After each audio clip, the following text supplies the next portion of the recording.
after year after year, and he keeps on coming back and saying he doesn't want to do it, but he's here anyways. That's not me. I'm absolutely delighted to be here. In fact, we've got an awesome schedule set up for you today, and we'd like to kick it off today with a welcome from the provost of the university, Dr. John Anderson. So please join me in welcoming Dr. Anderson.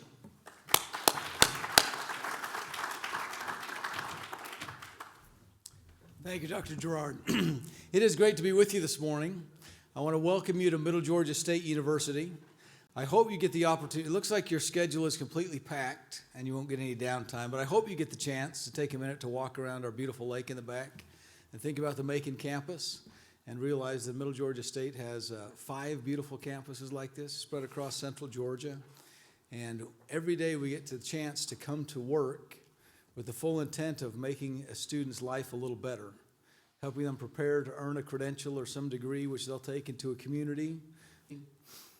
And I want to thank you for the work that you do in IT. As we've seen with the coronavirus that's starting to spread its way across the world, the work you do is incredibly important. At Middle Georgia State University, IT is part of our infrastructure. A few years ago, we intentionally started to build online degree programming under the moniker of MGA Direct. We now have about 15 programs we offer fully online around the world. We've got almost 2,800 students out of our 8,000 that take the majority of their coursework online, and about 2,000 of those are fully online. We just were approved in January by the University System of Georgia Board of Regents to offer our first doctoral program as an institution. It'll be a Doctor of Science in Information Technology. And as soon as we announce, we haven't even started to take applications yet. We'll probably admit a cohort size of about 20, maybe 25 students. And before we even take applications, we've got more than 40 people who have sent us their resume and say, I want to be first. There's a big demand for the work that you do, and there's a big demand for the training in information technology. And it's particularly with cybersecurity, it's critically important to make sure that all the data, that all of the information, the databases are all secure and stable. And we've seen that over and over at our institution. If there's ever a day when Banner, which is our student information system, goes down, it seems that everything stops. And our ability to function in today's market and today's world is exclusively tied to our ability to deliver quality information technology. And so I'm thankful for the work that you do. I'm thankful for the great teams we have here at Middle Georgia State that are experts in their field, that bring us the best information technology across the system and in the classroom. And I'm thankful for the leadership that's pulled together this event for today, and the blessing will be to watch. You have the chance to be able to work with your colleagues, both remotely and in a face-to-face environment here, to talk about the future of cybersecurity and ways in which we can improve what we do. I secretly hope that some of you who are at the conference have brought your own ideas, and you have the chance to spread those, not germs, but ideas. Have the chance to spread those while you're here, that we can capture some of those and improve the way that we operate. So thank you for taking time to come today. I hope you enjoy your stay at Middle Georgia State University.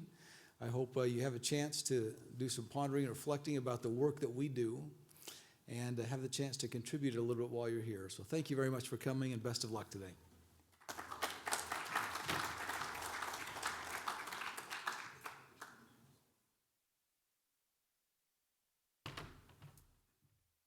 Thank you very much, Dr. Anderson. I'd like to offer a special welcome to the folks that are watching online. For those of you that are in the room here, you might not know that we have a whole host of folks literally around the country and perhaps internationally that are watching us online. Because of that, we're going to do our absolute best to try to stick to the schedule that they've been given. For those of you in the room, it's easy if we tweak things a little bit, but for those that are streaming in classrooms at partner colleges around the country, it's a little bit more tricky. So we're going to do our best to cater to our online friends. We've got an exciting, an engaging, and enlightening group of folks to speak to you today. They really are the experts in the field that we're speaking about today. We're going to focus on innovation and technology and cybersecurity. And as Dr. Anderson said, these are key elements of everybody's infrastructure today, especially in this era of coronavirus. You cannot miss the importance of staying connected and being able to work remotely. So what we're doing is very, very important, and we've got an awesome group of speakers that are going to help enlighten you today. Before we kick off with our great speakers, I would like to thank a few people that have made this possible. As you can imagine, a lot of work goes into this. The current issue with the coronavirus has complicated this even more. I can tell you that the leadership team for this conference was up very late. I was getting emails very late last night with some schedule changes. And so that has led to a little bit of anxiety in their team, but they're doing an awesome job. And I'm not sure if they're even in the room because they're probably out looking for people, but if the leadership team is here with Dr. Spangler, Dr. Sandoval, Professor Steins, and others that are involved, thank you so much for the leadership that you have put in to make this work. And there's many, many others who you'll have an opportunity to see a little bit later on. I would also like to thank our sponsors. We've got some great sponsors for today. And again, I'm not sure if they're in the room, but if you're in the room, please stand and we'll offer you our thanks. How about experiential learning at MGA? Is Chris Savadawa here? Wow, that's too bad. He's probably remotely watching this. So let's give Chris and his team a hand for the great work that they're doing, please. The University Foundation, MGA Foundation, anybody from the foundation here today? They've supported us very well again. Please, let's thank them too, please. We'll be hearing from several of the sponsors a little bit later on, but next on my list to thank is ISC Squared, and I think we've got some folks from ISC Squared. Thank you very much. How about EC Council? Well, it's... And finally, CompTIA. How about CompTIA? Anybody in the room from CompTIA? All right, well, thank you very much to all of our sponsors. So as we go through the program today, I will briefly introduce the speakers, but I'm not going to read their whole bios. You're actually not here to listen to me. You're here to listen to the speakers, but they are a very impressive group. So please take the time to go to our site, which is www.mga.edu/ACS, and all of their bios are there, and you can take a look at those. You know, in the last few years in my introductions, I've talked possible virus trouble for Apple. Now, in any other year, if we saw that as technologists, we would say, wow, Apple has a computer virus. And that would be pretty big news, wouldn't it? Because they've been much more fortunate than some of the other operating systems. And so that would be huge news. But of course, we weren't talking about a computer virus. We were talking about a coronavirus. So what is the impact on technology? We've heard from Dr. Anderson about the very positive role that technology is playing, but it's true to say that it's also caused some concerns in the technology world. Take this for example. On Monday morning, Apple's stock opened up down 8%.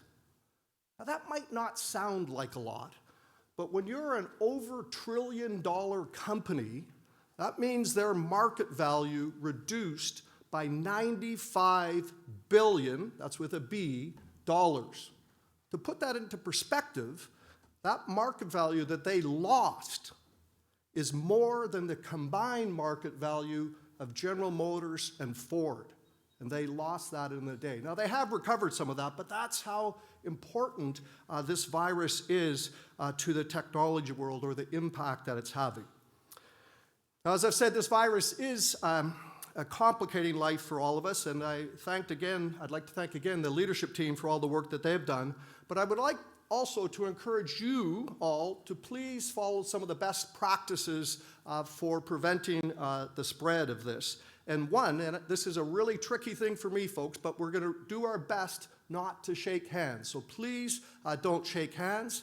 I thought that maybe for this group there would be a better way to do it. So if you want to greet people like that, most of you would be pretty comfortable with that, and I think that's a little bit better than shaking hands. All right. So one more time, please be flexible with us today. We anticipate there could be schedule changes that might be needed. We'll do our best to cater to those and let you know what's going on. But as you're going through the day, please take some time to promote what you're seeing on social media, and feel free to use the hashtag MGAACS2020, and we'd love to see you do that. If you haven't already, now I don't want you to leave right now, but if you haven't already, please take some time today to go out to our registration desk, and they've got a place where you can put your name in for some prizes, some door prizes, and they're actually very good prizes. But here's the key, folks. You have to be in this room to win. So if I draw your name and you're not in the room, I will count to 3, and if you're not in this room, I will pull out another name. So please, if you want to participate and win some awesome prizes, please think about that. Now, it's my absolute pleasure now to introduce some awesome students, really some of our very best students, who come from a group called Cyber Knights, which you will learn much more about today. We're going to have a little showcase and highlight some of the great things that our students and our faculty and our staff are doing. And one of the greatest groups in that mix are the Cyber Knights. And they're going to talk to you today about something called Capture the Flag. So Cyber Knights, please come up and tell us all about Capture the Flag.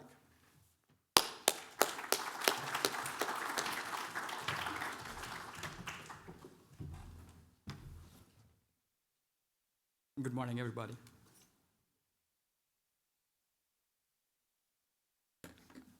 We are the Cyber Knights, and I'm Victor Fordham, the president of the Cyber Knights, and this is Cartavia Trivedi, my vice president. what is Cyber Knights? So we are a red team, blue team, purple team group where we learn and teach each other the tactics for all these competitions which we go for, which are the NCL, CCDC, CPT.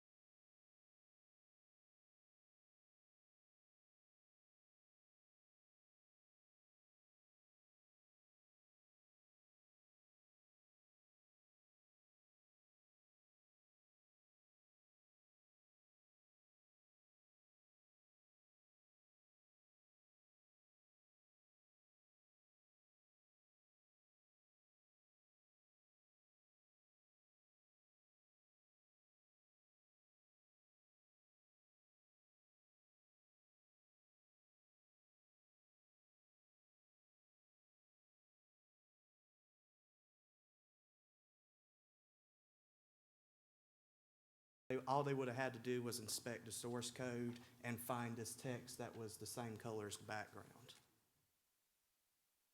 Once they're inside that portal, they were asked to send an email to Professor Steins or the Gold Squadron leader for the challenge, and that was not their MGA email, it was the email made for the competition. So they would have to look at 5 or 6 different pages and different frames to actually find out that one comment which existed and figure out that, oh, this is the comment which is important, and let's find that directory. So once they found that hidden directory, they would find this text file that contains several flags, and as you can see there, there's the one for Alan Steins.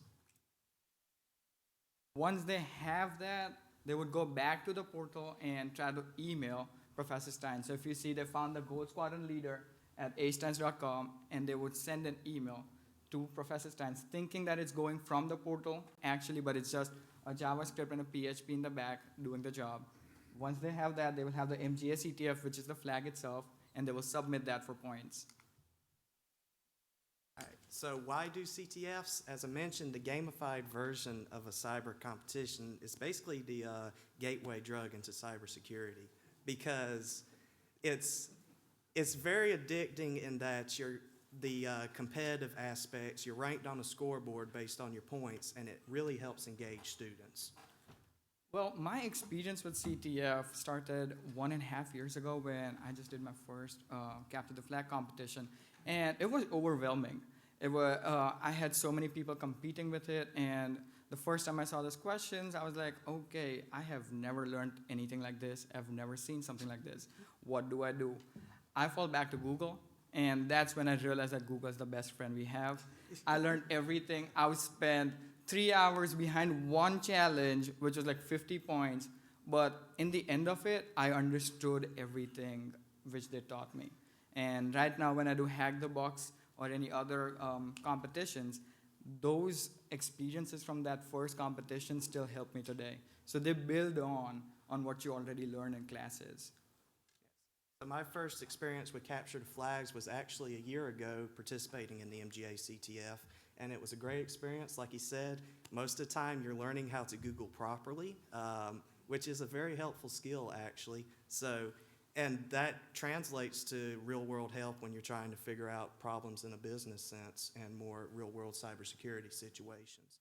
That's why captured flags are a very good learning experience to students outside of their core curriculum. Like this year, since we were the developers, we had a lot of people say, oh, we are not going to take part in the capture the flag because we don't know what to do. And our main response to everybody was, it's fine, just register, just look at the challenges. There might be something which you would have learned already or something which you would know how to do. If you don't, just Google it. We were able to get some success. People were able to register.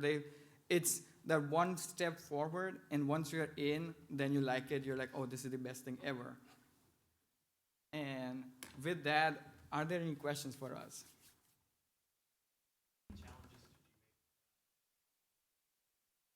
There were a total of 97 challenges, and me personally, I made 37 of those. Yes, sir. Can I get you just 4 questions, ladies and gentlemen? We're going to come around with some mics. We've got people streaming online, and they can't hear the question, so we've got somebody just coming with a mic. Sorry about that. Yes, sir.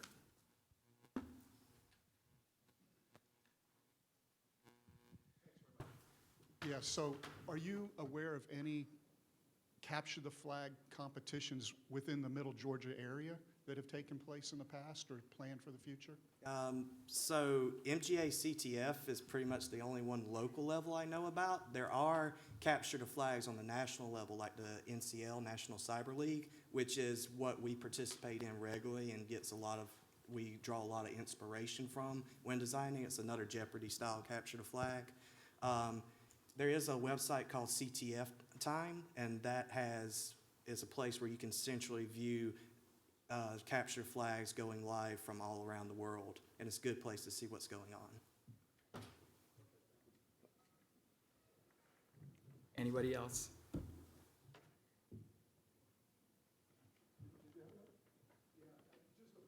So being involved in this community locally, do you think there would be interest for a competition, a capture the flag? For instance, if the Museum of Aviation was to say they wanted to hold a capture the flag competition, how much interest do you think, how many teams in the area would possibly participate? I think there would be some good Yes. interest in that. Yeah. I think it's not more about interest, it's about awareness. It's a lot of people are not aware of what a CTF would be. And since MGA's CTF does that job for that, a lot of people right now, we started, when the competition started, but then you can have teams in, and this was just one particular team which was taking part. Also on that note, Booz Allen likes to throw a cyber competition more focused on Python programming called Pi Night every so often. And it's over a few states, but it is more on the state level. Any more questions? How can students get involved? I would say joining the Cyber Nights is a good way. We try to make sure that students are aware of all CTFs and competitions upcoming, ones that we're actively participating in not, just so they can be aware of what they can be doing to further their learning. So as for now, we are meeting one time a week and going over a website called Over the Wire, which is the best tool in my opinion. And we are going for the web app penetration for that. So each level there are 100 levels, and by the end of it, they tell you that you'll be a master of web app testing, and there are different techniques for each stage to go on the next one. So come for it. I know you'll like it, and you'll join us. Thank you. Thank you so much.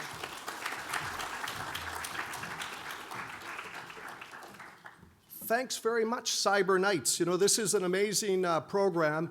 What I like most about it is it's students helping students learn. Can it be any better than having students that are encouraging others to learn and the thirst for knowledge?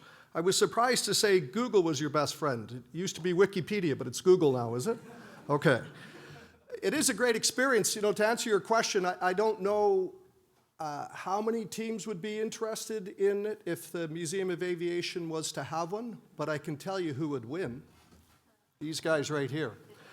All right, folks, well, that's a great example of the awesome things our students are doing. We're going to have some showcases throughout the day to highlight other things that students are doing.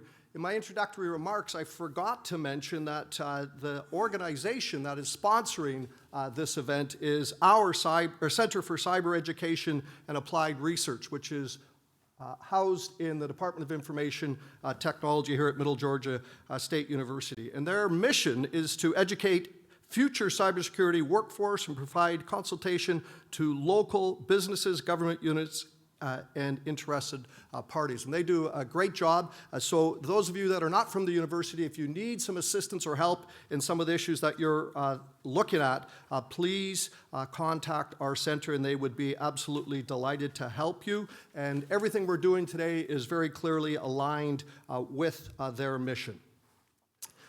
Well, ladies and gentlemen, I'm absolutely delighted to talk to you about our first session today, and the title, Innovation Doesn't Have to Be So Hard, is a perfect introduction to a seminar that's focused on innovation, IT, and cyber security. So I think it's a great way to start off today, and will provide an excellent foundation for what we're going to do. We've got two great speakers to help you learn about innovation.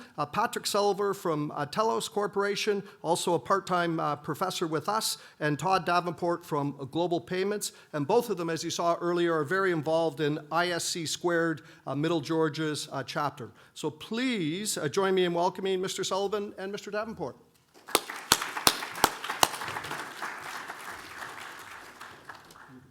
And there's Zach. Okay, good morning, everyone. I'm Todd Davenport. I'm the president of the ISC Squared Middle Georgia chapter. Today, whoa, I thought that might be kind of hot. Nope. Today, so our chapter has a mission, and the key thing to focus on there are the words that are underlined: connect, educate, inspire, and secure. That's our primary goal. We're trying to help make this a safer cyber world for everyone. We do that in multiple ways. I'm going to stop there for a minute. I know I gave a very brief introduction to myself. I'm going to do a little bit more when I start the other presentation, but I want to go ahead and let Patrick kind of introduce himself. As I said, I'm Patrick Sullivan, and I'm the membership chair. Todd and I were founding members of the ISC Squared chapter in Middle Georgia about 10 years ago. And I was really enthusiastic about coming out and talking, and then seeing the sponsors are two other certification bodies, which is really good. So part of the mission, again, is to provide the certification methods, and it's becoming really important for not only the educational part, but also being able to prove some of your skills. So like what the Cyber Knights are doing and what the certifications provide is a little bit of extra bullets for your resume and for going for jobs. So it's important to be involved in that aspect as well. Okay, so really, when you boil our chapter mission down, you'll see I pinpointed the connect, educate, inspire, and secure. And then if you look at each of those areas, it's broken down a little more in depth. And I'm not going to really go in depth to this, you'll see. But what I will tell you is, from a chapter perspective, we strive to kind of make sure we're doing all of these things. So you see what it talks about in Connect, sort of the professional networking, things like we're doing here today. When you get into Educate, it's talking about the presentations, again, something similar to what's going on here today. Inspire and Secure are areas that are more taken it to the next level, I would say, trying to get that next generation of people interested in cybersecurity and actually helping organizations, maybe small businesses and things like that, secure their networks. And part of we're one of the chapters, and the chapter program is international. I'm actually part of the committee that helps approve and establish chapters around the world. So if you're in a different part of the country, as the introduction, as Dr. Gerard mentioned, you may be on different parts of the world. There may be a chapter near you. So if you go to the icsquared.com website, you can go to the chapters portal and you'll see us listed in there, but all the other chapters around the world as well. So I think that's a really good point, like Patrick mentioned. Now, we are the Middle Georgia chapter, and as far as I know, we are the only chapter within about a 100-mile radius of this location right here. I have a question, I'm just curious. So in this audience right now, how many people basically live in Warner Robins? Okay. And then the rest, I assume, probably Macon? South Georgia, okay. So of those people I talked about that are in Warner Robins, how many people were aware that we had a chapter?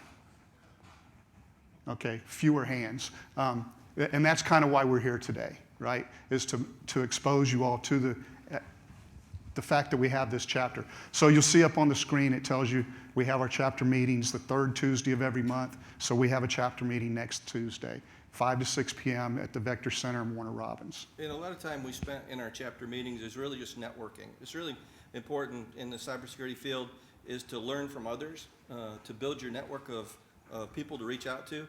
Google's your friend, but also your friends are your friends. You can get answers really quick by being part of an organization like our chapter or having that network of people that you have a similar interest with.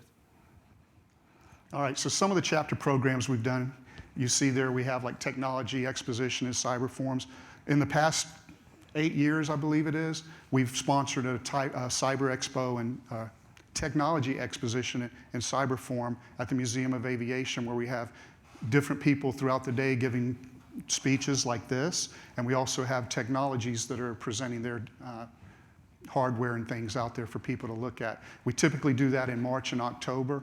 There's actually one, or it just happened, they just had one. We didn't do the cyber education portion this March, but we will be in October.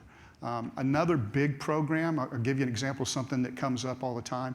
There was this last Saturday at the Museum of Aviation, they had what was called STEM Palooza.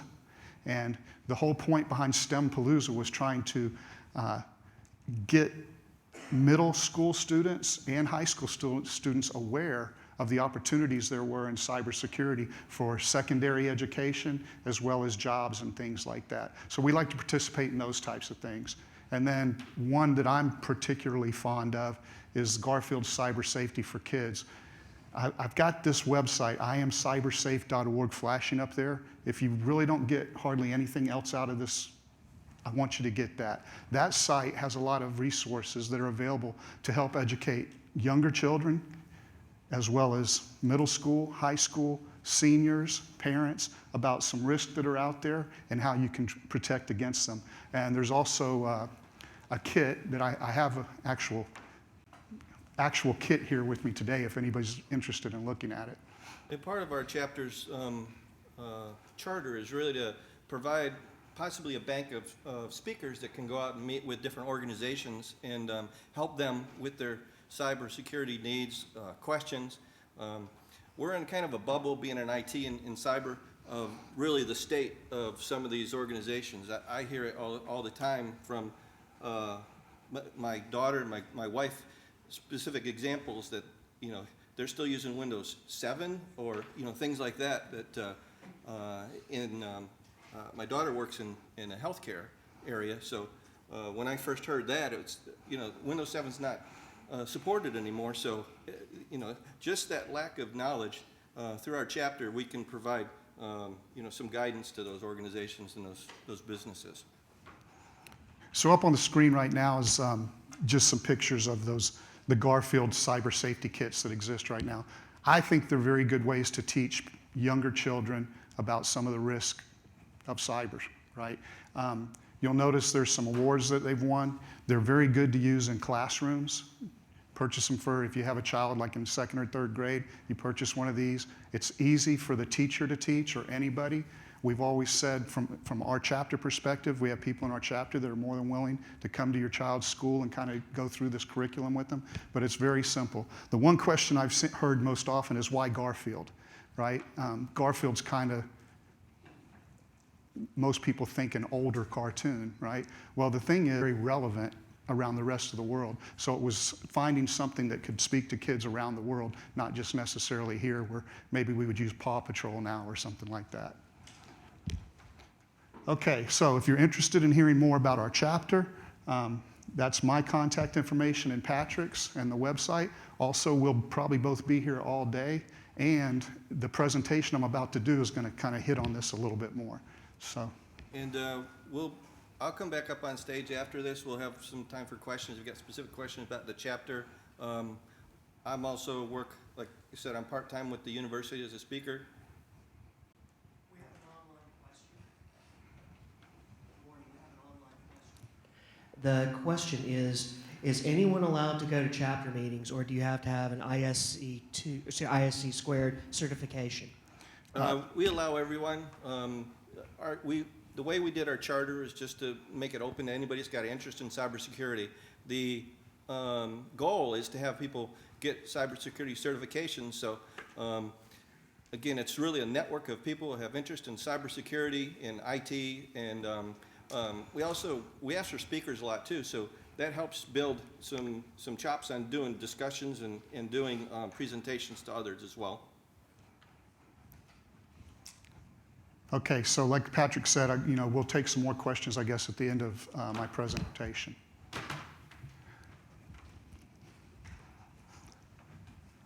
Okay, so a little bit more about myself. I'm 57 years old. I've been married for almost 37 years. I've got 2 adult sons and one incredible 6-year-old grandson. I don't think of myself as being particularly geeky or technical. I really like to study a lot about leadership, and I follow a lot of leadership and do a lot of reading on leadership and things like that, watching TED Talks and those kind of things. So a lot of this discussion is not going to get into real technical things, but more, I think, trying to set your mind to understand really what innovation is, right? So chances are most of you in this room have either been in a meeting or will be in a meeting, and your boss is going to walk in and he's going to say, we need to innovate. And that's about the extent of what he's going to say. He's not going to tell you how to innovate. He's not going to tell you where to innovate. He's just going to tell you, we need to innovate. Well, if you're like me, when I hear we need to innovate, the first thing that pops into my mind is Steve Jobs and Apple, Jeff Bezos and Amazon, Elon Musk and Tesla, right? And I'm not them. So I'm immediately put at a disadvantage and feel intimidated, like, well, how am I going to innovate, right?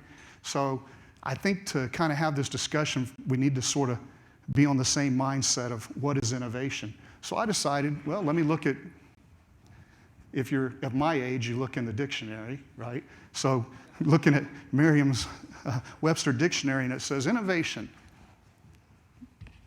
the act of innovating. Now that tells me a lot, right? So I said, well, let me go down a little bit more and see what it says about innovate.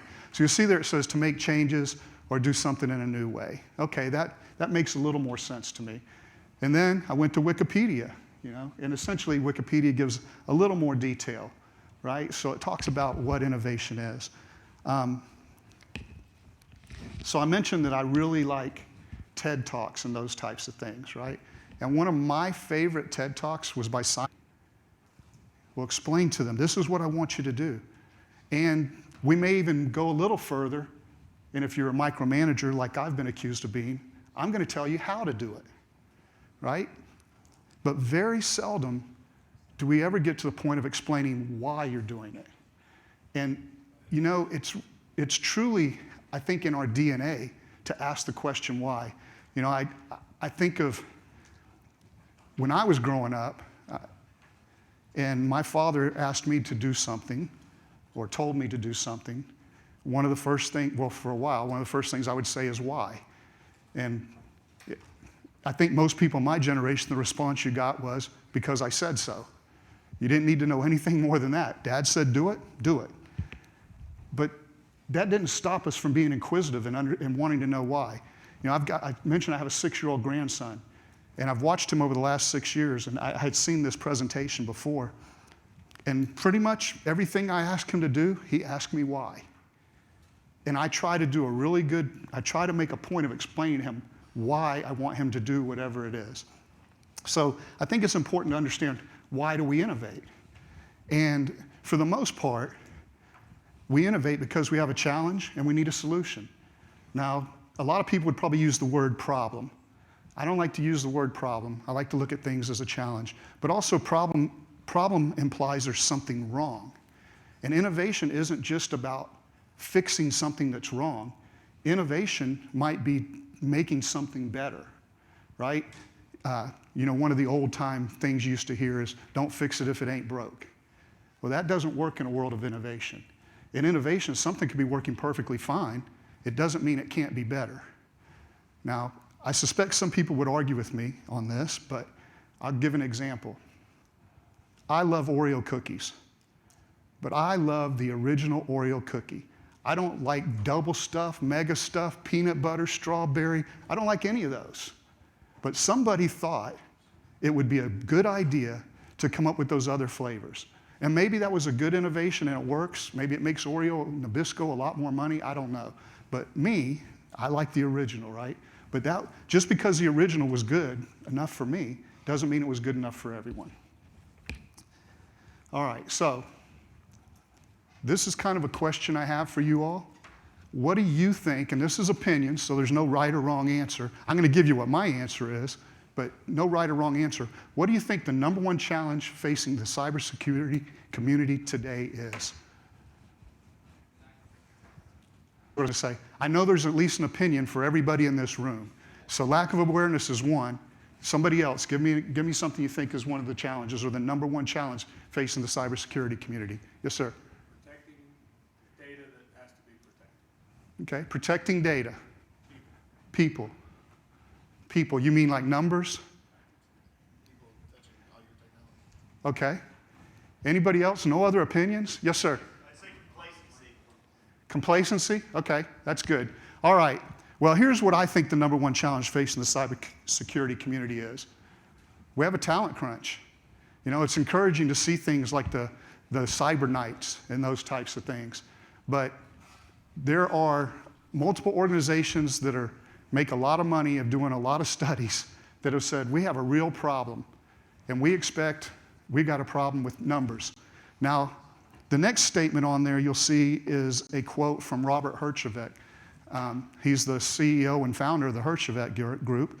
You all probably recognize the name or know him from Shark Tank. He's one of the sharks. So he says there is a 0% unemployment rate in cybersecurity. So another question. How many people out here consider themselves to be cybersecurity professionals and are looking for work? Anybody unemployed? Okay, we got a few unemployed people there. I saw someone looking for work but not unemployed, so hopefully your boss isn't in the room, right? Okay, so I think that's true, but let me tell you something about this. I think that's a good thing, right? And again, we're going to get into more of this, but understand cybersecurity is hard.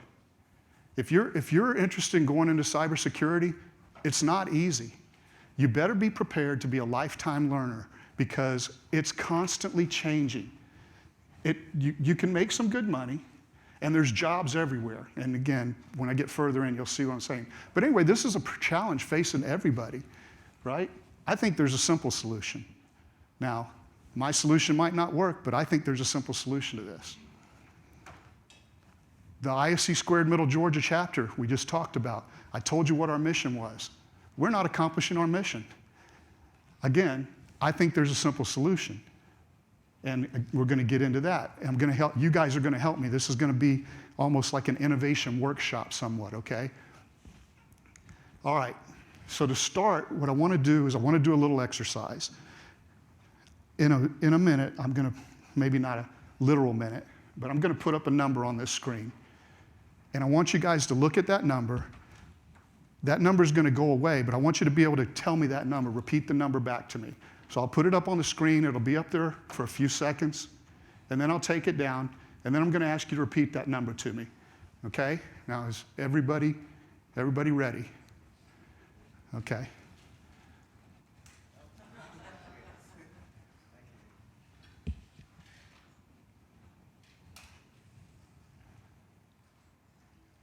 All right. So what's the number?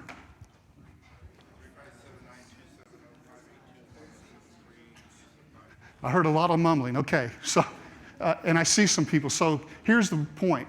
Everybody in this room should have been able to tell me that number. Everybody. But you know what? Many of you couldn't. It's because we think things are too complex, right? I didn't tell you to memorize it. I just told you needed to be able to repeat it back to me. You could have written that number down. You could have taken a picture of it with your phone. You know, there are multiple ways to get that number to be able to tell it to me. But our minds oftentimes look at everything as too complex. And that causes us, it stagnates us in growth. We need to look at things simple. You know, the old keep it simple, stupid mentality really works. And I think it works really well in innovation. I'm going to give you a couple of examples of companies that have done some, in my mind, some truly innovative things that were really pretty simple. But before I do that, let me give you I'm going to tell you this story, again, just to get your mind thinking. So a father and a son were traveling, and they're on the interstate up in Atlanta. They get stuck in a traffic jam, and they notice the problem is that there's a truck that has got itself stuck under an overpass. You know, it didn't pay attention to the height regulations. It's stuck in the overpass. And they're sitting there for a while getting frustrated, wondering how long is it going to take. Now, a lot of smart people, a lot of really, really, really technical people, right? All of a sudden, the kid, who's like 13 years old, jumps out of his car and runs up to the crowd. You know, his dad's kind of freaking out, but he runs up there. He's like, I know how to do it. I know how to do it. I know how to do it. And they say, okay, how do we get this truck out of here? And he says, let the air out of the tires. Right? Again, a simple solution. But most times we tend to look at things in a very complex way, and we don't think of the simple first. Okay? All right. So, oh boy, is anybody here familiar with the Dutch bicycle company Van Moof? Nobody? Well, we're not a big bike community in this area. But I'll tell you, so this company was started with an innovative mindset, and they wanted to rethink, reimagine the motorized bike. Okay, now this is a picture of their, what's called the electrified S. The motor and the battery are inside the frame. It also, you'll notice on the top crossbar, there's a touch screen. And that touch screen allows you to increase or decrease your speed and do those types of things. You'll also notice at the front of the frame, right there, that's a headlight. And at the back, that's a brake light. It's all integrated into the frame, right? Now, this bike has a lot of expensive electronics on it. And because of that, the bike runs for $3,000 to $4,000. Now, in places in Europe, they ride bikes a lot. In the Netherlands and those places, it makes a lot of sense. Even areas like New York City, some of your bigger metropolises, it might make sense to have a bike like this. Another key feature is it has a GPS tracking device. So if somebody were to steal your bike, you would know where you could find it, right? That's pretty innovative. It's not simple, though. That took a lot of time and effort, a lot of smart people. What was innovative, what this company did was innovative, was they had a problem. Over 25% of their bikes were getting damaged in shipment. right? So if you're shipping a $4,000 bike somewhere and it's getting damaged, 25% of them, that's a high cost. So the company had to figure out, how do we stop this? How do we ship our bikes without having so much damage? And the problem was especially bad in the States. They noticed a much higher percentage of bikes were getting damaged in the States than around the world.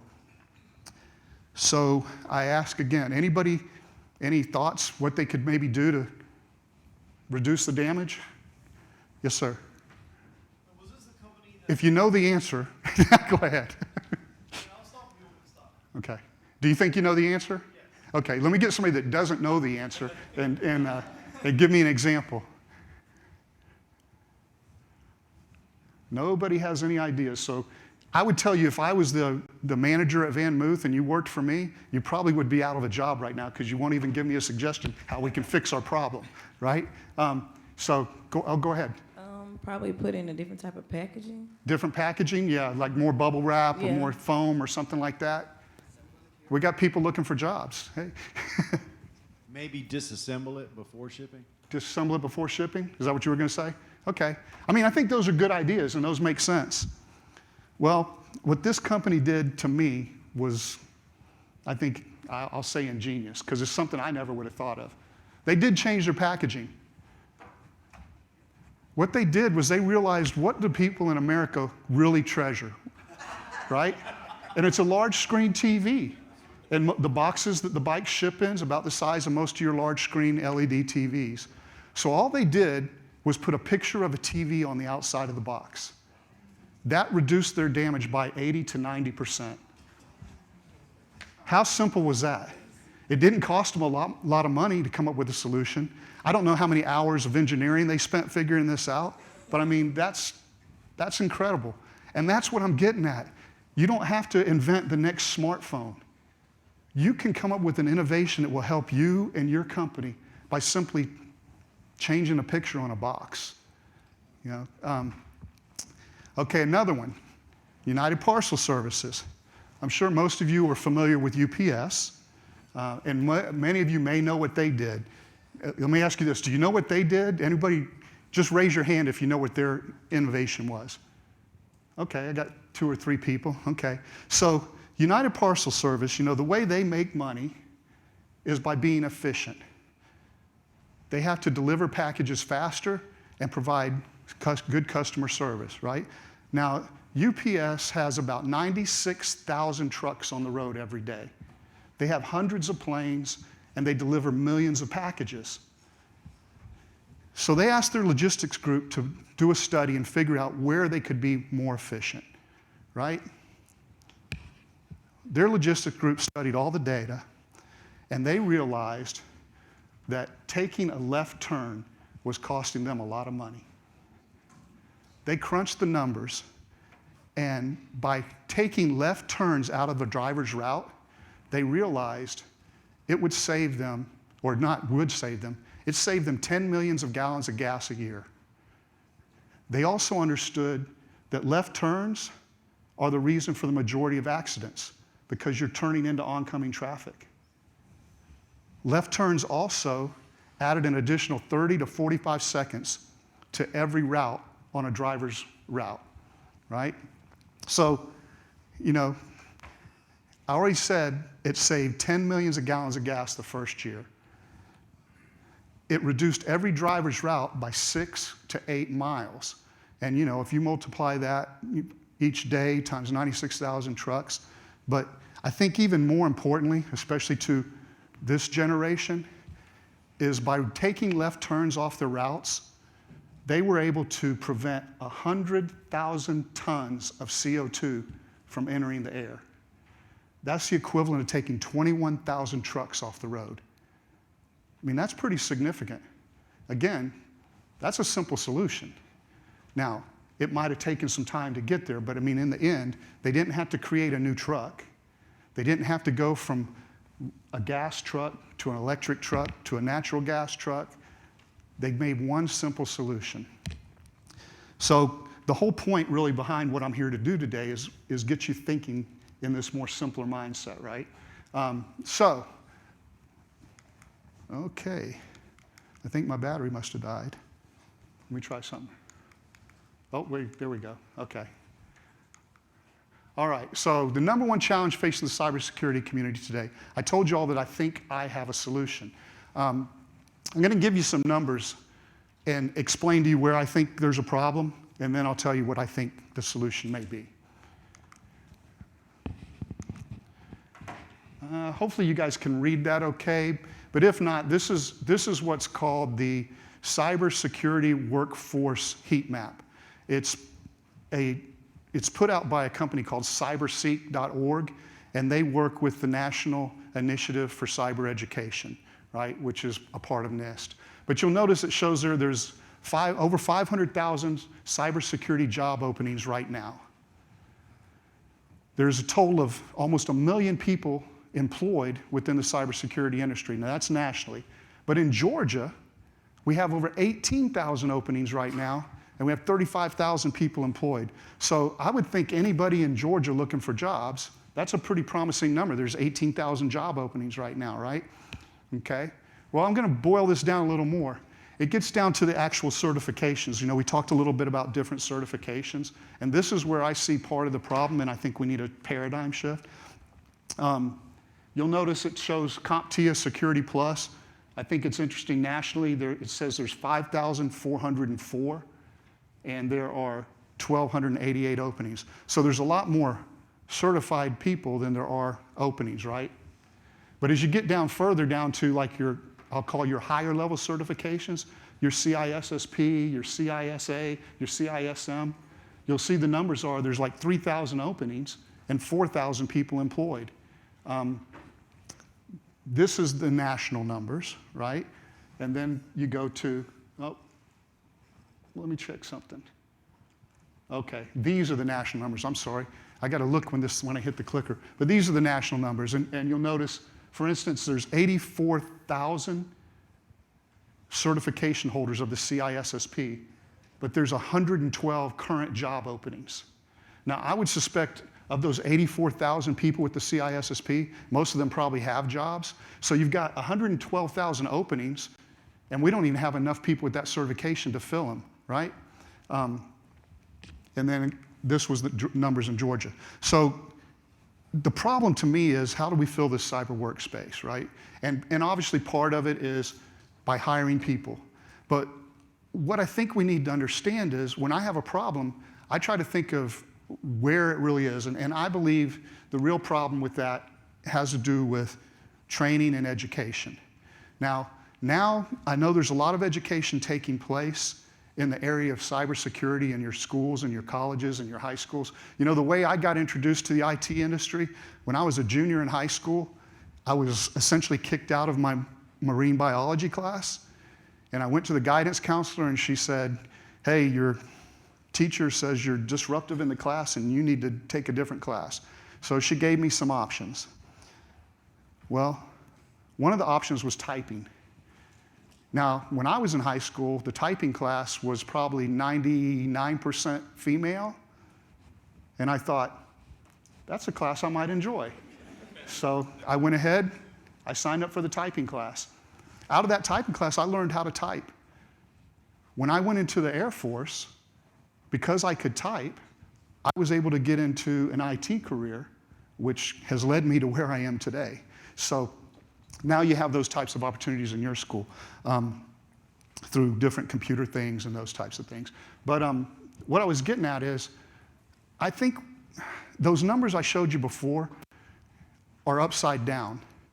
You'll notice there was a lot more open positions for the management level certifications than there were for the, I'll call the worker bee certifications, right? So think of that.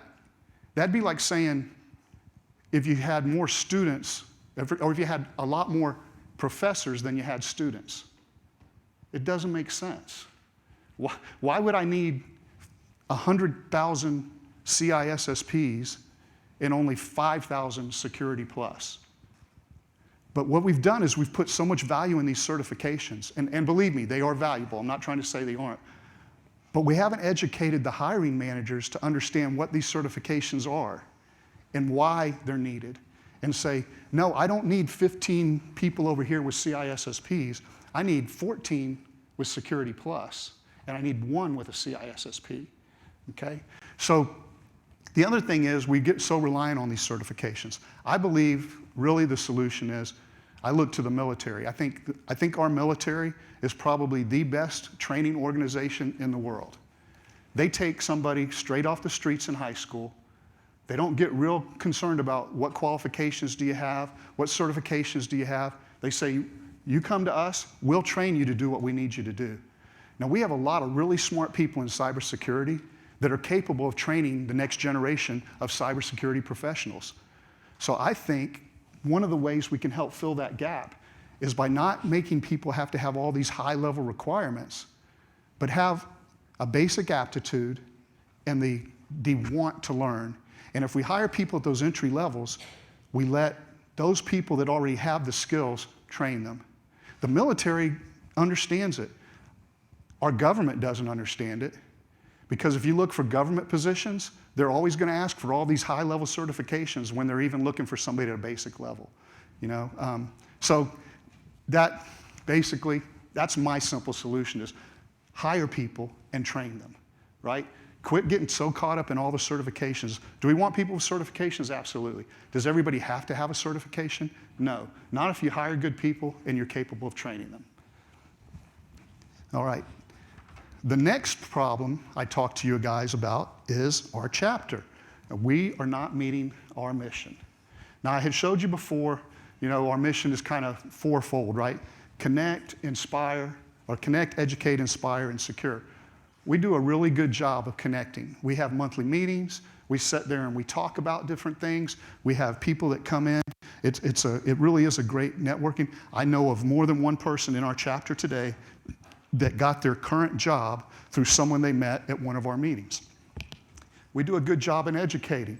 We have people like me will stand up and give a presentation on something. We bring in industry experts to provide presentations. We do those cybersecurity forums I mentioned twice a year. We're looking at other ways. But where we're really failing is in the inspire and secure. And I believe the primary reason that we're failing in those areas is really in this room, right? It's numbers. I did a survey earlier, and I think about 3/4 of the people that said they lived in Warner Robins, which is where our primary membership is, 3/4 of those people didn't even know our chapter existed. And I suspect most of these people have certifications and need to get continuing education. And our chapter is an easy way to get continuing education. You can get somewhere between 10 and 20 continuing education hours a year by attending our events that are free, no cost. Just like this event today, we don't charge. We have no chapter membership fees. We don't charge for the forums. Typically, if you're going to try to get some kind of continuing education, on the low end, you're paying $100 an hour. On the high end, you're paying $1,000 an hour, okay? So what I think we need to do is we need better outreach. We are not reaching really outside of the Warner Robins or the Robins Air Force Base community. And I think this forum today is a good opportunity for us to present ourselves to you and say, look, if you're looking for an organization to get involved in, you'd kind of like to make a difference, maybe help and educate the next generation of people, or you're looking for jobs, you're looking to meet people with shared like mindsets, our chapter is a great opportunity for that. We used to, at one point, held our chapter meetings at the Middle Georgia campus in Warner Robins. For various reasons, we had to move from there. But the point is, I would like to extend a welcome, number one, to everybody in this room.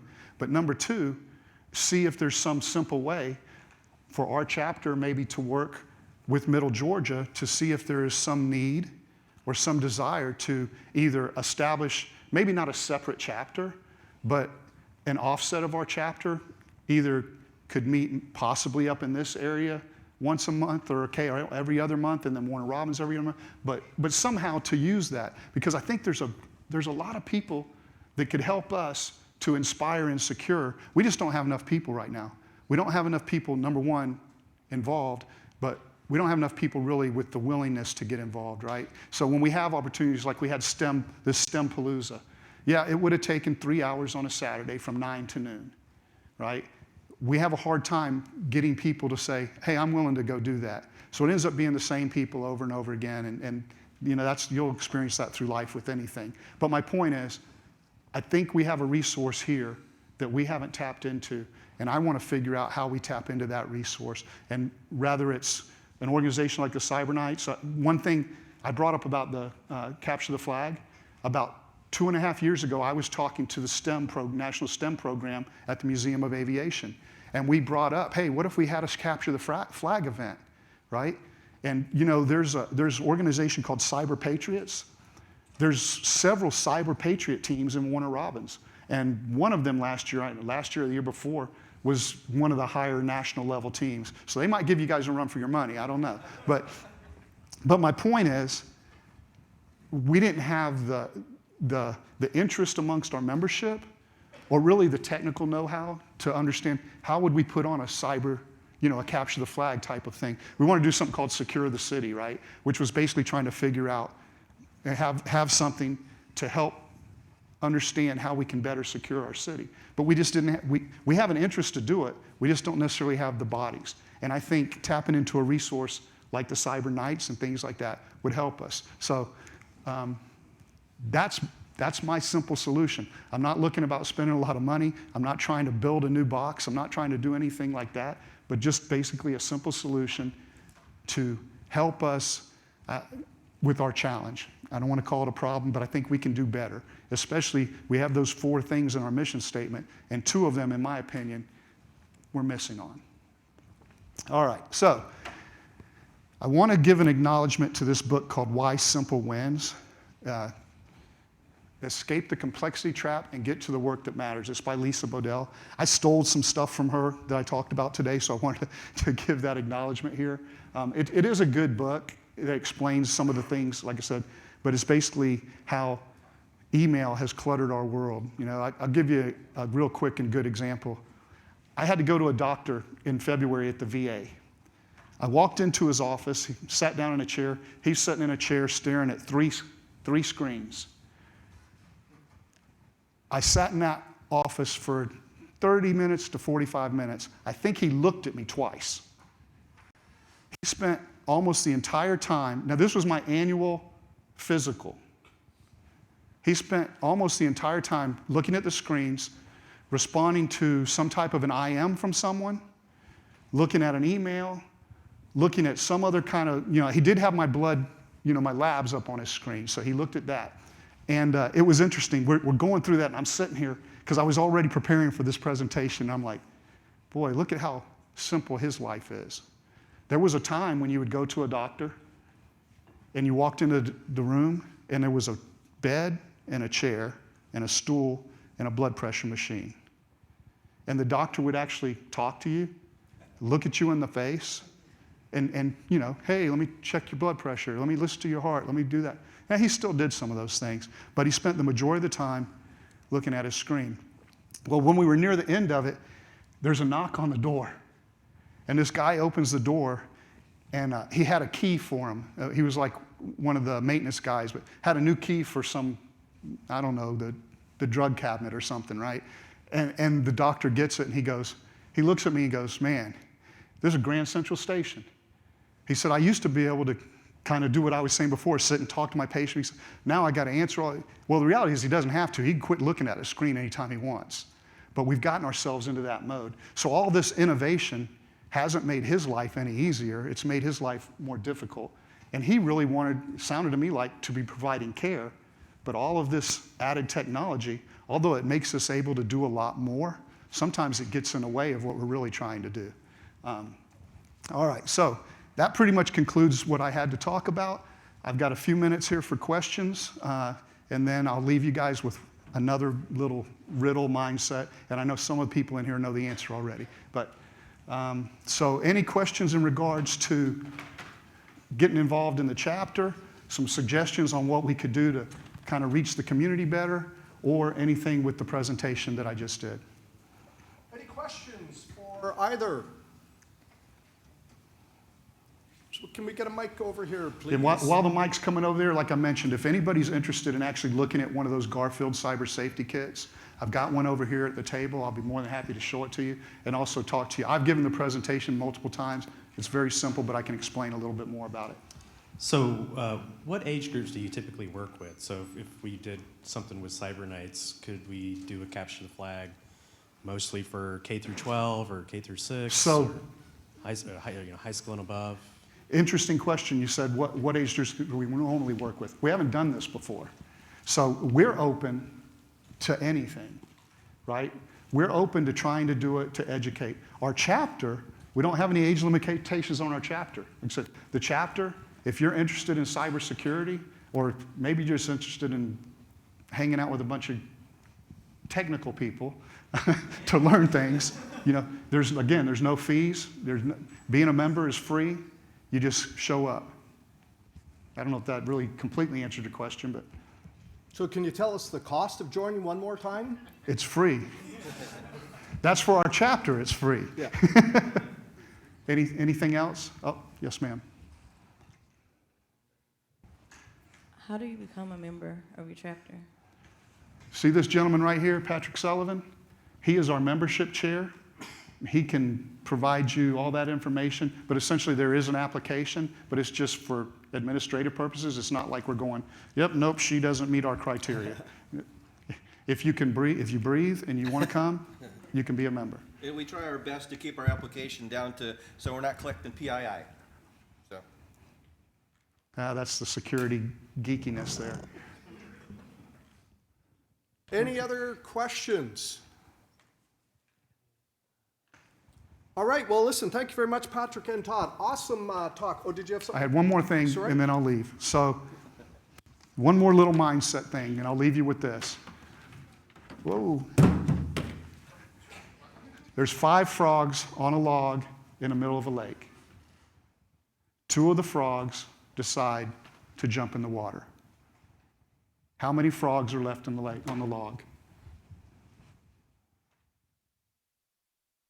5. You see, there's a difference between deciding you want to do something and actually doing it.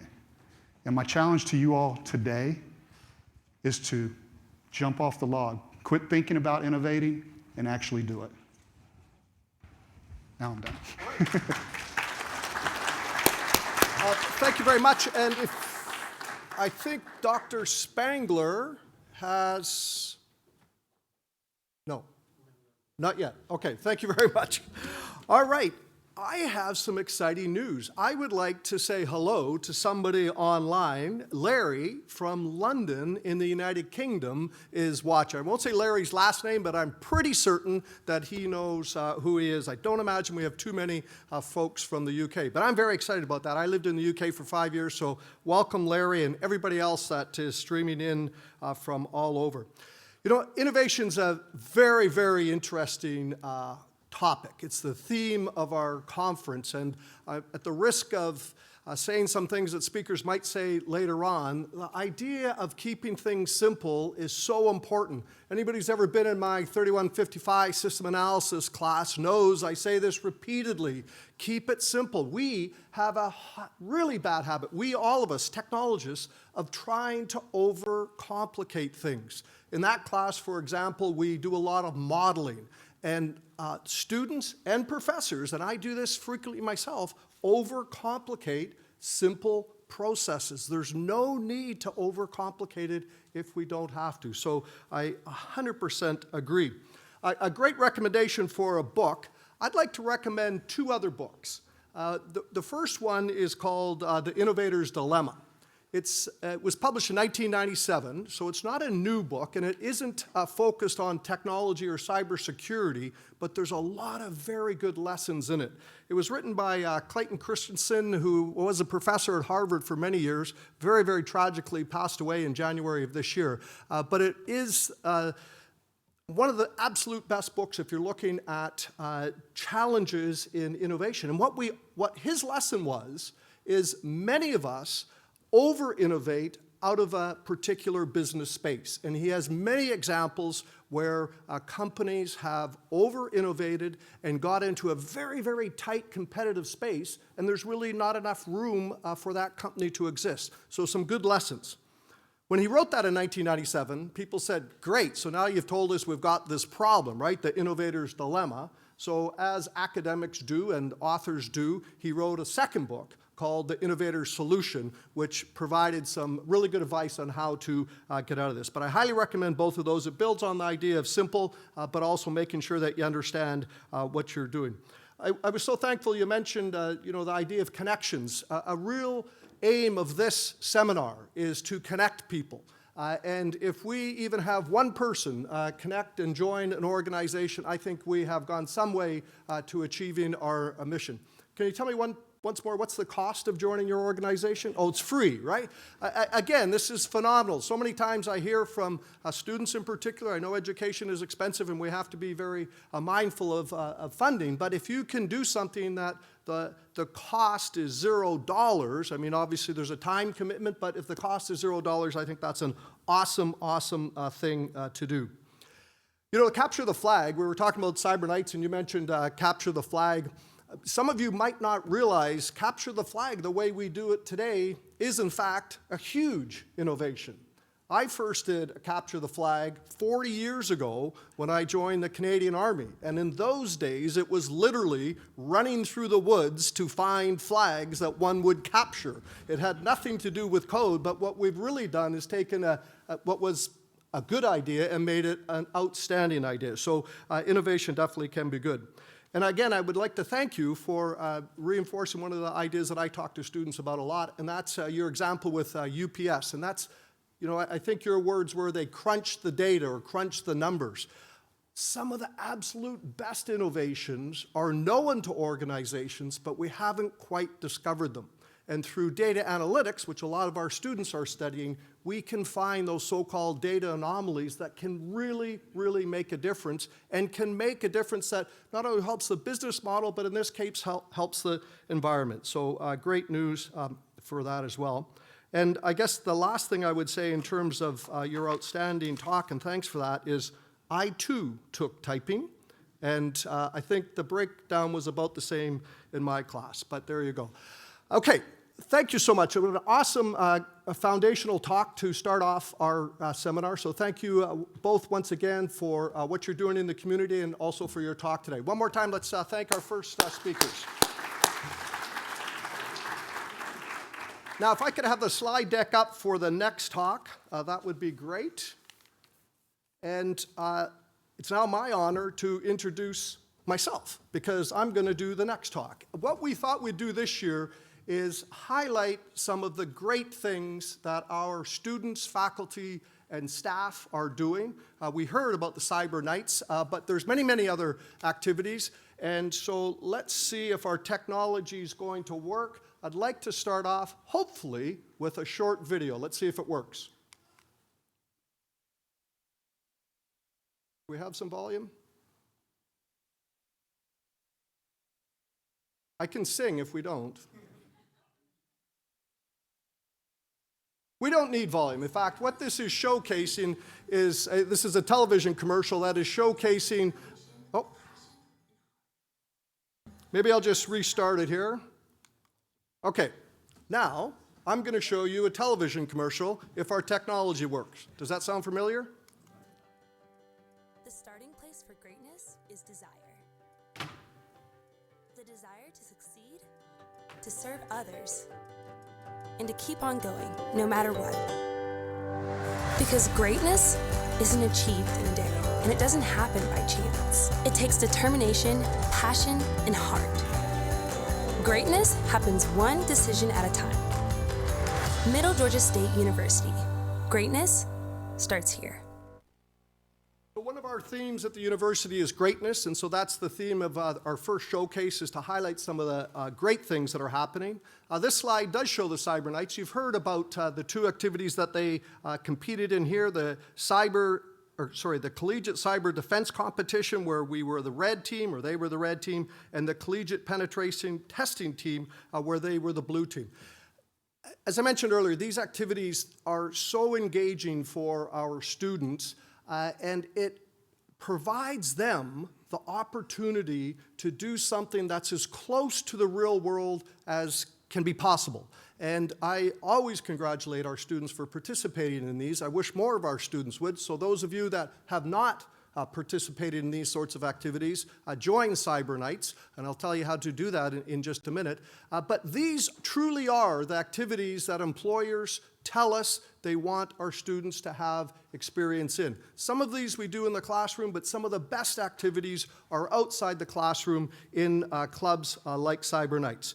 So if you're interested in learning more about Cyber Nights, go ahead, pull out your phones now and take a picture of that QR code, and you can learn all about what they're doing. It will tell you about the training and competition. I see some people trying it. Is it going to work? We hope. But really, it allows students to do things in as close to possible of the real world as we possibly can. So that's one example of a student club that's doing some awesome things. We have many others. Here we're showcasing Alpha Lambda Mu. Did I say that correct? Where's Scott? Okay, so I didn't. Anyways. Another great student club, and on the left we can see some of the students at a competition, and on the right, and I think this one is probably the best one, is them climbing a mountain with a couple of their faculty members, and that I believe is Blood Mountain in North Georgia. And did you use technology to get up there? Who was on the event? Vicki, did we use technology to get up there? Yeah. Awesome. So another great example, a sort of great outcome of all of these events is that the faculty get to know our students and vice versa. That really helps us understand what we can be doing in the classroom to make the educational opportunities even better. So a second example of our clubs in action. Next, this is one of my favorites. I'm a huge fan of what Rotary and Rotaract does. I don't know if Professor Ashford is in the room. I think she might be setting up outside for another event, but she's our lead on this one. Rotaract does some great things. You know, I'm a huge fan of students, and all of us, in fact, becoming more understanding of what's happening in the international dimension, and Rotaract does some great things for that. So another example of our students in action. This is a really exciting showcase for us. Recently, we held 2 job fairs in conjunction with Robins Air Force Base. And I'm delighted to announce, if you haven't seen it already, that 20 Department of Information Technology students were offered employment opportunities there. This is great news for us as a university. It's clearly incredible news for the students, but it's also good news for the base. The base is in a position, as we've heard earlier, that there is a shortage of qualified folks. And I cannot say how excited we are that they're now coming to us asking to hire our graduates. And both of these events were on our campuses, one here and one down in Warner Robins. 20 offers so far, and I expect more to come soon. And by the way, it's very good money. I know it's very good money because some of my faculty colleagues are looking at going down there. So very, very good money, and I understand that there's great growth potential if you decide to be working with them. And one more before we go on a break.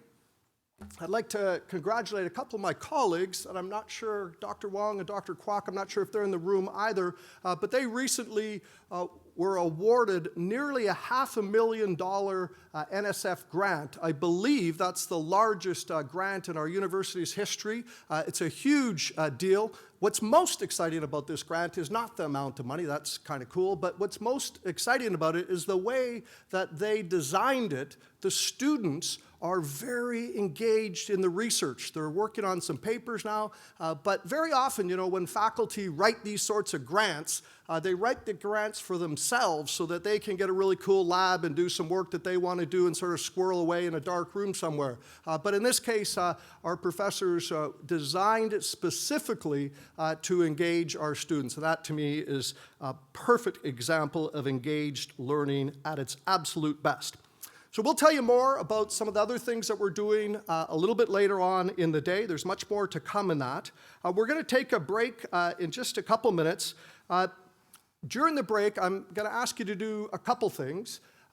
We do know that we're not going to shake hands, so we all remember what we're going to do, right? So please don't shake hands. But what I challenge you to do is to meet some people that you do not know. So for the students, be bold and go up and talk to some of the organizations that are here. For some of the organizations that are here, either meet some of our students or meet some other people, and let's really have some good collaboration.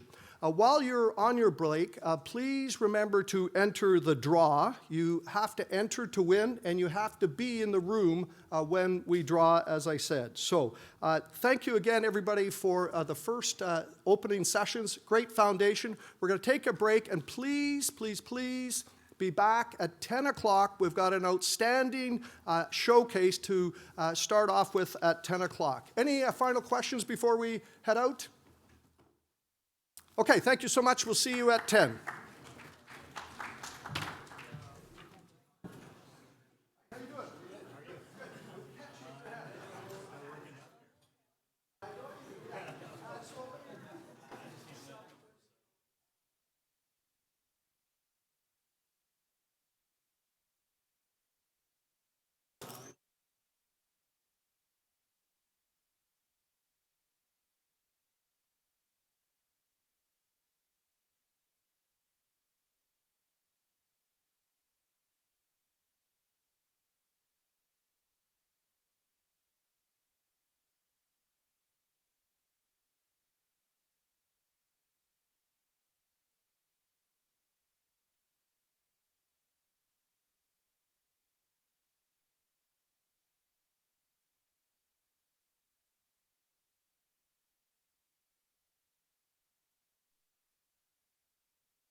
Focus just in the center. If you're glad so, but you're very welcome to have your computer up here as well.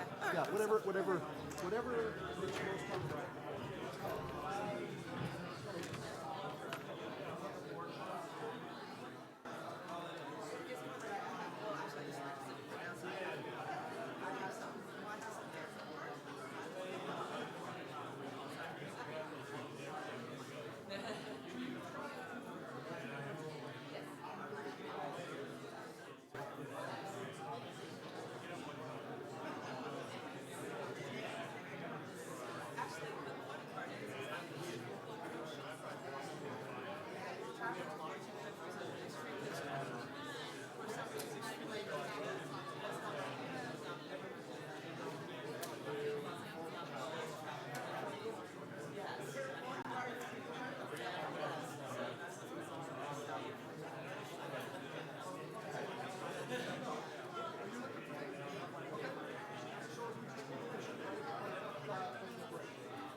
Ladies and gentlemen, we're going to be starting in just a couple minutes, so please, if you could move towards your seats, that would be great. And maybe if we could get some folks to encourage our colleagues that are out having coffee to move back in, that would be super fantastic. And we'll kick off in just a minute or two. Thanks.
Well, thank you so much for being so punctual and be back. That must be a sign that you're looking forward to learning more from our great group of speakers. A quick update, we've been asked if we are going to make the speaker slides available after the conference.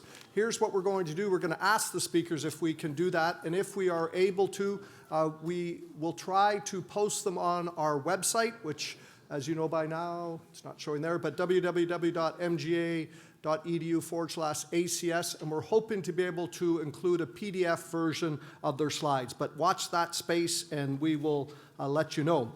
As I mentioned before the break, we're trying to share with you some of the great things that our university, and in particular our department, is doing. And I'm absolutely delighted to introduce a colleague who has really pushed innovation as far as we can in almost a backwards way, but I'll let her explain that. So please, Professor Tina Ashford, please come and tell us about the great work you and some students have been doing for our Museum of Technology. Thank you for that introduction, Tom. Appreciate it. Good morning. My name is Tina Ashford, and you've probably seen me circulating out there, especially hanging around those vintage machines that we have. We don't call them old or antiquated. They are vintage. And it's a mission of our Museum of Technology that is hosted by the School of Computing to preserve the past so that we can better understand the future. So let me see if I can get slides going here. About our museum, let's see, we were founded in 2018, just fall of 2018. And it really started with a student who had a collection and my own love of older vintage machines that needed a home. They were currently residing in my house, and that student happens to be my son, who is a student here as well. So he's like, well, why don't we do something with these? And I said, that's really a good idea. So we started out with one case, and we put a couple of machines in that, and was really surprised by the interest that it was starting to get. So we're focusing on computers, personal computers, peripheral devices, pop cultural references. Y'all remember pets.com? You know, the little sock puppet?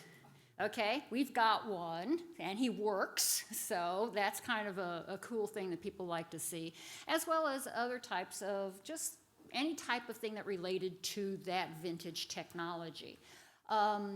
We've got 6 display cases now, whereas just in 2018 we only had 1.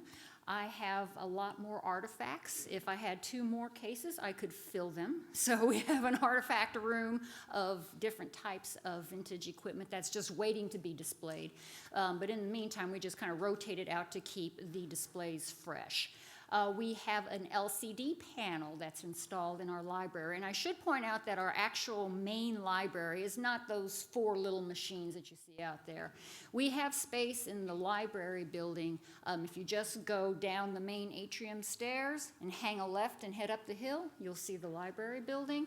We have the 6 display cases up there, and we have about 10 more vintage working systems that you can actually get hands-on with. And that's what sets us apart from other museums. You can actually go in and play with them. And another thing that sets us apart is our hours. We're open every time the library is open. So from 8 o'clock till 10 p.m., that's unheard of for museum hours on Mondays through Thursdays. We're also open till noon on Fridays. Unfortunately, closed on Saturdays. Even the library staff needs to take a break every once in a while. But then we're open again on Sundays from noon until 5. So free admission, anybody can come. It might be something that you want to stop by after the conference today and just take a quick visit and see what we have to offer. But as I was saying, we have an LCD panel that displays vintage computer commercials. So who remembers the 1984 Macintosh commercial during the Super Bowl?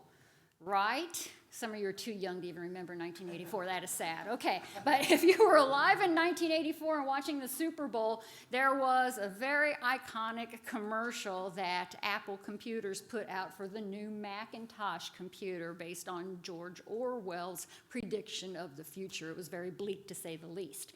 And there are a lot of those ads. William Shatner, Captain Kirk, anybody? Anybody know that he used to hawk Commodore computers? So we have ads of that. We've basically just put on a loop a bunch of vintage TV commercials that are up at the library right next to the cafe, that we have handsets that you can listen to and actually see some of these real advertisements that were ran during the time period that these machines were for sale. Our dedicated room has, like I said, a variety of machines. We have IBM PS2s. We have Tandy computers. If anybody remembers Trash 80s is what we used to call them. We've got a Model 4 and a Model 12, and those things, I mean, you have to team lift them. They're so big and heavy, but we've got them up there. Lots of Apple Macintoshes. Remember the real colorful little iMac G3s? They came in pretty colors like purple and pink and orange. We've got a tangerine that's on display up there, courtesy of Dr. Rigoli. Wherever Dr. Rigoli is, we would like to thank him for making that donation. We have Commodore 64s, all kinds of Ataris. We've got 2 2600 systems. I've got a 5200 system sitting out there. And all of the machines that are out there are certainly worth your while to stop by, take pictures, play with them, boot them up. If you liked playing Dig Dug or any type of video game, we probably have the more common ones out there. Some of the community programs that we are involved with as the Museum of Technology, we do some Learn at the Museum sessions at 2 o'clock on the second Wednesday of the month. Unfortunately, that coincides with us today. So at 2 o'clock, I'm going to be going over to the library, and a few of our students are going to be giving a presentation on the Macintosh G4, I think, is the one that they're going to be working on. This is a picture of one that they did last month on the Atari 2600. So our students are very active in the management and also the engagement of the museum. And again, if you want to follow our Facebook page, just search for Museum of Technology, Macon, it'll pop right up. We're listed on Yelp, we're listed on Google, we're listed on all different types of social media. You can follow me on Twitter and LinkedIn, and I'm sure there's a bunch of other ones that I'm not necessarily remembering right now, but these would be the main links. Our Facebook page has all of our events posted on it, and the Twitter feed, if you would like to follow that, is when we get something cool and exciting in, and we just can't contain ourselves. We tend to tweet a picture of it out, so I encourage you to definitely follow those accounts. So, any questions or comments? Yes, sir. Jonathan. Oh, do you have a mic? I tend to talk so loud, I sometimes don't think I need a mic. How can people contribute to the museum? Oh, if you're interested in contributing, I didn't want to use this forum to a big plug or anything, but since you brought it up, if you want to contribute to the museum, there are different ways that you can do that. We take direct donations of equipment, so if you have anything of interest that you would like to see, if we would want, you can contact me. You could also go, and if it's something that's sizable, you can contribute through the MGA Foundation. It may be tax deductible. I can't tell you that it will be. I can just simply say that it may be. And we can work things out to where we can take collections on loan as well, to where we would do a nice write-up saying this is on loan from the collection of Dr. John Gerard, which one of our EXO computers is graciously on loan from Dr. Gerard. So when you go take a look at that machine, you'll see that. But primarily just contact us at the website information, or you can simply call the Department of Information Technology, and the staff can get it pointed in the right direction. Thank you for that question. Anything else? Okay, well, one last thing I want to just leave you with is those machines out there. I was watching y'all, and you can touch them. You can type on them. You can play on them. Because some of you are like, oh, don't know if I want to touch this or not. Go ahead and just do what you want to with them. That's what they're there for. That's the very definition of having a live museum. So please have fun. And if you've got the time, take a trip up to the library and see the rest of our collection. Thank you.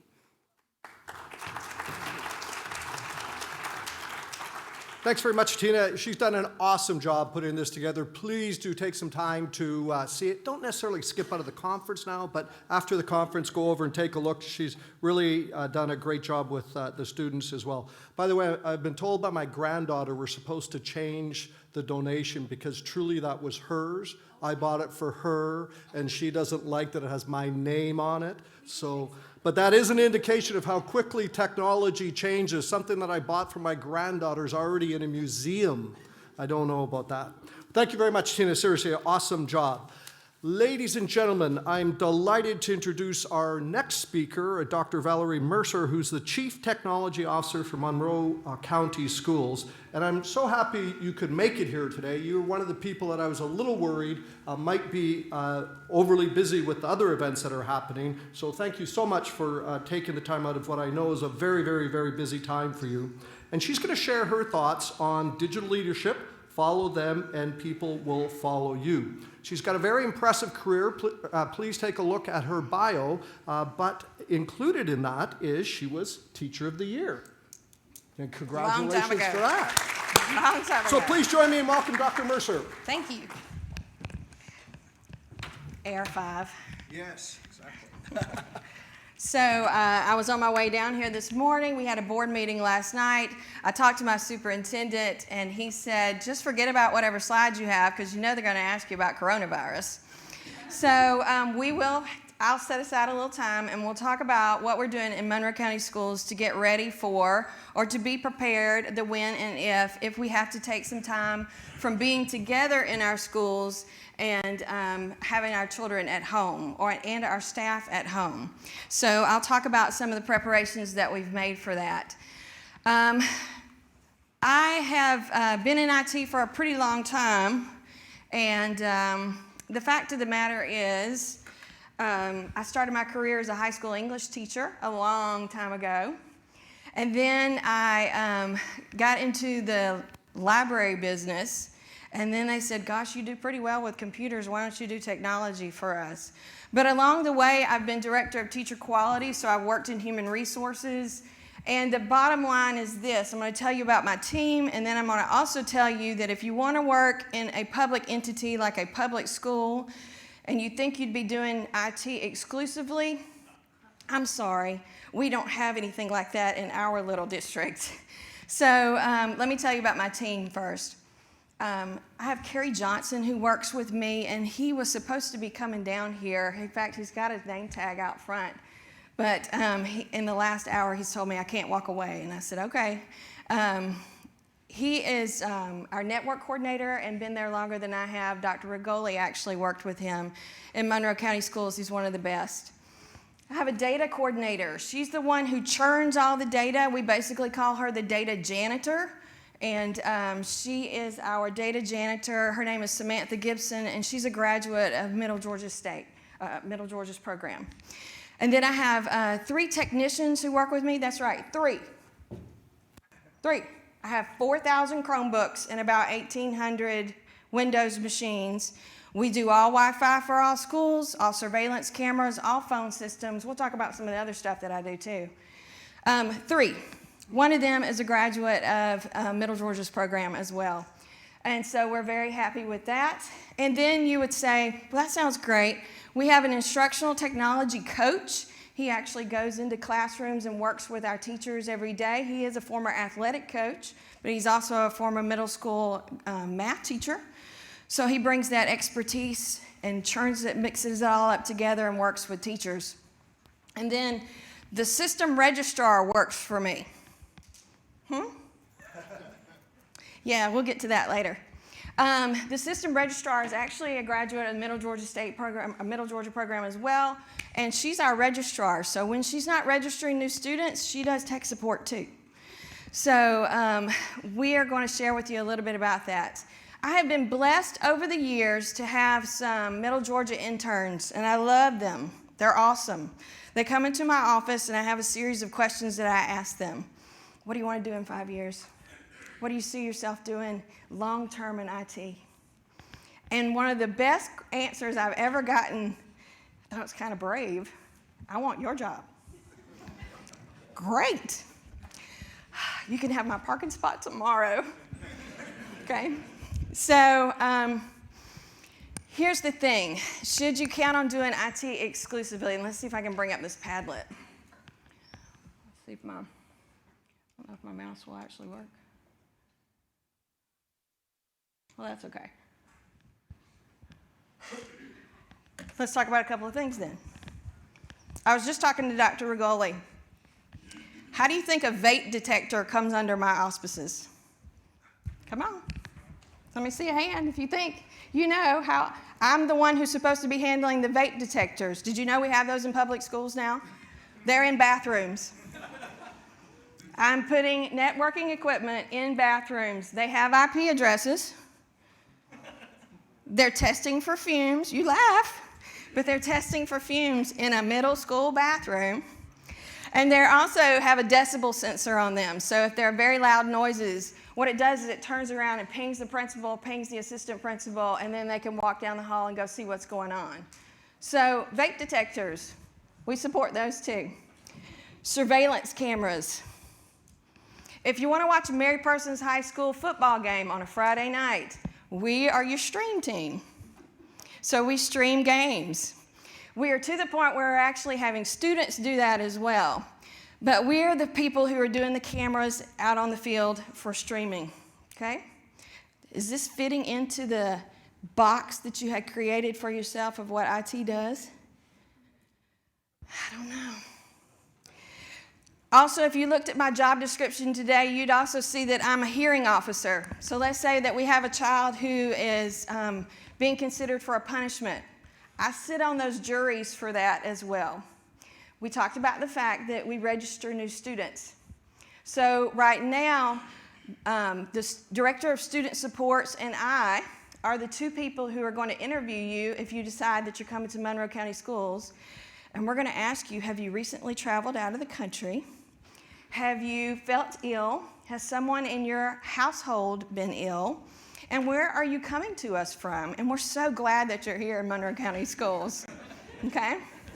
But on a serious note, I'll talk a little bit more about what we're doing for coronavirus in just a minute.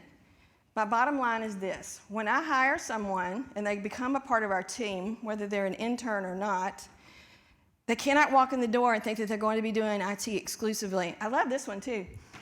I'm coming to see about your firewall. Great, but first you're going to move these boxes over here. We want to share, and we're very giving.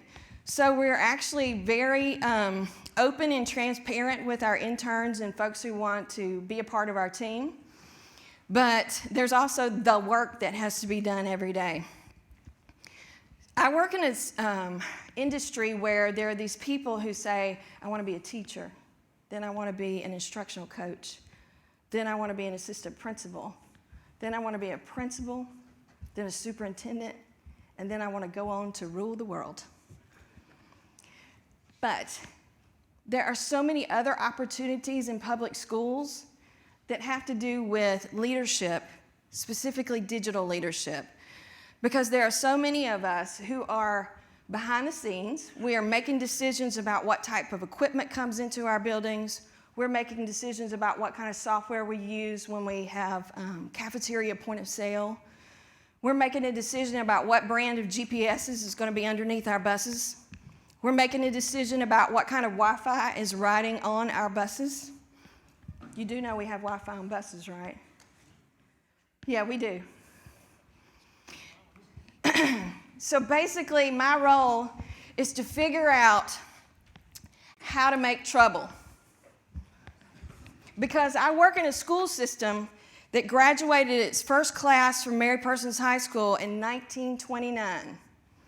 And we're so steeped in tradition, our central office is still in the very same building. It has beautiful wooden floors. Try to explain to an auditor why your computer room is on top of wooden floors, 1 story off the ground. You'll get marked down for that one, by the way.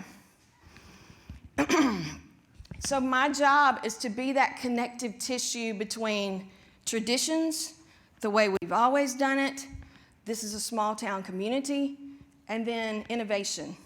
Figuring out what's new and what should come into our buildings and associate with our children and our families. Because there are so many vendors out there who want a piece of what they think is a public school pie. And so there is this stopgap of gatekeeping. How do we figure out what's really important to bring to our students? What's a flash in the pan that might not actually be something that's beneficial for them? And then what's something that could truly make a difference for them? And how much does it cost? Because that's a big bottom line for us. So let's see if I can get this video to work. Oh, come on, Val. What? Can somebody back there click for me? Thank you.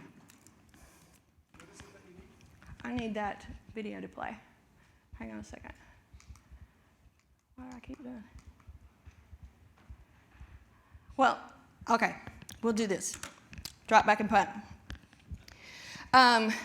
So this is the story, if you've not seen this TED Talk, where this is the background of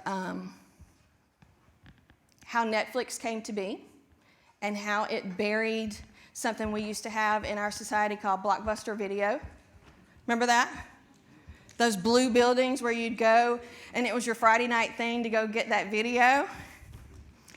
And this guy here was actually a part of Netflix's, actually Blockbuster's strategy. And he wasn't listened to. And the fact of the matter is, they needed to figure out a different model for the way they do instruction and the way that they push to have things happen in their organization. So let's talk about this. You can't lead where you won't go. So I talked about picking up boxes. Invariably, it happens on a day I'm wearing a dress, ladies. Sorry. But I do pick up boxes. And I do move equipment. And we are the ones who have to be responsible for getting those things out there. There are other school systems, larger ones, who can afford that white glove service. That would sound great. They image it at the factory. They slap a tag on it for you at the factory. And then they bring it to you and then hand you a little email that says, here are all your asset tags and your serial numbers. I do get those. But my team and I do all of the work of actually getting out there, unboxing, and making those things happen every day. So once again, that little box that you may have discovered or thought that you had in terms of what IT does, that's not necessarily the case. So having clear expectations for self and others, modeling collegiality, rewarding those with praise who behave as colleagues, and rooting for one another, these are basic tenets in our team. And for every IT team, I think these are important. If you don't have those ground rules or those expectations that you've set for each other, they're huge. All right, so let's talk about this. This is one of the things that I struggle with teachers. And so I talked to you about the fact that I have an instructional coach who works with us, and he's out there teaching teachers new software. I'm really proud of the work that he does, whether it's robotics or whether it is teaching a new piece of software or a piece of equipment for our teachers. I love the work that he does. He's an awesome bridge for our people and our students. But this is also what I deal with. I have teachers who have desks like this, and I have folks who have inboxes like this, and I know nobody in here does, okay? But it's one of those pet peeves, but it's also one of those things that could keep you from innovating, could keep you from moving forward. And so a lot of times I get asked questions, well, how is it that Monroe County Schools is the ranked 9th in the state of Georgia? And how is it that you've been ranked in the top 20 school districts for integrating technology into this classroom for the last 15 years? And my answer to you is, we don't live like this. So you're going to find that we are responsive. We try to be as on point as we possibly can. When you call into our schools, you're going to get an automated attendant, but within one click, you should get to talk to a person. And so we have some very small town. How can we continue to be small town, but how can we continue to provide what we need to do to innovate? Okay? So let's talk about some scenarios. This is our robotics team over here to the right, and I'm so proud of them. That's the reason why I wanted to just throw them up here, because they're not involved in the scenario, but just know this is T.G. Scott Elementary's robotics team. They are state winners, and we are so proud of the accomplishments that little team has made. But let's talk about this scenario. By the way, these all have elements of truth. The special ed director has signed a software contract requiring a new server and a new database engine. It's supposed to be great. After all, she went to a conference and she saw that it was going to be coming along and be the best thing since sliced bread. It's going to be so wonderful. It's called Tranquility. Can't argue with that, can you? And here's the problem. She signed a contract for this software. She's not authorized to sign a contract. You have no budget for this new server and new database software, even though the special ed director signed a contract, okay? That's a real life scenario in IT in public schools. Because once again, we go back to everybody wants a piece of our pie because they think we have a pie. And number two, we also have this issue of everybody thinks that they can come solve all of our problems with a new software piece that's going to change the world. So is anybody brave enough to make a guess as to what you do next? Come on. There's no wrong answer. Modify the contract. Good start. Make it work somehow. Let me give you a little more background. This particular product was built for Wisconsin schools, and so therefore it was not built for Georgia schools. So what are you going to do about the code? Because Georgia has different requirements than Wisconsin, for instance. So we did modify the contract so that we could use it as a pilot for a certain amount of time. We paired with them in order to get them to write the code for us so that it would work for our teachers. And then we innovated it, or we piloted it for them, and that's how we made it work. But straight out of the box, it was going to be a complete disaster. Okay? How about another one? This is at our Gifted Center at Hubbard Elementary School. We have students who go over to that site once a week, and you see they're working on an 11-inch Samsung Chromebook. Here's our scenario. The vendor just let you know a shipment of 800 Chromebooks expected. They're going to be delayed. That never happens to you, I'm sure. You need these for teacher training, and you also need those hardware for assessments during the first 2 weeks of school because we do some pre-testing. What are you going to do? Anybody want to take a gander at that one? Sort of.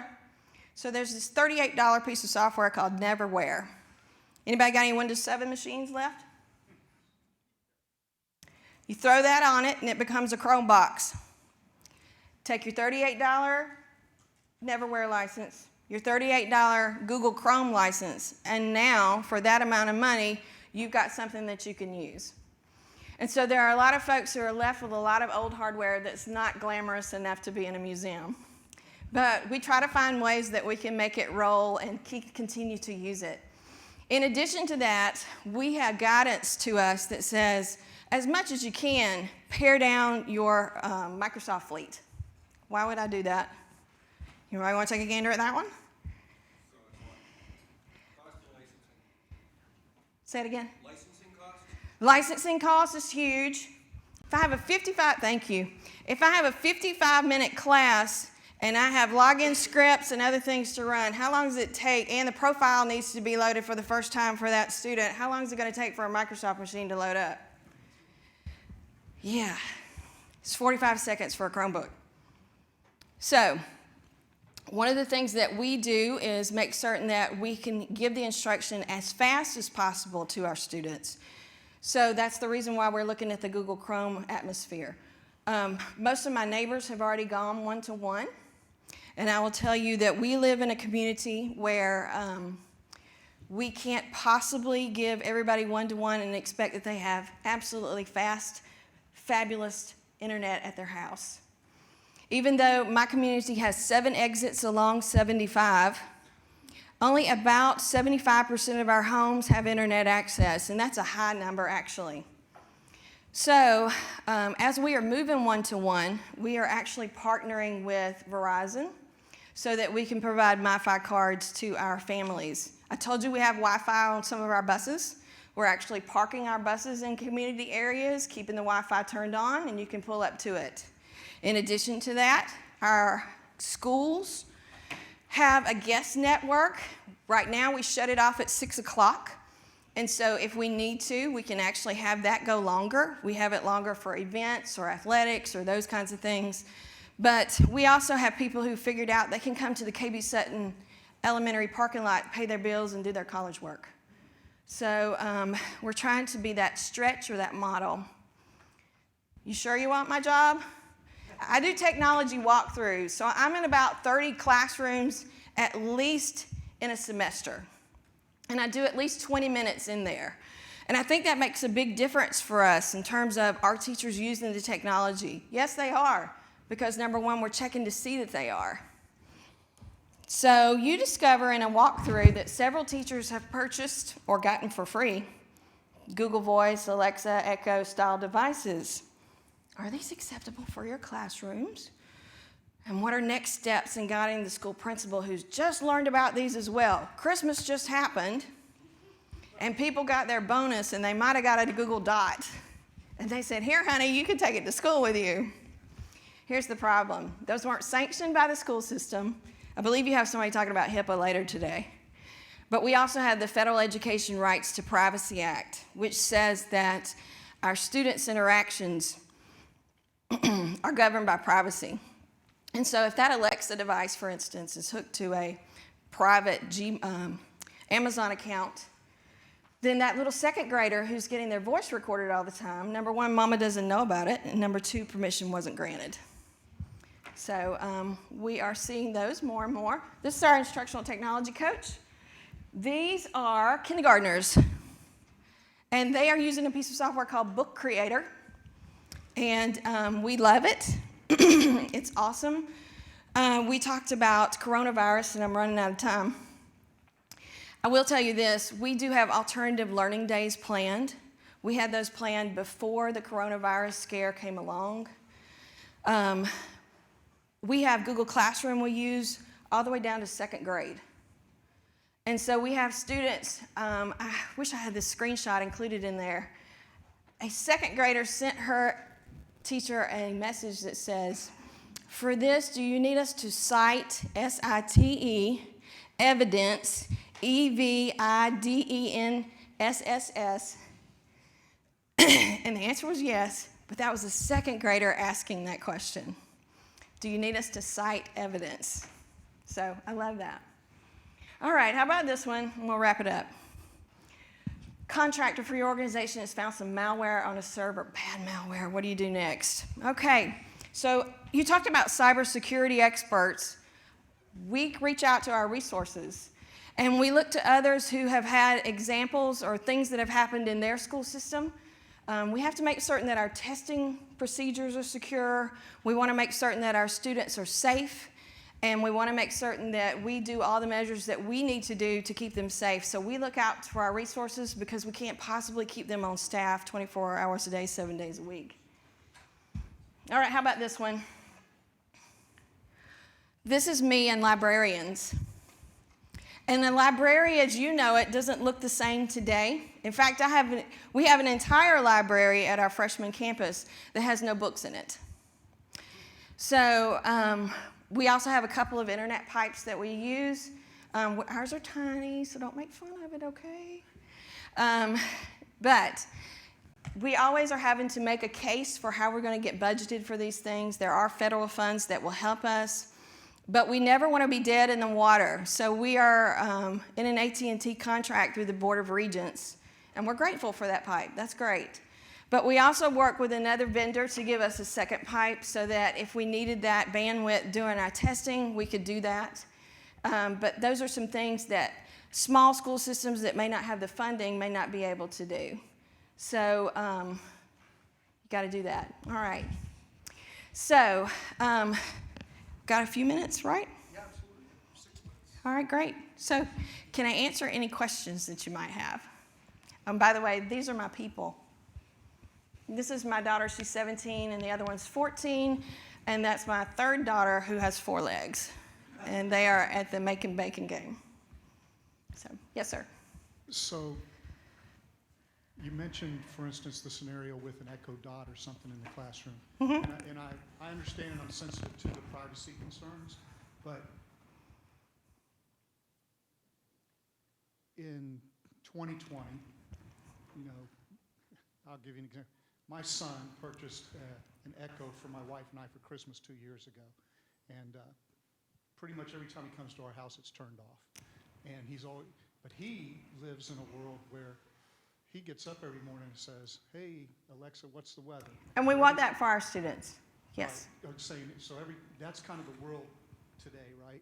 Mm-hmm. So how do you bridge that gap? We do. So let me tell you, we have some officially authorized listening devices like that. I can think of the best example for me is we have a group of severe and profound students who are in a classroom at Mary Persons High School. They need to be able to learn how to wash clothes, dry clothes, how to interact with others, how to have basic life skills, how to cook, how to pay some basic bills. We teach all of those things to those students, and in the room is an Alexa device so they can ask them, how do I set the temperature for the oven? So we definitely have them in authorized places. If you go into our STEM lab over at Hubbard Elementary School, you're going to find one in there because we don't want kids to get hung up on calculations. We want them to keep going and keep pushing so that if I had to get out a device and go do calculations and those kinds of things, that would slow the process down. So we do have them in official locations. Good point. Yes, sir. All right. You mentioned about not allowing those devices in the classroom, but my phone has Alexa on it. It sure does. Your students have. So let's talk about that. And you have students with IEPs that are recording your classroom and other students. So I'm much more liberal, or we are much more liberal than a lot of other counties. For instance, just yesterday on a state listserv, somebody says, well, how do y'all ban Apple Watches? Number one, I don't want to do that. That might be a health device. It might be an assistance device for a child. It could be an academic device for a child. So we don't do that. I will tell you this, the state of Georgia, when we go to have standardized testing, makes them take off their watches and put them in a secure area. And then also, they can't have their phones during certain testing times. But you go into Monroe County Middle School or Mary Persons High School, you're going to see some things that look like red lights and green lights. And so if you walk into Jennifer Pippin's physical science 8th grade classroom, for that day, you may look up on the board and you see a green light along with your instructions on how to get started. They know that that means that it's okay to have their phone out that day. If you see a caution light or a red light, it may mean that it needs to be put away that day because of something we're specifically doing, or I'm going to be providing a device to you. So we have different scenarios, but the one thing we do not do is a carte blanche, no, you absolutely can't have it. That doesn't work because they're still going to use it anyway. They are. Did that answer your question? Well, not really. Okay. But how's that, they're still could be violating FERPA if they, you've got other students that could be listening. Yeah, it would still be. Student-to-student violation of FERPA, we can deal with that in different ways, including behavior addressing. But what I do not want is one of our employees to be violating FERPA by having a rogue device on a network. Does that make sense? Okay. All right. And we could talk about more sophisticated rogue devices I deal with, but we won't get into that today. Anyway, you met my 9th grade boys lately? They are into some really strange rogue devices. So, all right. Thank you so much. Is there any questions? Yes, ma'am. You were saying that the school buses had Wi-Fi. They do. And you allow other people to access the Wi-Fi. How do you secure the network? So we have a separate SSID that basically rides completely separate from all of our network, and you don't have to have credentials to get into it. It's much the same that you would go do at a hotel or something like that. You do have to register that device with us, so we'll know what your MAC address is just in case something happens later. And if bandwidth gets to be a premium, we shut that network down. I don't shut it down on the buses, but let's say it's a school day and that network is getting clogged because usually it's the week after Christmas. They all got a new watch, they all got a new phone, and I have one child at Mary Persons who brings 4 devices with her to school every day. Well, that's 4 IPs. So when that gets clogged, we shut it down, or if you just want to throttle it, that's fine because all they're doing is doing Apple updates on your network instead of mama's cell phone bill. That's what they're really doing. So, does that answer your question? Okay. Anything else?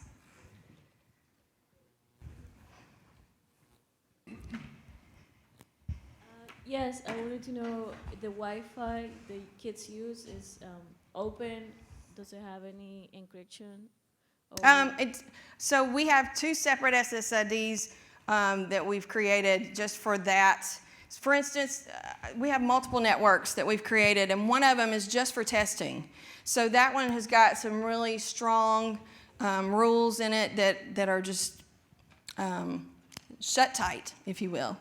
And then this open network, like I said, if it gets to be something that's a drag or something that's causing problems, we'll shut it down and bring it back up or throttle it or do some different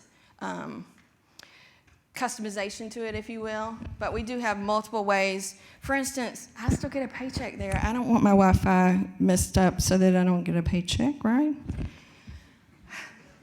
And I also have 300 employees. They're also bringing their personal devices to work every day. And then we also have our official devices that we have. So if you meet my teachers or you see them in a coffee shop around Macon, they're going to crack open a MacBook Air that's probably running Windows on it.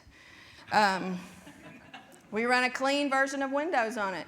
If you want to run the Mac OS, you can, but one of the best ways to do it, and I got this from Neil years ago, was to slice that hard drive, put some boot camp on it, and run 2 OSs. My problem is Mac is making things more difficult for me, so it may be the end of that journey for us. But we try to make their network as secure as possible. Grades, health information, attendance, behavior, all those things. Okay? Does that answer your question? Okay. Anything else? It's been a pleasure. Oh. Is Monroe County school system doing anything with esports? Oh, yes. So we are adding some sports in the coming year. We have to do a couple of things before we're ready for esports. Number one, you have to find a sponsor who's not doing 3 other clubs or 2 other sports. That's really hard at Mary Persons High School because the kids are so involved. We have an academic team sponsor who's just chomping at the bit to be our esports sponsor. Next year, we'll be adding bass fishing, and I can't remember what the companion sport is, But we're adding 2 more sports. The following year, we'll be adding 2 more, and one of those is hopefully esports. What are you doing network-wise to? So that's a real struggle for us because we have a robotics lab, for instance, and man, you should watch the traffic come off of that classroom. It just blows my mind. If you sit on it and watch that switch that's handling that, it has almost got smoke coming off of it. So we are really struggling with that, and we're actually looking to some of our neighbors who've done some segmenting and some other ways to make certain that that traffic gets prominence, but it doesn't take prominence over other things. So big things coming and big questions to get answered. Thank you. Good question. It's been a pleasure. Thank y'all very much. Well, thank you very, very much. What a fascinating talk, and especially for the students in the room and those that are online. I know we've got new students that have joined us online. This is the reality of the world in which many of you are going to be operating. This is flexibility and multitasking at its best, and the world is fuzzy. And as Dr. Mercer said, you need to be able to cope with that sort of fuzziness and work within that environment. I have to say, I learned a lot. I never imagined that we would have to have vape detectors in schools.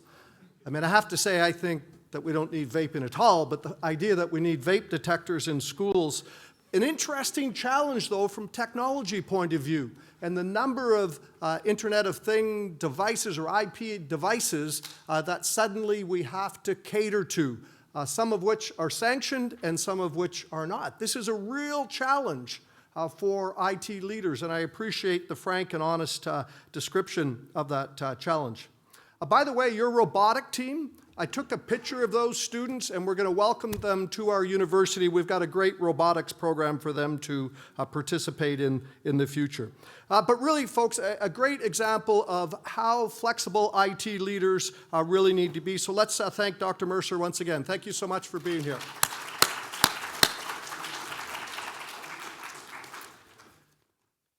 Our next speaker today is Caroline Dunn. She's the VP of Marketing at Alexa Dev Group, which she will tell you a little bit about, I'm sure. And she's going to look into her crystal ball, I think, and share her thoughts about the future of cybersecurity and you, or us. Now, an interesting fact about Caroline is she's traveled to 42 countries.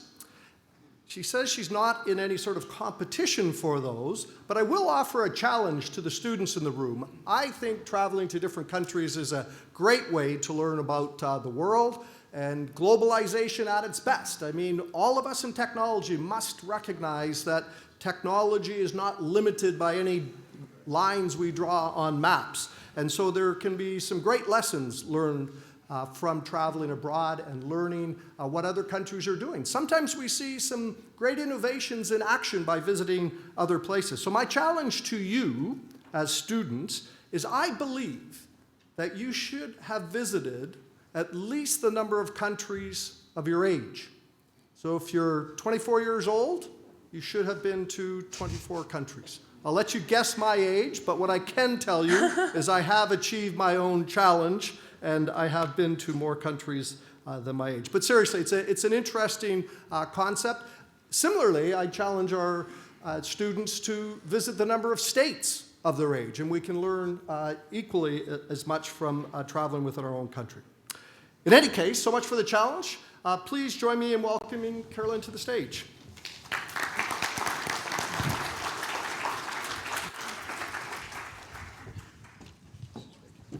Thank you so much.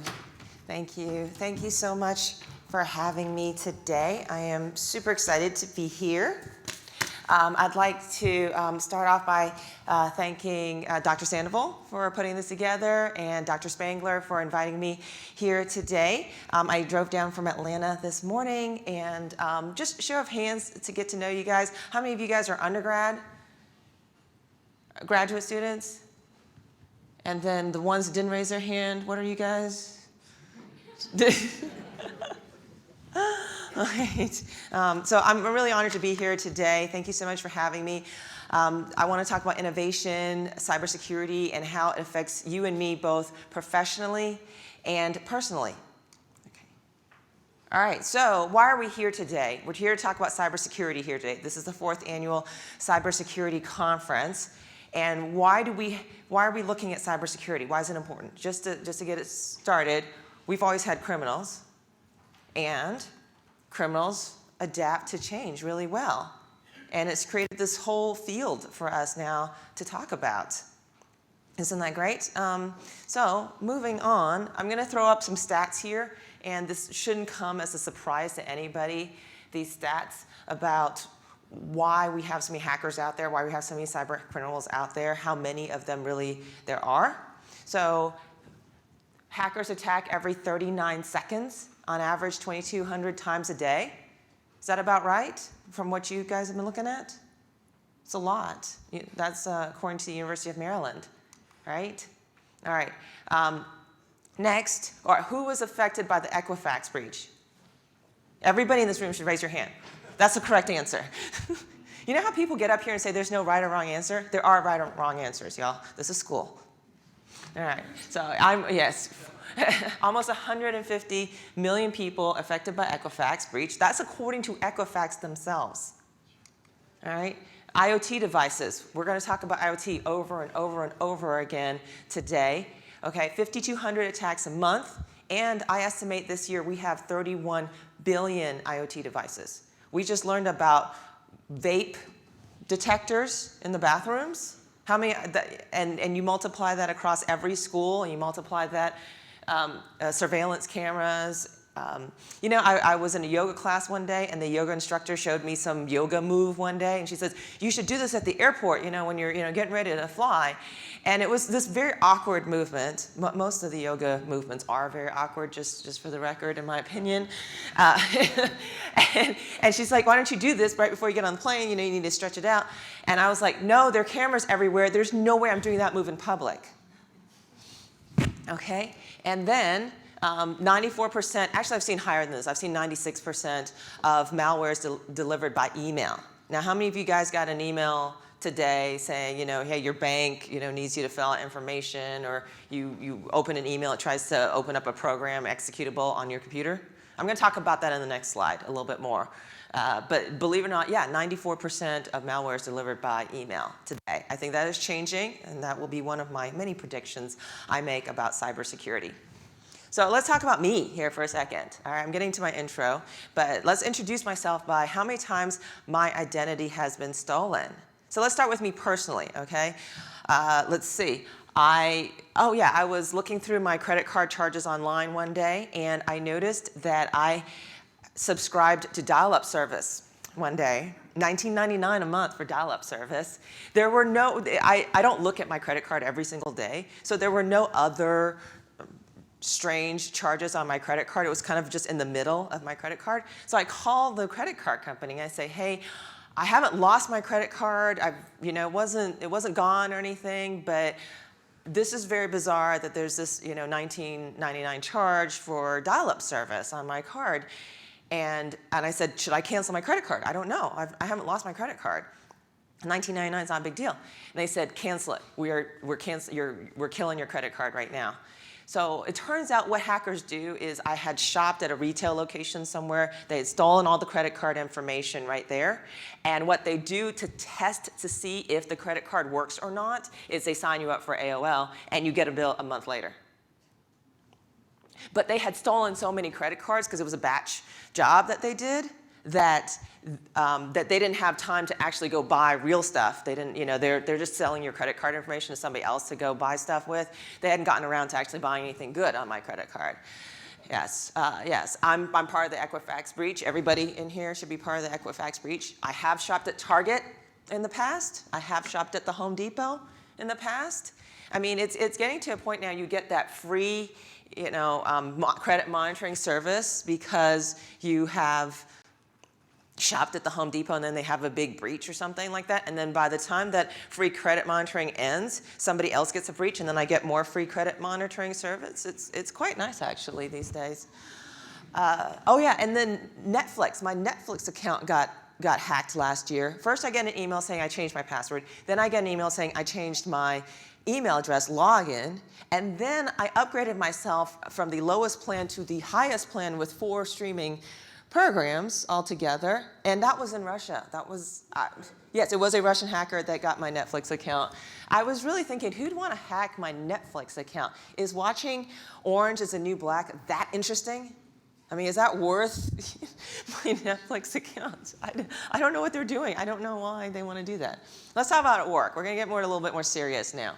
So one day at my home, actually, this is work related. One day at my home, I get an email saying that, well, I get a letter from the IRS, not an email. I get a letter from the IRS saying that somebody tried to file my taxes for me in the IRS. And that year, I owed money to the IRS. And I thought, if somebody wants to file my taxes for me, can they please write a check too and pay for it? That'd be great. Yeah. So it turned out somebody at my workplace had received one of these phishing emails and thought it was from a legitimate vendor and ended up sending all of our payroll information to a hacker. And then I got 2 free years of credit monitoring service from my employer after that. So, and no, they did not pay my bill for me. I did have to pay my taxes. That was the worst part. All right. Same company. All of our servers went down one day. Some hacker had gotten in, took down all our clients, took down us, demanded 21 bitcoins. How much is 21 bitcoins? Yes. Yeah. And you know what we did? We had everything backed up in the cloud, but then we realized it would take us 2 weeks. You do need to report it to the SEC. And then one day on my corporate card, I noticed that I had bought a Domino's pizza, and I bought a $15 pizza and left a $25 tip on a $15 pizza. Yeah, I'm generous. I'm a good tipper. All right, so let's get to me. Okay, so who am I? I'm Caroline Dunn from Atlanta. I went to Georgia Tech. I am one of 12% of the women who graduate from Georgia Tech from the School of Electrical and Computer Engineering. If you have questions about that, I'll talk to you about that at lunch. I could do a whole presentation about what it's like to be 12% female in the School of Electrical and Computer Engineering at Georgia Tech. I did a bachelor's and a master's there. I was there for a really long time. I went on. I did not pursue a traditional career in electrical engineering. Unfortunately, I did an MBA in marketing. Right now, I'm on YouTube. You can find me on YouTube. I'm Caroline on YouTube. I have 22,000 subscribers on YouTube, and I'm also a gold and silver medalist for Team USA. So last year, I went to the World Regionals in Toronto, competed against Central America, US, well, not US, I'm part of US, and then Canada and Mexico. Competed against them. I won the gold medal in the 8K and the silver medal in the 10K competition. And then the picture that you see, thank you, Team USA. Yes. And the picture you see, that is me at mile 26 of the New York City Marathon. And, but the picture is really because I entered this competition last year. It was an international Amazon competition. It was for Amazon Echo. So if y'all have questions about Echo, I can talk about Amazon Alexa all you want. They had a competition, top 10 finalists. I was the only female in the top 10. It was me and 9 guys, which is like Georgia Tech. It was fine. And then I'm the only one from the Southeast United States. So there was no other winner from Florida or South Carolina or North Carolina or Alabama. I'm the only winner from the Georgia, this area. So that's me in a nutshell about, just to introduce myself. So I'm not claiming to be an expert in cybersecurity. I would say a true expert of cybersecurity would be somebody like a Charles K. Edwards, former acting inspector for the U.S. Department of Homeland Security. Unfortunately, he couldn't make it today. He is under indictment from the United States. He has 16 counts of indictment, conspiracy to commit theft of government property, defraud the government, theft of government property, wire fraud, and aggravated identity theft. He is our true cybersecurity expert. Okay, I just want to be honest, okay, about how this works. All right, so, but what I'm going to give to you today is my top 10 predictions for the future of cybersecurity, and this is a countdown list. So we'll start with number 10. So everything will be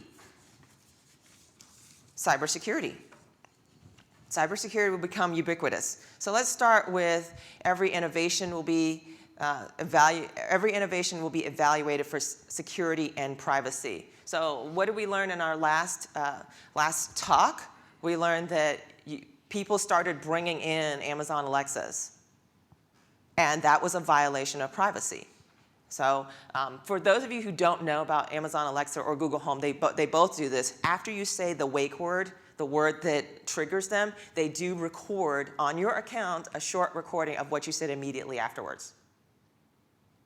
Okay, there is a kind of a generational gap about the Amazon Alexa. Everybody I've spoken to over 50 hates it. Everybody under 50 kind of likes it. You know, it's kind of that, you know, because for some reason, everybody I've spoken to over the age of 50 on Amazon Alexa says it's recording all the time, 24 hours a day, 7 days a week, everything you say, whether you're talking to her or not, whether it's on mute or not. That's not true. But it does, and Google Home does exactly the same thing. After you say the trigger word, hey Google, it does make a short recording. It records it on your account. And unless you turn it off, by default it is on. Unless you turn it off, an employee can listen to what you said.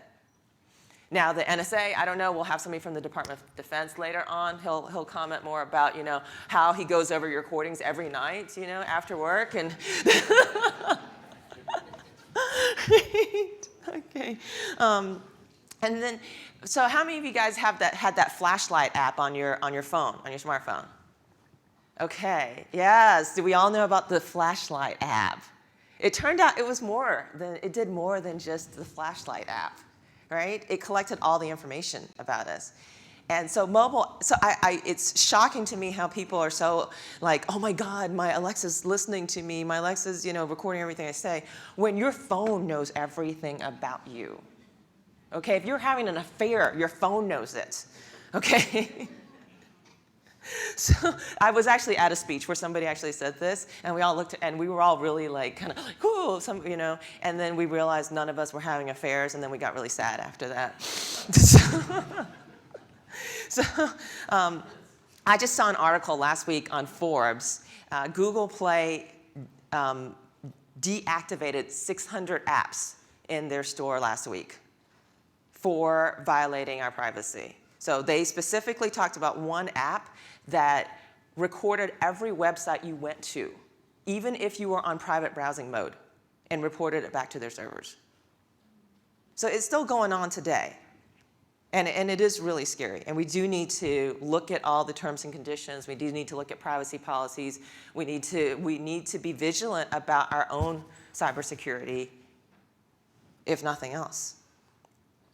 I saw an article where employees or contractors of Amazon, you know, who were legitimate people who were supposed to review recordings. They are supposed to review a small portion of the recordings. It is supposed to be so that Amazon will work better. Because, you know, the way we talk to Alexa, we have accents and we have, you know, regional things that we say.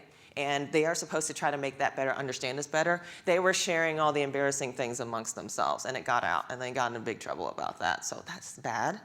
Have you guys heard about somebody who sent a recording of their private conversation to somebody else on Alexa?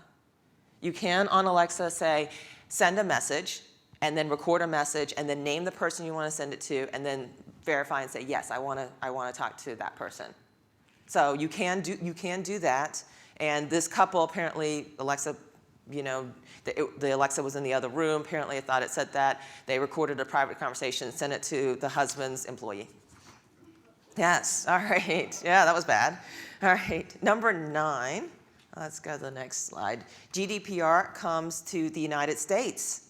All right, so how many of you guys are familiar with GDPR in the UK? In the EU, sorry, not UK, EU, all right. So that was groundbreaking legislation on privacy. And I think that rolled out in 2018. And the big question was, is it coming to the US? Well, yeah, it came to the U.S. California is known for their consumer privacy, and this is very distracting. Sorry. Sorry. So California has now passed the California Consumer Privacy Act, and it's similar to what we're seeing in the EU.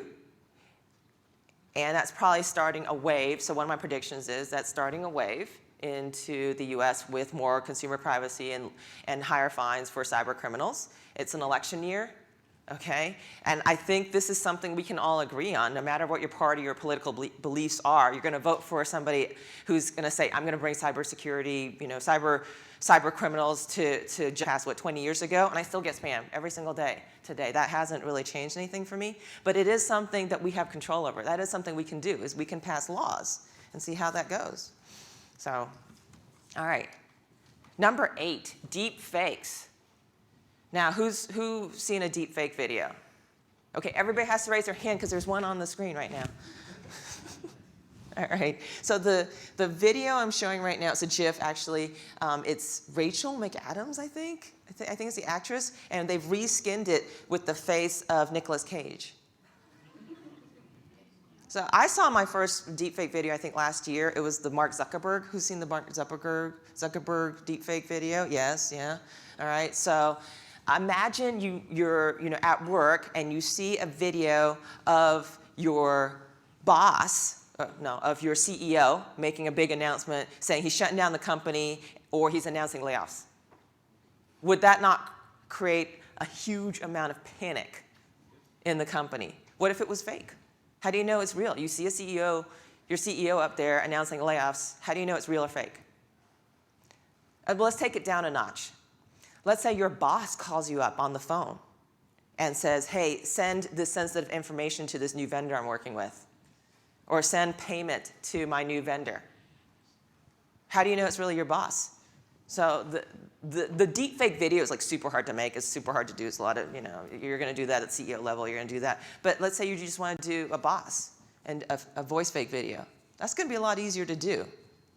So in my previous company, the CEO would tell the CFO, hey, pay this vendor. This is something we want to do. And the CFO would say, okay, send me a text message. Just to verify or have some sort of question. All right, so deep fakes. We're going to see a lot of deep fakes this year. All right, number 7, the cloud will only get bigger. Now, this is how cyber criminals attack us. This is how they got into this business in the first place. In the olden days, yeah, they had to break into, a real store and get your data. Now it's on the cloud. Now they're able to, send a phishing email. Now they're able to get into your networks because your data is in the cloud. So the obvious solution is to take everything on-prem and take everything off the cloud. Is that going to happen? No. That's completely unrealistic for me to get up here and say that we're going to take everything on-prem. You're not going to have all your data in one place. That means you've created a single point of failure and one big fire, and that's the end of your company right there. You can't, it's unrealistic. So we're only going to keep on putting more and more things in the cloud. And we have to have good cybersecurity professionals to protect our data, protect our networks. Back to the vape sensors. 31 billion IoT devices this year. Our projections are 75 billion in the next 4 years, next 5 years. I have 30, me personally, I have a small home, and I have 30 IoT devices in my home. I had to buy 2 new routers for that, just to keep that going. So I have every switch, I have every thermostat, I have every light switch, every plug, everything on my network at home. So I'm 30 devices just by myself. All right. Number 6. 2020 will be the year of 5G rollout. We already saw a lot of that happen in 2019. This year is the big year of 5G. What does that mean for us? It means more IoT devices on cellular, and thus Criminals go where the opportunity is, and criminals will have to start figuring out how to hack devices over cellular.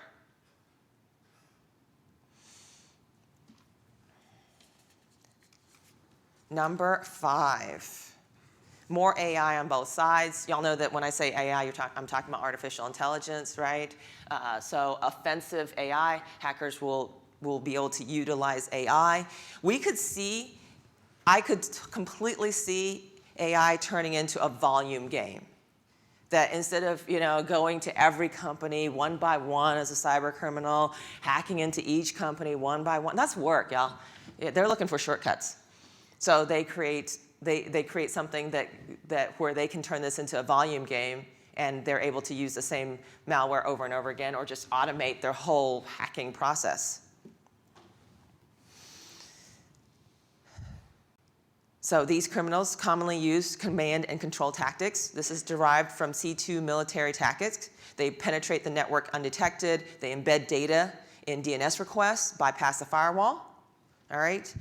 So I think I was talking to a friend of mine who's in the banking industry, and they said that they had written an algorithm where the way hackers get into your, believe it or not, the way a lot of hackers get into your financial data is they actually go into like the home page of your bank, and they have your login and password, and they have an automated way of logging into your bank.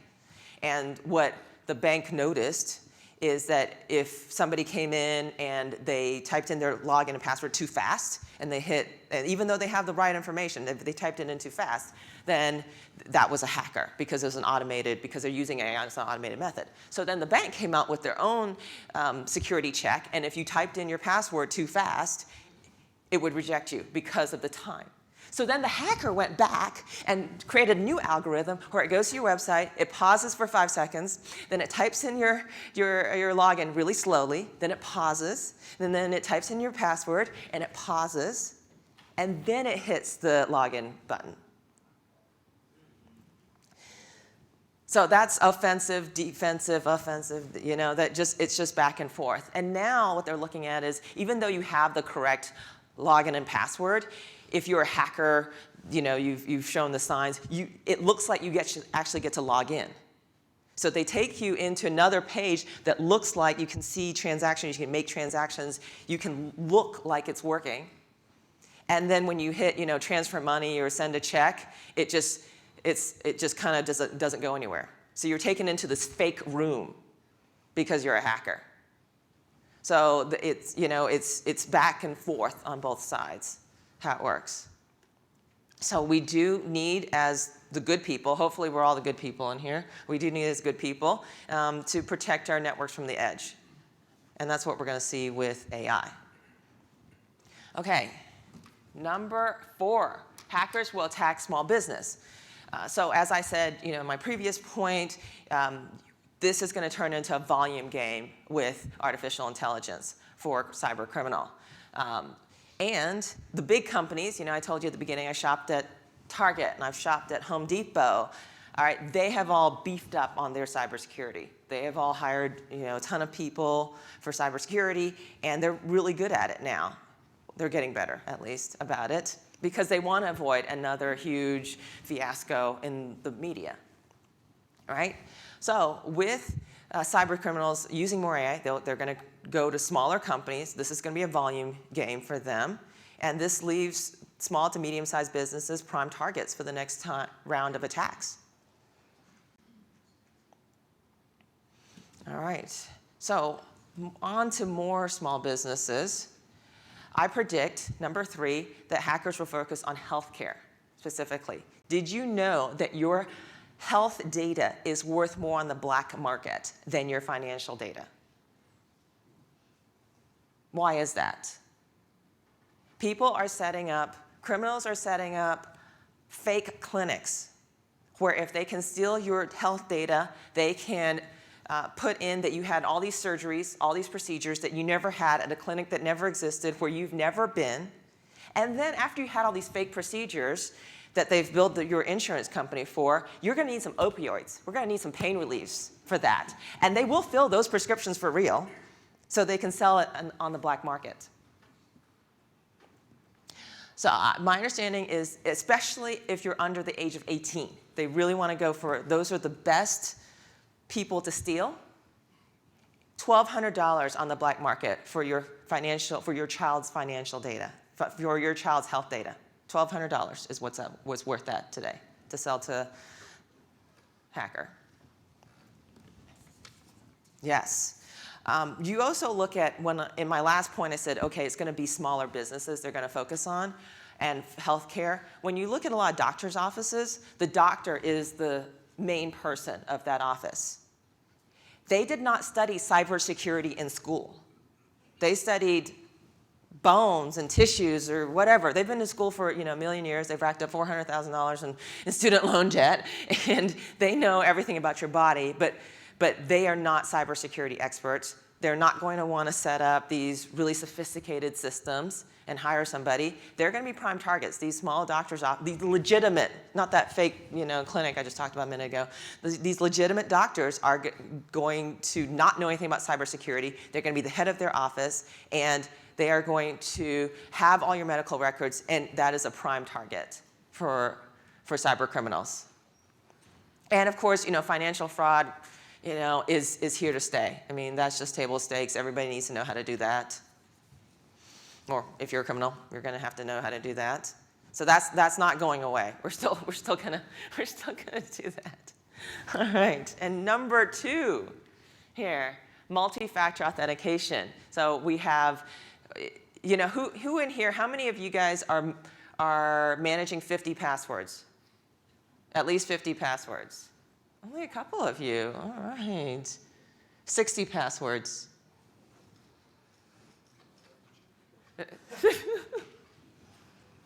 So the good news here is that logins and passwords are a thing of the past. Well, you still have to know the password, all right? But now you've got to authenticate with a password, a security question, your mobile device, the location of your mobile device, Face ID, fingerprints. We are going to see more 2-factor authentication. We could potentially see 3-factor authentication this year, right? So for example, a lot of banks, as I said, it's table stakes. A lot of banks, you're going to go up to your ATM machine. You're going to say, hey, I want money from the ATM machine. It's going to say, pull out your phone. I need to know that your phone is at the ATM machine. If you're logged in, if you log into your online banking and then 5 minutes later you log into your online banking from Africa, that's probably not you, right? But there is still a weak link in this multi-factor authentication, right? Let's say you legitimately or illegitimately, you're trying to log in, your password gets turned off. Because it looks like a cyber criminal, because there are a lot of false positives. So that's the other flip side of that. The weak link is the call center. You're still going to have to call the call center, whether you're real or not, to say, hey, unlock my account. And I've heard about people calling the call center, and you want to know they need to know verify your identity. So they'll say, what's your mother's maiden name? And the cyber criminal will say, well, my dad was remarried 4 times. Can I have 4 tries? At my mother's maiden name. So the call center people will need the most amount of training, because that is the key to getting back into your account.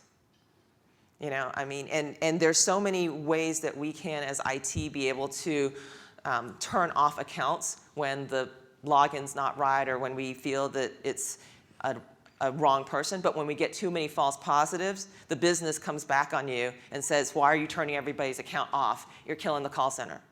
So there's a balance here of how this works, right?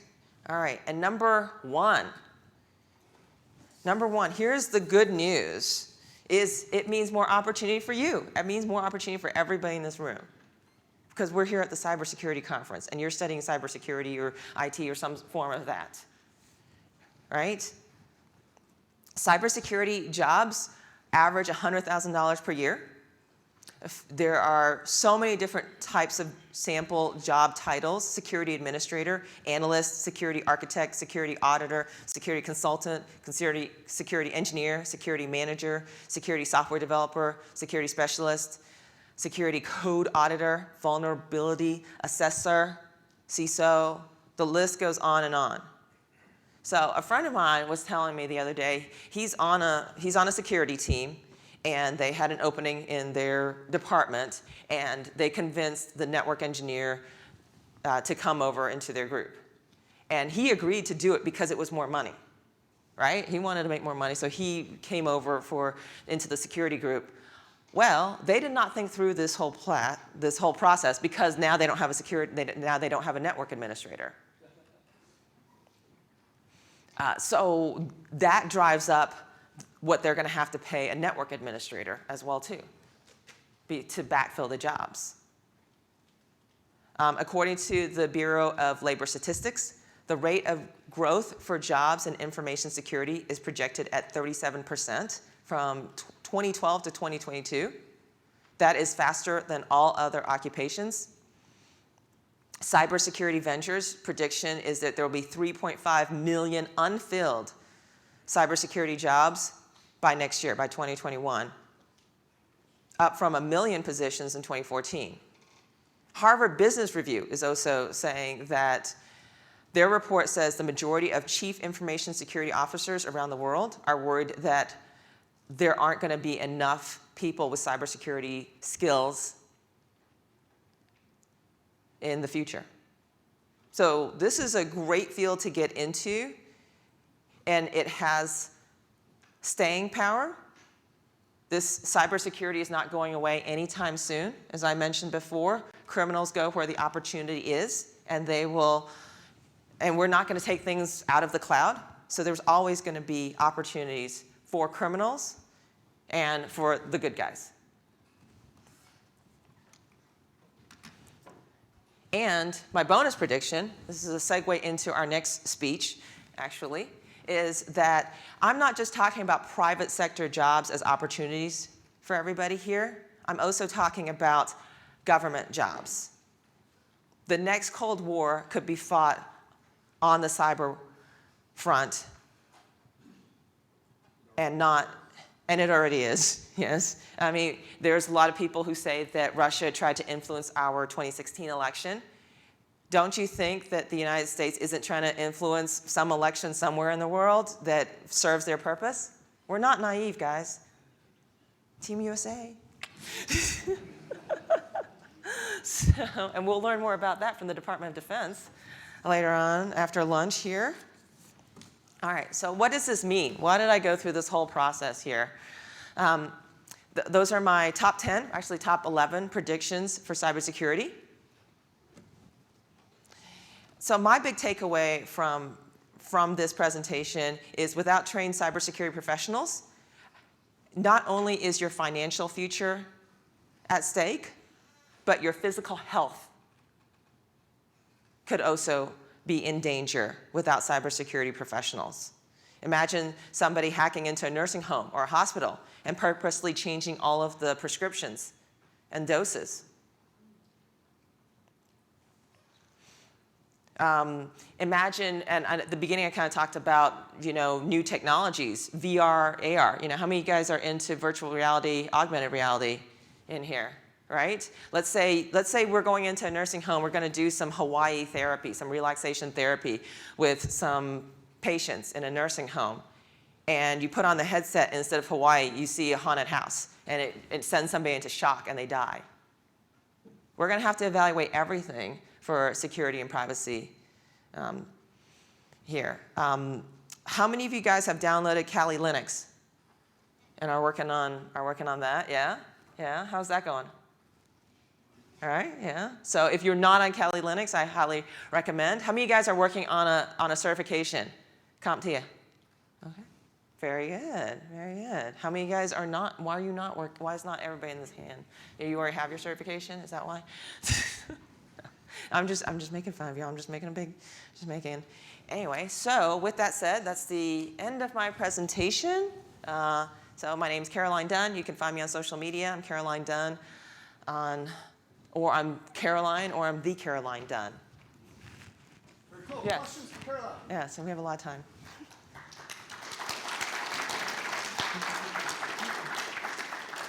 Thank you. With the shortfall of cybersecurity people, do you think that's going to increase AI to replace those people? No. Short answer, no, because who is going to write the AI? It's humans that write the AI right now. And it will always be humans that write the AI. And something interesting, I want to talk about diversity for a minute here. Something interesting about diversity is that they're looking at the AI we're writing today as the white hat people, and they're saying that there is a lot of bias in the way we write AI today, and we're going to need a more diverse group of cybersecurity professionals to overcome our own personal biases when we're writing AI today. So really, we need more diversity in even writing the AI as the good people.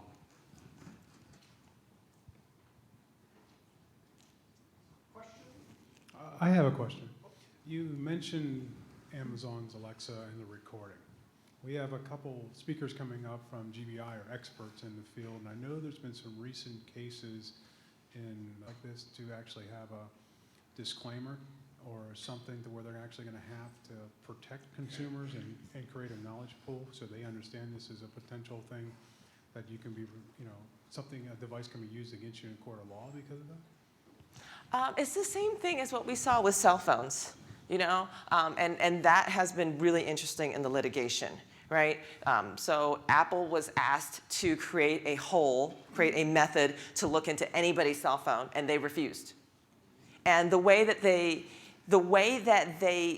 announced it in the media, they didn't do a good job of articulating, we don't want to make a hole where we can get into anybody's device anytime ever, was really poor. So nobody really understood why they were saying no to the federal government on that situation, but that's what it boiled down to. They just couldn't say it clearly to say, I just don't want to make a hole where the government can get into anybody's phone anytime, all the time, and somebody could hack into that and then we could get, into whatever. So I think your cell phone is the biggest possibility. And I think, if you're in a car accident today, right, first thing they do is they pull up all your text messages and see if you're texting and driving. Right? And I don't know if is there a disclaimer on your phone? I don't see a disclaimer on my phone that says, okay, if you're getting to, be sure, if you choose to text and drive, if you get into a car accident, that's the first thing that's going to happen. So, again, we need to be vigilant. What people do, is we bury everything in terms and conditions. We bury everything in the privacy policy. So it is in there. We've agreed to it. There is, that checkbox that you hit, when you're creating your account. It is in there. Who in here reads every privacy policy before you hit that checkbox to create that new account? I have met attorneys who don't even read that stuff.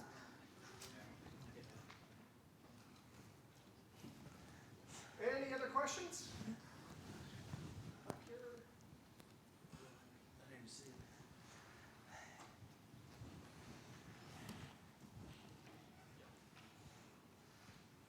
So it was a little while ago, I think earlier in the week, there was a recent article that went out about someone that was using a geographic location features on their phone for a bicycling app to track the distance they went.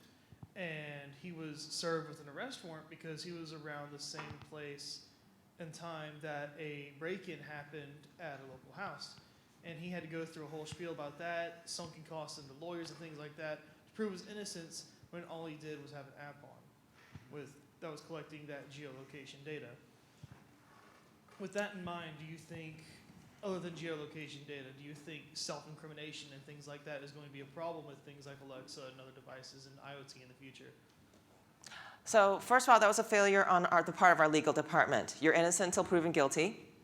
He was obviously being targeted for other reasons that were not related to what the situation was. So there's more, I believe there's a lot more to that story than they just looked at, okay, who was, they just pinged a certain, they pinged a tower and said, let's interview every single person that was there at that time and place.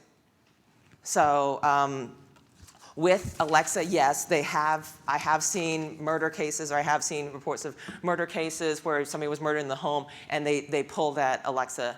They go through and subpoena and they pull that Alexa data. It's the same as I used to work for the phone company. I used to work at AT&T. I used to work at Bell South. It's the same as that, where you have to get a subpoena. You have to show probable cause. You go through this whole legal system. It's supposed to be, legit. Obviously, there are problems with it's not, the legal system is not perfect, but you are supposed to go through a subpoena situation. You can't sweet-talk your way into getting somebody's phone records. You have to subpoena for them. You have to show probable cause, And I'm not an attorney, so I can't really comment about that. But that is the correct process you're supposed to go into to get that kind of information. And I think that what they've seen in these Alexa cases where somebody was murdered in a hot tub and there was an Alexa right there or something like that, and they tried to pull it. Nobody said, hey, Alexa, I'm about to murder somebody, and that was what was recorded. Okay? So I don't think it came up with anything. And if I'm going to murder somebody, that's not what I'm going to say. I'm not going to say, Alexa, hey, I'm about to commit this murder. Right in front of my speaker, but maybe I'm a little more cognizant that I've got an Alexa or something. Yeah, I'm not harboring an international terrorist in my house, so I'm kind of.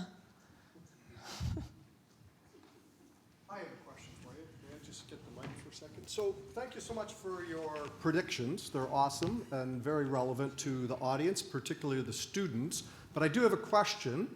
What should our students do to prepare for the future that you're forecasting? They need to take advantage of all the resources here at MGA. Okay. Just like we rehearsed. Thank you so much. Thank you. Thank you very much. Oops. Carolyn? Thank you. Can you just... Oh, I'm supposed to go that way. Oh, sorry. A great talk, absolutely first class. Thank you so much. It gives us so much to think about. And one of our challenges is most of the people in this room, I think, are pretty honest people. I hope you're all very honest people. And sometimes it's difficult for us to even think like the malfactors. How do we even get into the mode of thinking about the heinous crimes that they're planning on committing? I tragically had a death in my family last people's information. And so if your family is not organized to sort of take control of the finances like that, other people will attempt to. And the last thing a grieving family wants, or even a lot of times thinks about, is that somebody's going to steal the identity theft of their or identity of their loved one. So I mean, we need as a group, as technologists, to be outsmarting these nasty folks, to be sure. Thank you again for looking to the future. I remind all of you, it's so important for all of us to look to the future, to listen to people like Carolyn, and to go to other places to see what the future holds. Our field, it's so important that we are looking towards the future.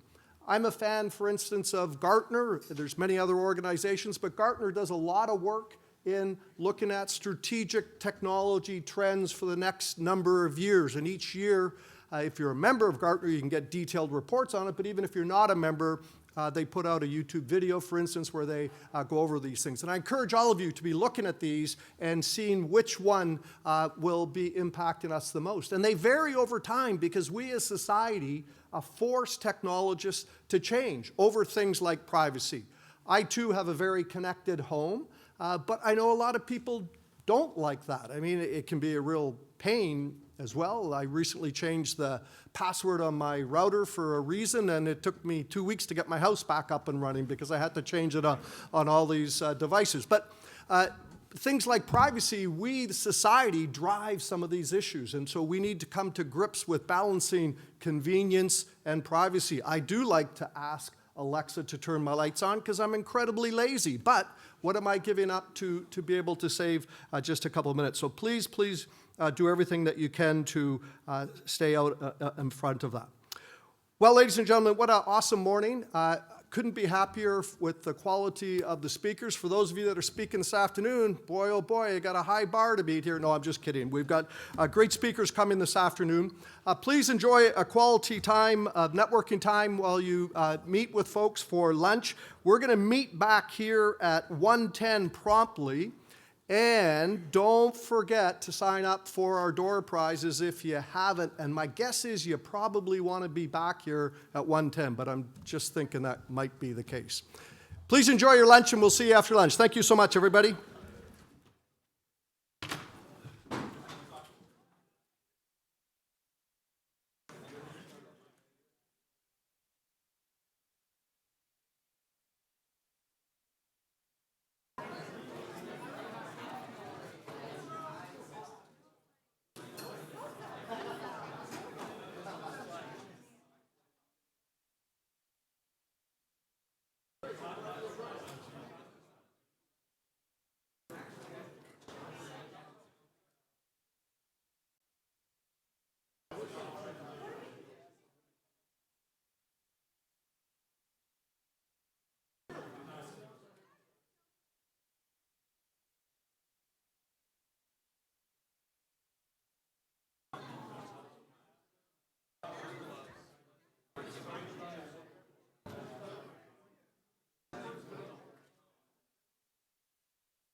on a second.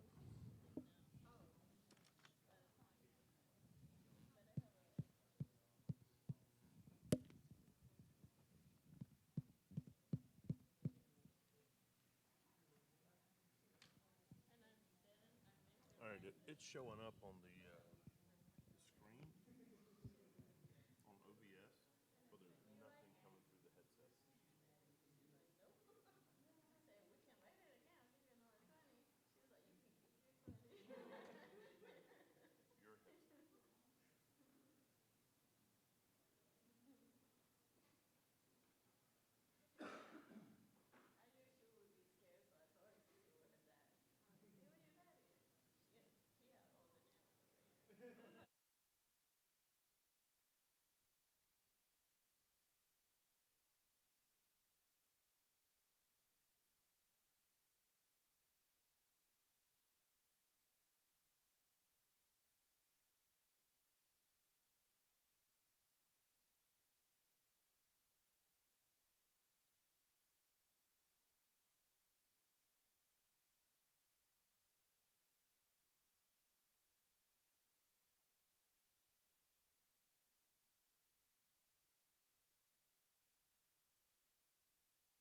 one is handheld one?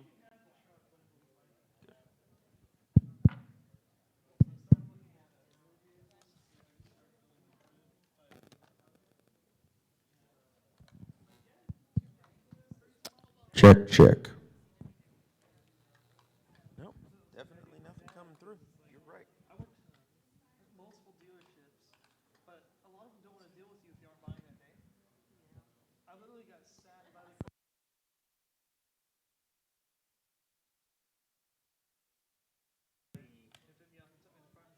On the software for the Behringer. Okay.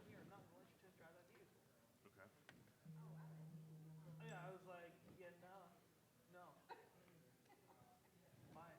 But yeah. I'm gonna go next door to the other dealership. Up in the top right hand corner. Okay,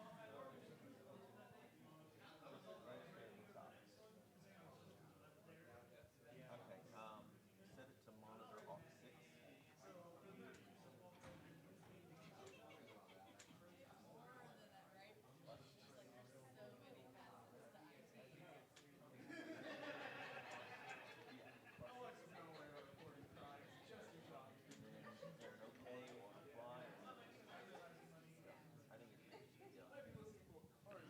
Check.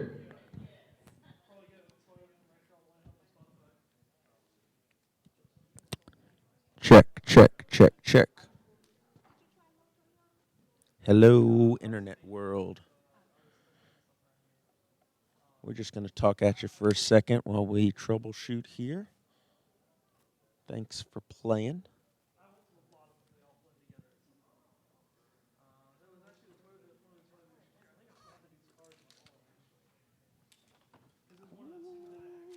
I meant to do that.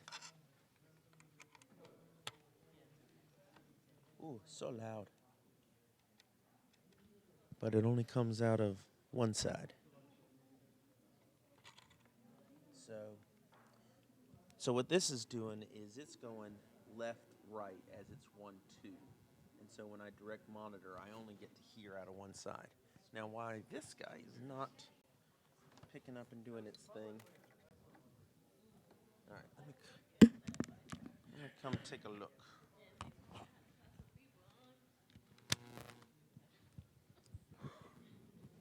I just noticed that check the sound. Okay. Bus 6, that's correct. Left, right, aux,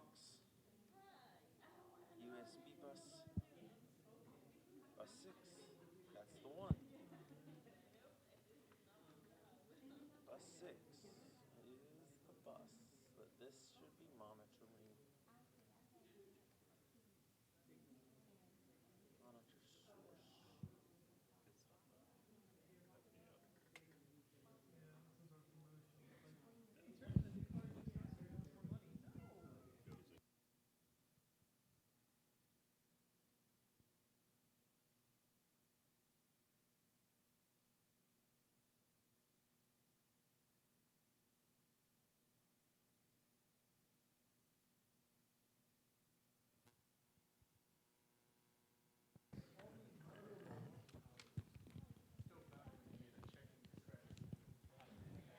Check, check.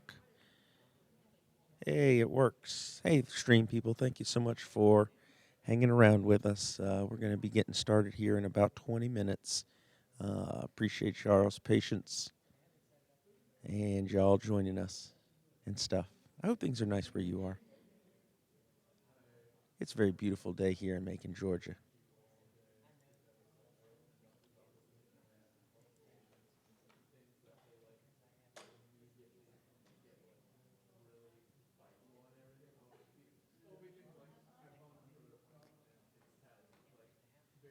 Jamie B., we still are in intermission.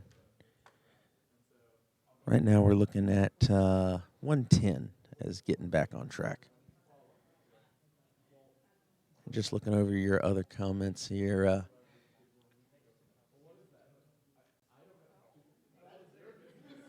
Yeah. we realized that yesterday that the link had not been updated. So we will make sure that it is more up to date in future.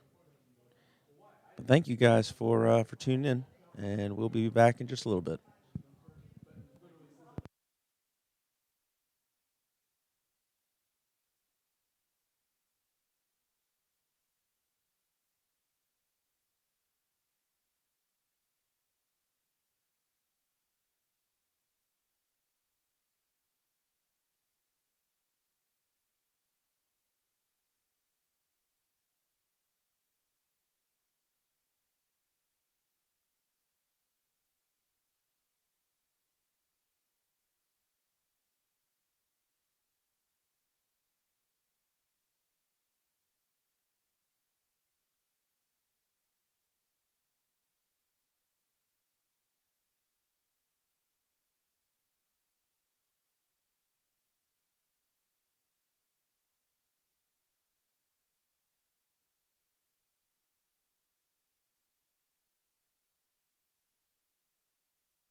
Yes, it is.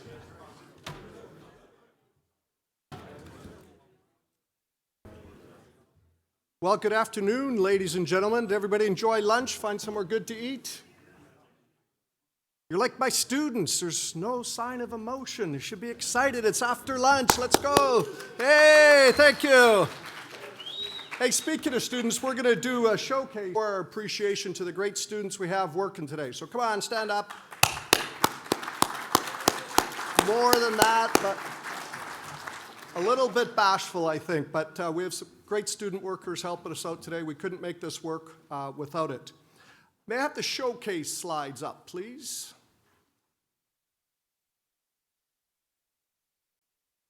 Let's see.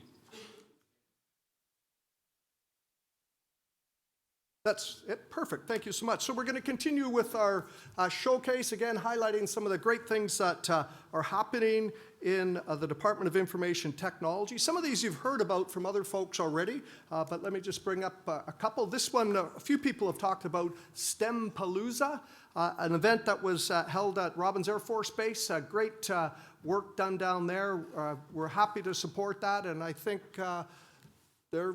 Kim was showing off our great work down there, so thank you very much for that. And I believe that you were the architect of the next one, too. This next one is a really good event. I believe it's the first year we've done this, and we worked with the Girl Scouts, with all levels of the Girl Scouts, the Daisies, the Brownies, and the Junior Girl Scouts, and each of them, as I understand it, earned 2 cybersecurity badges in that. I mean, there's a couple really cool things about that. First of all, I had no idea that Girl Scouts could earn a cybersecurity badge, so that's a good sign of the time and that they're adapting to that. But as you can see from here, we had 4 faculty go down, or do that here actually, and help those folks do that. And they could earn badges in cybersecurity basics, protection, and investigation. A great thing for sure. Next, again, Kim looked after this one for us down at Robin Air Force Base. You'll see a theme here. We're doing much more in Robins Air Force Base and Warner Robins. You know, many of you might still think of this as a single campus university if you've spent most of your time here, but we do have 5 campuses, and we're doing our best in our department to be out and about. This year, in addition to what we're doing on the Warner Robins campus, we've had a much more dedicated effort down in Cochrane, and we have a full-time faculty member down in Cochrane. I see one of my colleagues holding a jar there, which I think is an indication that maybe I'm supposed to be doing something. So why don't you bring that jar on up here, and we'll see what we could do. Could I invite Dr. Yarby up, our department chair and the director of the center, and we'll see what we can do to give away a prize. Thank you so much. So I'm going to invite our chair to select one because I don't want to be responsible. Not quite. Now just take one. Now remember, you have to be in the room to win. So we'll read the name 3 times, if we can. Corey Hughes. All right, come on up. So let me tell the gentleman what he's won today.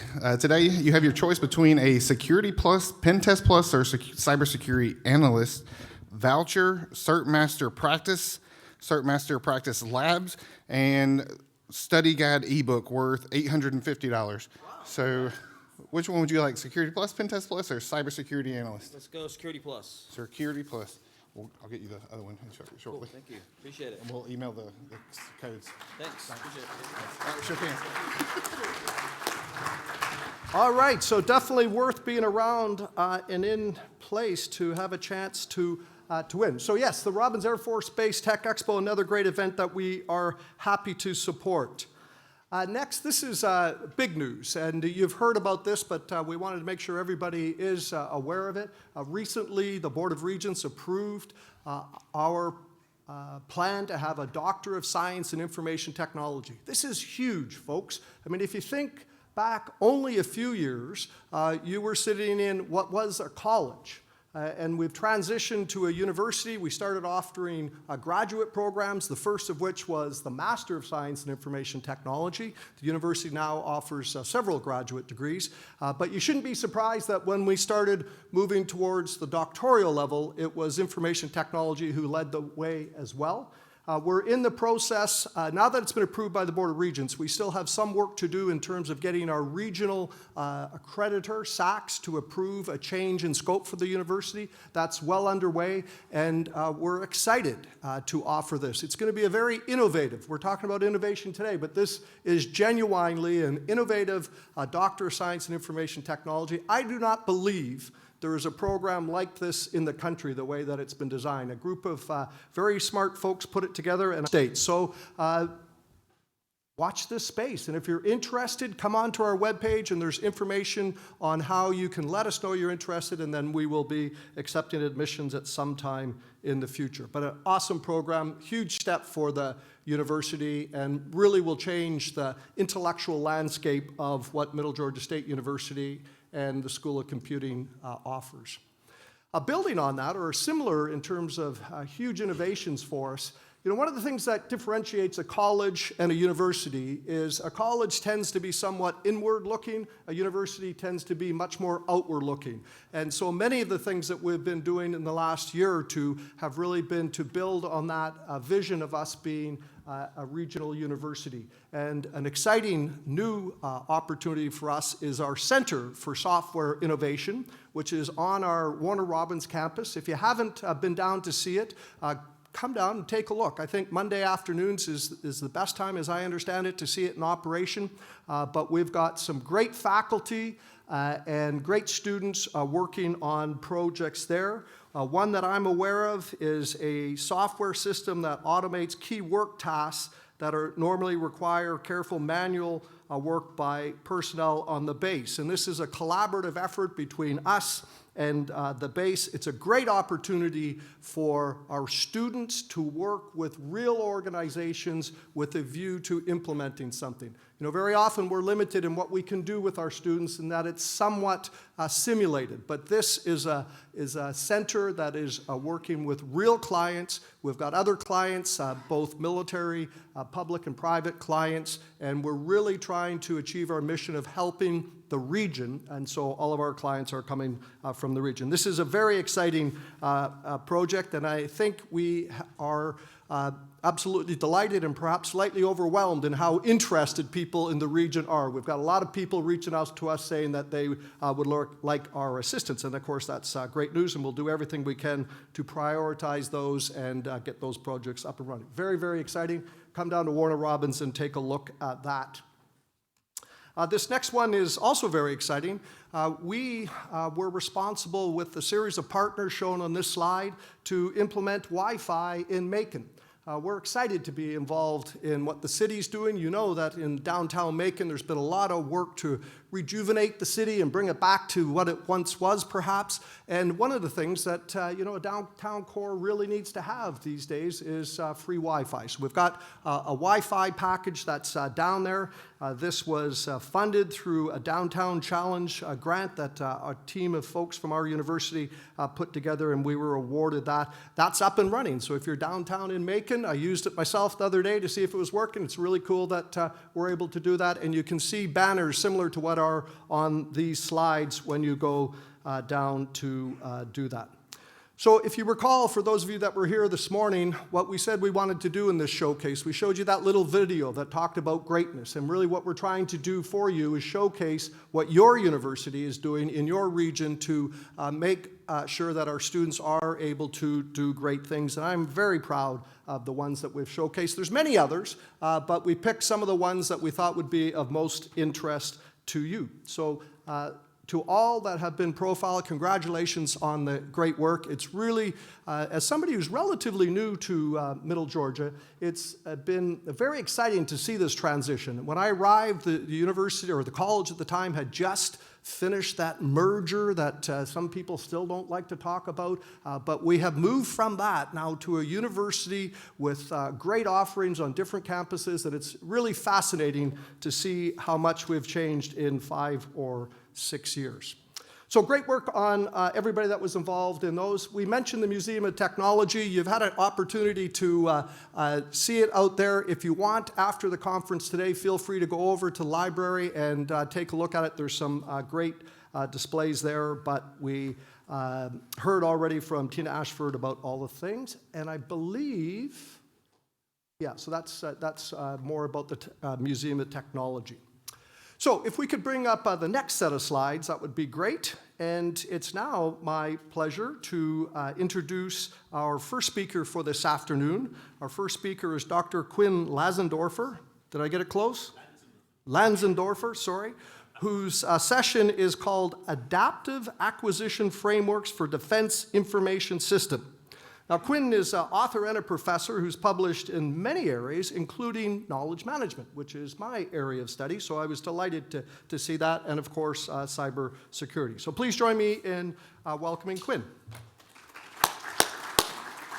So we've got that.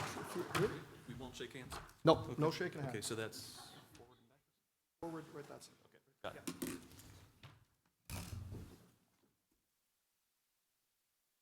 Okay, hopefully you can hear me. I can hear me. Great. Fantastic. Okay, good afternoon, everybody. Again, my name's Quinn Lansendorfer, and judging by one of the presentations we saw this morning, we had somebody throw a bunch of numbers up there, and you had to remember it. So now you see my last name, that's kind of the same idea, right? Contour Airlines from BWI, very surprised. But anyway, Dr. Spangler, where is Dr. Spangler? There he is, back there. Dr. Spangler and I go way back. He was my wingman when we were doctoral students. So I don't know who has more dirt on the other, but we'll just leave it at that. Well, actually, we have lots of time. Fantastic. Anyway, like Dr. Spangler, I'm a Western Pennsylvania native, so go Steelers. And I had a promising career in industry. My company was bought out by Fidelity, And it just wasn't me. I had my stress was through the roof. I was a graduate student at the time, and I wanted to do something different. So about a little over 15 years ago, I took a major pay cut to work for the Department of Defense. Just something I wanted to do, wanted to try out. So after doing that, I moved down to the Patuxent River Naval Air Station. Anybody know where that's at? Yeah, a few of you do, all right. And I jumped right in on the V-22 Osprey program. That's the tilt rotor. That's the one that can fly like a plane, take off like a helicopter. The idea came out of the Iran hostage crisis, where they crashed helicopters trying to get people out. It still took 20, 30 years to make it happen. So it was a really interesting program to be on. And as a program manager, it was the best one I probably could have got on for my first gig. So for over 15 years now, I've been a program manager in one way, shape, or form for the Department of Defense. I told you I started with the V-22 Osprey. I did a 2-year stint at the Pentagon as a policy officer. So it really wasn't a PM thing, but I got talking to a bunch of people here this morning from Warner Robins who did something that was either EW, electronic warfare related, or maybe even TechSigint related. So that's what I did as a policy officer at the Pentagon. So I'm happy to say we put that in a better place. At least I think we put it in a better place. You may have different opinions. It's a problem that's been a problem for over 20 years. I'll say that much. And let's see. Otherwise, aside from the 2 years at the Pentagon and that first stint with Pax River, I've been bouncing around as a PM within the DoD for 15 years. I've done major acquisition programs, what we call ACAT 1, that's Acquisition Category 1, and also major systems acquisitions. And right now I'm doing a special interest acquisition. So I've seen quite a bit. I also did some project management in industry before I came here. So I'm also an adjunct professor, on and off, kind of more off than on. And let's see, published some manuscripts in the areas of knowledge management, data science, cyber intelligence, which were already mentioned. And I'm going to go into something different than what you've seen so far today. And contrary to popular belief, or Caroline, who's no longer here, who said we're going to talk about hacking elections and the people that study Unite, spooks or whatever, we're not going to talk about that. What I'd like to talk about is what's being called adaptive acquisition frameworks for defense intelligence systems. Specifically, adaptive acquisition frameworks. And I'm going to go in a little later and show you what that means. But the long and short of it is, we've been doing programs in the DoD the old way for way too long. And we've leaned on industry to tell us we were doing it wrong for quite some time. And now we finally decided to do something about it. We're not recreating anything. We're just doing something adaptive, where we take the old way and try to make it work. So here we go. So the old way. Now, I call it the old way, and it's not going to be gone for a little while. It's government. It takes a while. Understand that. But it's called JCIDS, the Joint Capabilities Integration and Development System.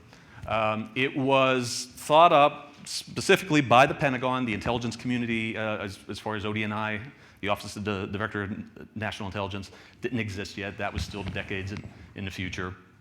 And we needed some kind of methodology to have programs to do major weapon systems. So I told you about the V-22 Osprey, perfect example. So anything that was tanks, battleships, fighter jets, this worked. The way things are going these days, we need something faster. So that's the old DoD 5000. They came up with a DoD 8000 about 10 years ago, and it was short-lived. And it was specifically for information systems. They saw 10, 15 years ago that this just isn't working. That DoD proper for those types of programs are doing all right with the DoD 5000, but we need something else that addresses information systems. And for whatever reason, it was short-lived. My time at the Pentagon, all those years later, we still asked the question, what happened to the DoD 8000? Well, it just didn't catch on for some reason. And it was a shame. But a lot of people were still asking the question, why didn't it work? And it addressed the technical needs, because that was a problem. Specifically, when you look at areas software and infrastructure. There was a program that made 60 Minutes about 8 years ago that had a lot of negative responses for whistleblowing and things like that. The reason it got there was because they were trying to do technical infrastructure, and if you're all familiar with Moore's Law, this is kind of an adaptation of Moore's Law, where you're planning it today and it's already obsolete by next year, tomorrow, whatever. So how do you work with that? When industry can be right on top of it, but you're already obsolete. You already know it's obsolete. What do? You have to come up with something. And when we're talking about the DoD 8000, that was over 10 years ago now. We're seeing an interesting trend in how we're going about things, where we're looking at AWS, Amazon, and it did look like Amazon was going to be the big winner there for a while. Some parts of the intelligence community are going that way. And there's still some parts of the intelligence community that have to make up their mind, which will probably happen in the next 2 years. But a big curveball happened in October, where the Pentagon awarded a contract to Microsoft for Azure. A lot of people didn't see that coming. And I don't think Jeff Bezos saw that coming either. The last I heard is that the federal judge put a pause on the contract because he's trying to say, well, he owns the Washington Post. He's trying to say that the president hates the Washington Post, therefore that's why he didn't win the contract. So it's a bad excuse in my opinion, and hopefully they can lift that pause and get work done on that contract. But interestingly enough, that's where we're at. We're looking at industry. What kind of security clearance does Jeff Bezos have? He doesn't have one. All right, exactly. It's funny that we're even thinking in that direction, but it is the way to go. The whole cloud mentality is a star topology, and where do you stop? So, going to the next slide. All right, I'm going to give you the simplified version of the JSID model, because I'm going to show you the not so simplified version right here in a bit. The idea is, in the initial capabilities document with your material development decision, you come up with an idea. You come up with a need, and it needs to happen. All right, so up until milestone A, that's where you're thinking this up. You get into milestone A, that's pre-development work, and I'm following these triangles, by the way. So that's A, you're dreaming it up, you're gonna see if it can even be developed. By milestone B, that's a big deal. Now you need to start developing, you need to have a contract awarded, and yeah. So, and the idea is when you get that milestone C, and a lot of places don't even do milestone Cs that much anymore, but the idea is that you're in operations, you're sustaining. And so on the right-hand side, I put this in here because this is also how it's supposed to work, this Venn diagram. So the blue one is the JSIDS process, which I gave you an idea of. The acquisition process, that's me, the PM. And this reddish one is the PPBE, that's the budgeting for policy and programming execution. That's where you get your funding. And I can say that I was part of it when I was down at the Pentagon, where we put in an issue paper for TechSIGINT, and we were successful. But anyway, that's the old way. That's the simplified way. I'm going to show you the not so simplified way. Yeah. Does that look complicated? Okay. We call this the horse blanket. Can you see why? It's long enough, it's colorful enough, right? But the same idea here. Let's see if I can lift this up. Milestone A, milestone B, milestone C. Same idea. There you go. Got signed up for one of their courses. Now they don't do that. They email you one, and it's now a PowerPoint of, it's like over 200 slides. You have to print it out and tape them together. Right? They figured out that they're spending way too much money on these things, and it's too much color and everything. Anyway. Did that look complicated? Because it is. And again, it's okay, it's great actually, if you're doing major acquisitions. Software is not a major acquisition. Infrastructure, not a major acquisition. Or at least we don't think. Here's the new way. They came up with the idea of instead of trying to do something new, as I said earlier, to do something called the DoD 5000 Adaptive Acquisition Framework, that keyword adaptive. Don't change it, bend it. They started talking about it in 2019.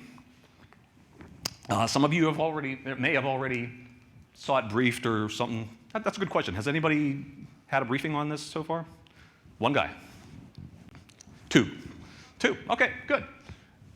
So they started talking about it in 2019, that it's a possibility, that they're planning it, it's going to happen. One of them was signed, I think, in December of 2019. The others kind of spilled into calendar year 2020. And it borrows from the industry methodologies such as Agile and DevSecOps, or DevOps if you want to call it DevOps. The idea, and I've been hearing this with the program I'm managing right now, I've been hearing this for the last year and a half. Why aren't you doing DevOps? It's a modernization program. It's a lot of software. It's mostly software. So why aren't you doing it? Well, it's government. I can't do it. Now I can. So borrowing the Agile and DevOps ideas, they went into certain areas that they thought they needed to adapt into. And they took the choose your own adventure approach. Who remembers the choose your own adventure books? Okay. You're old if you remember that, by the way. Yeah. So the areas that they looked at were urgent capability acquisition, middle tier of acquisition. That's the rapid prototyping and rapid fielding approach. And they're, again, really borrowing from DevOps, where you plan it as you do it. And the major capability acquisition, software acquisition pathway, which is what I'm going to talk the most about today, defense business systems, and the acquisition of services. So here we are. That looks fun, doesn't it?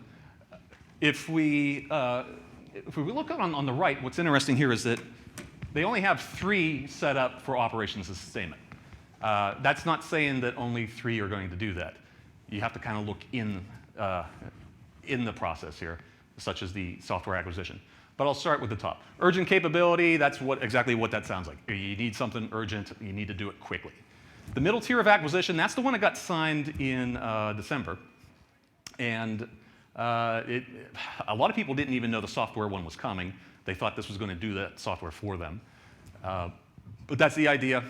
DevOps, plan it, do it. The major capability acquisition, now this models the old DoD 5000 the most. It's ultimately saying that you're an Osprey, you're a fighter jet, you're whatever. This fits you, this fits the old way. So we're going to bring the old way into the new way with this. And notice you have an IOC and an FOC. That stands for final operating capability and initial operating capability. And that's a big deal in the government, because that's how you test. When you bring in your system engineers, the people we used to have at JITIC down at Fort Huachuca, that's not so much them anymore. They had some badness happen in the last 3 years. I won't get into that. But yeah, that's how you did things. You had them test. You had external validation come in and prove that you exist. And this is the only one that really takes the IOC and FOC. That's a big change from the way we were doing things. I'm going to go into software acquisition a bit more on the next slide. However, I'll point out that the spins, so any of you guys who have done Agile, DevSecOps, spins, sprints, you're doing iterations, and that's what they're getting at here. Iteration 1, iteration 2, you're not really done. You just move on to the next iteration. And some acronyms here. Minimal viable product, that is basically you working with your customer to say, what's the minimum thing that we can offer that still shows value and that we can move on to the next iteration. And the minimal viable capability release is what you come up with after that. The RN is basically, the N means you just keep going. Defense business systems, believe it or not, they have this. And, well, we still have business systems. They felt that there was a need to have one just for business systems. And acquisition of services. This is basically saying, if you look at a lot of places, especially in intelligence, they're not developing things, they're hiring bodies to get it done so much. This is for them. And you can build your contracts around that. Wanted to point out the red arrows on the side for cybersecurity. If you're wondering what that's about, it's ultimately saying that, hey, you people in cybersecurity, you're not the special snowflakes that you might think you are, okay? That this applies to you too. And I'll go off on a bit of a sidebar. When I did my dissertation a long time ago, one of the questions I asked a lot of the cyber experts was about contracts. And I was thinking, with someone who's knowledgeable in contracts but not so much cybersecurity, that there would be a sizable difference. They all said no, no real differences. So let's go to the next slide. Okay, I'll take a closer look at the software acquisition. I already pointed out the MVP and the VCR, but it looks a lot like DevOps and Agile, doesn't it? Okay, so the 0 and the 1, planning, execution. As you're planning it, you're executing it. As you're developing it, you're sustaining it. Similar idea, and that your servers and all your data center stuff are up to snuff to do all of this. And of course, your acquisition strategy, that's a big deal, and that takes a lot of vetting, but here again, that's the idea. If you read these policies, they're getting at 6 months. And the program I have right now, working with our customer, we all feel 6 months is way too short. We're looking at more like 2 years or 3 years. And as you go out, 2 years, 2 years, 2 years, it's 6 months is just too crazy. But there are going to be software programs out there that this works for. And I think it's just going to be a matter of us. We're pre-milestone B, so we're just going to need to impress a lot of people above us that our overseers to let us do this in 3 or 2 years. And okay, I covered a lot here, and I know this is a bit of a departure from what you were talking about this morning with cyber, and do you have any questions? Bring one over here. Yes, sir. The Undersecretary of Defense for, I believe it was AT&L, Acquisition Technology and Logistics, recently signed a memo mandating the implementation of CMMC, Cybersecurity Maturity Model Certification. Mm-hmm. Yeah. how do you see that potentially impacting the acquisition process? I'm not on top of that, but they're A&S now. They're not AT&L. I don't know. They reorged about 3 years ago. Okay. So they're A&S now. I don't see any major impact from what I know of it. Okay. Yeah. None? I just don't. In fact, I think it's supposed to work with it.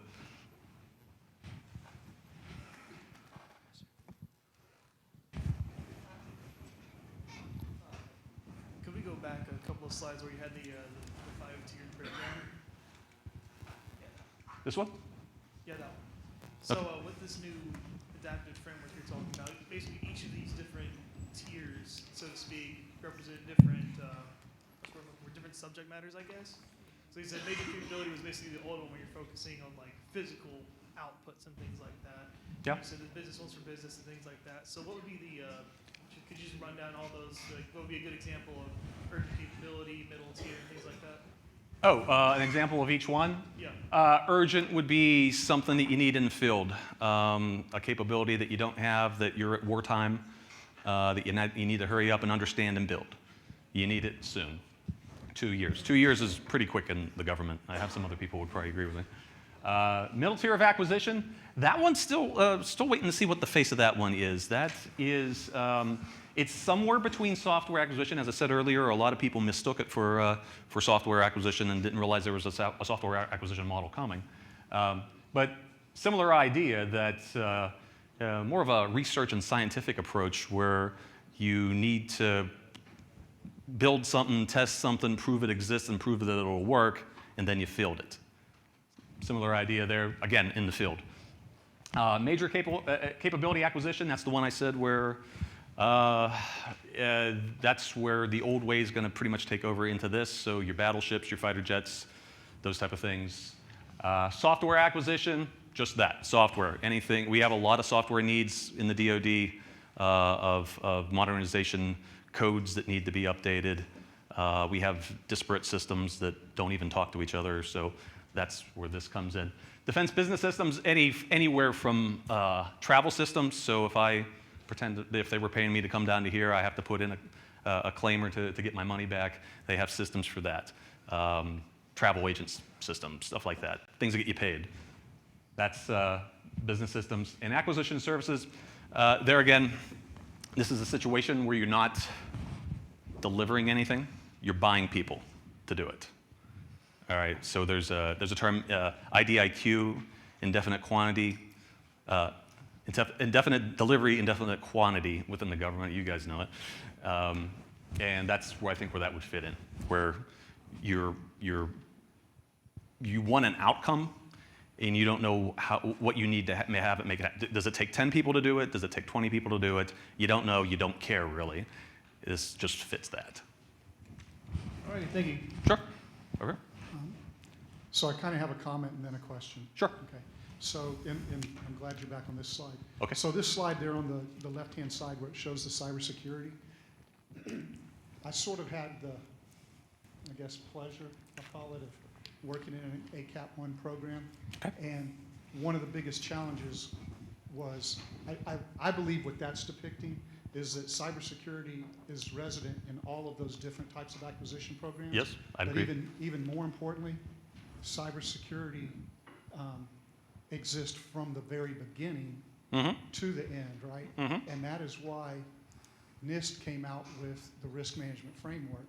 Okay. It was even called a security development life cycle. And the intent is to sort of map the multiple stages of the risk management framework on top of the acquisition framework, so you would know, oh, okay, during this phase of acquisition, we should be doing this as far as cybersecurity goes. During this phase of acquisition, we do this. What I experienced in my previous life of trying to deal with it is it was very difficult for the two communities, the acquisition community and the cybersecurity community, to really come together and understand that was the intent. They both saw each other as separate functions, right? Right. So that was just a comment to kind of expand a little bit more on Right. the cybersecurity role. Right, and you're referring to was it the RMF under NIST Yes. that came out, Yes. what, about 4 or 5 years ago? Initially, it was like in 2008. And they came up with, oh, yes. But it took quite a while before government even really started adopting Right. it. Right, I know what you're talking about. Okay. And that's what I was getting at, that I think a lot of people just made assumptions that cybersecurity is just that much different, and they're not. They're just, there's a different approach, or they need to be in every approach, as you pointed out.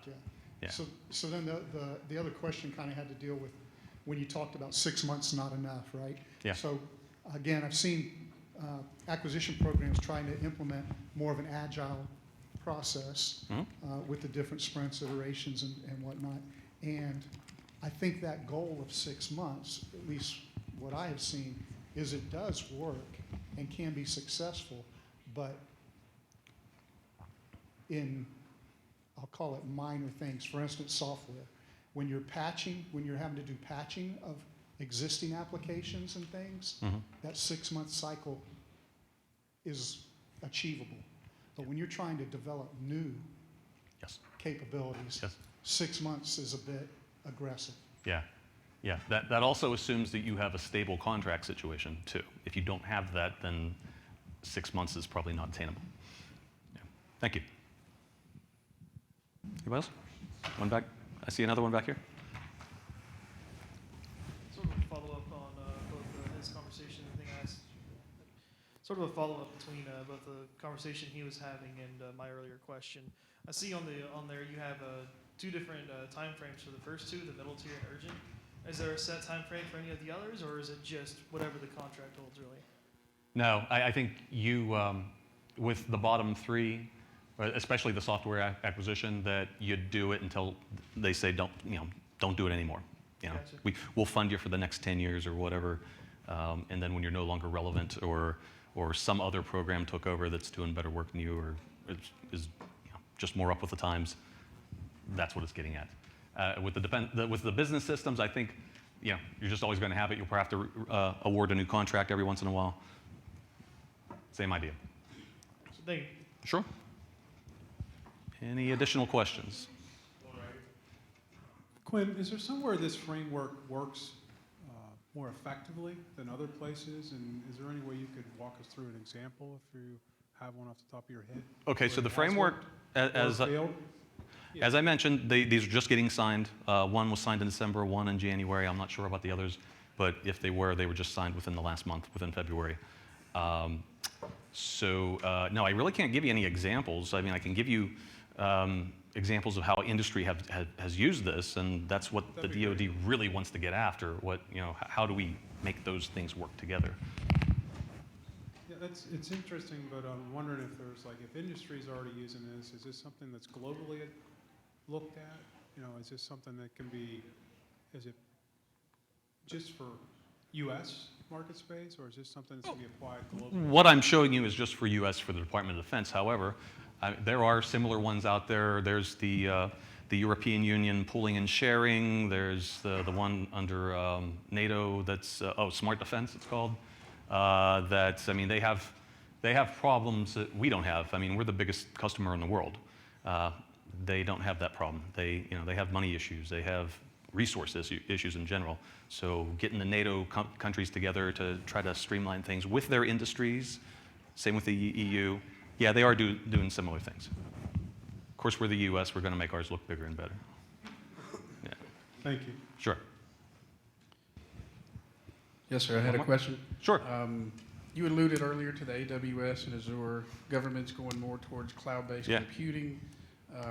I know for acquisition of weapon systems, we have to adhere to the 50/50 law, maintaining core competencies of certain weapon systems. Do they apply the same thing to information systems? So information systems is a vague term. So could you give me? Well, I mean, if we're going to do a contract for roughly $1 billion to either Amazon or Microsoft for a certain capability that's very critical in terms of information tech, Yeah. What? Is the government going to be mandated to comply with 50/50 where they have organic people supporting some of the infrastructure for that cloud-based computing, or is it going to be 100%? I wouldn't say it's 50/50, and I wouldn't say it's 100%. It's maybe like 20/80, 30/70. Yeah. I mean, the examples we have now are very few.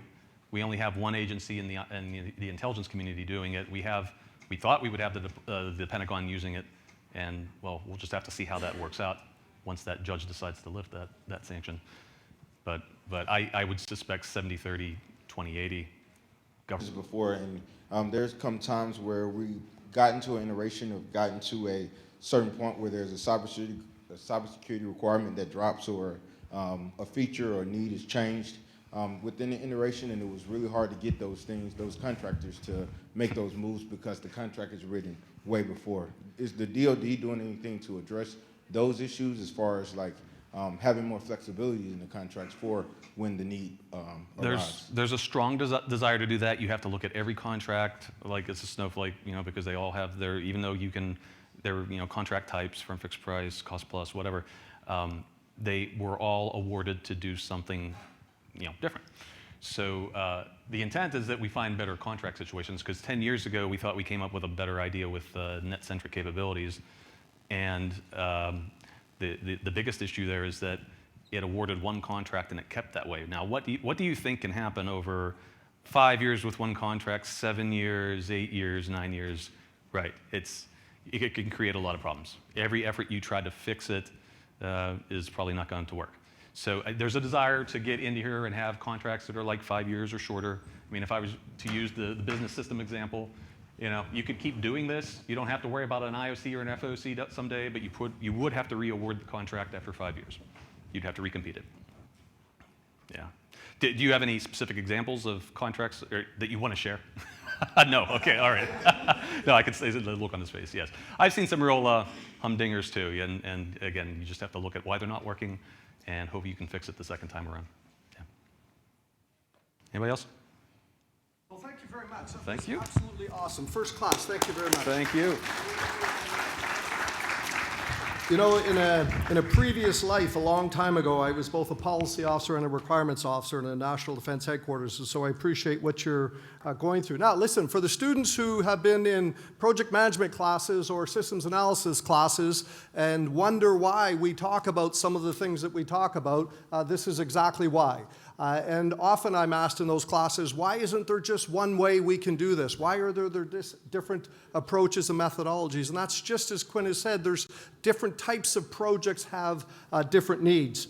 You know, one thing to think about as you're thinking about some of those charts, especially the horse blanket and how long it was, is all of these were developed with a bureaucracy in mind, and that isn't necessarily a bad thing. A bureaucracy was definitely, it's a management style that was designed to slow down decision-making so that we would use taxpayers' dollars wisely. Sometimes if you work too quick, you make decisions that are clearly faster, but might have very expensive implications later on. So although sometimes we look at these and we go, wow, that's crazy that it's that long, very often it's because we've learned from other projects. Of course, information systems does complicate it sometimes, but that was a great example. Thank you so much, Quinn, for that. Ladies and gentlemen, we're going to move on to our next session. And I'm absolutely delighted to invite Ryan Bennett and Justin Almanza, both of whom are digital forensic investigators at the Georgia Bureau of Investigation, or GBI. Let me tell you, this place, the GBI, has more acronyms than anywhere. I used to be in the Army, and I thought there was a lot of acronyms there, but everything they do is an acronym, so much so that they work in the CECCCCC or something. But what it really means is the Child Exploitation and Computer Crimes and Cyber Crime Center. Is that the correct title? Close? But more importantly, as I invite them up, come on up, Ryan and Justin. These guys do awesome work, and they do very important work, and sometimes it's work that is not necessarily appreciated or even known about by many in the community. So please join me in welcoming Ryan and Justin to tell their story. Yeah, it should be. And there's your zapper. All right. Test. All right, cool. Like I said, my name is Ryan Bennett. I work at the GBI CIAC unit, which is the Child Exploitation Computer Crimes unit. It's my colleague, Justin Almanza. Yeah, I work at the GBI Georgia Cyber Crime Center. That's what the G3C stands for. Ryan's unit is actually based out of headquarters in Atlanta. My unit is based out of Augusta, so the east side of the state over there. But we do very similar things, which we're going to talk about. Just a little bit about each of us, I think, versus smart boards.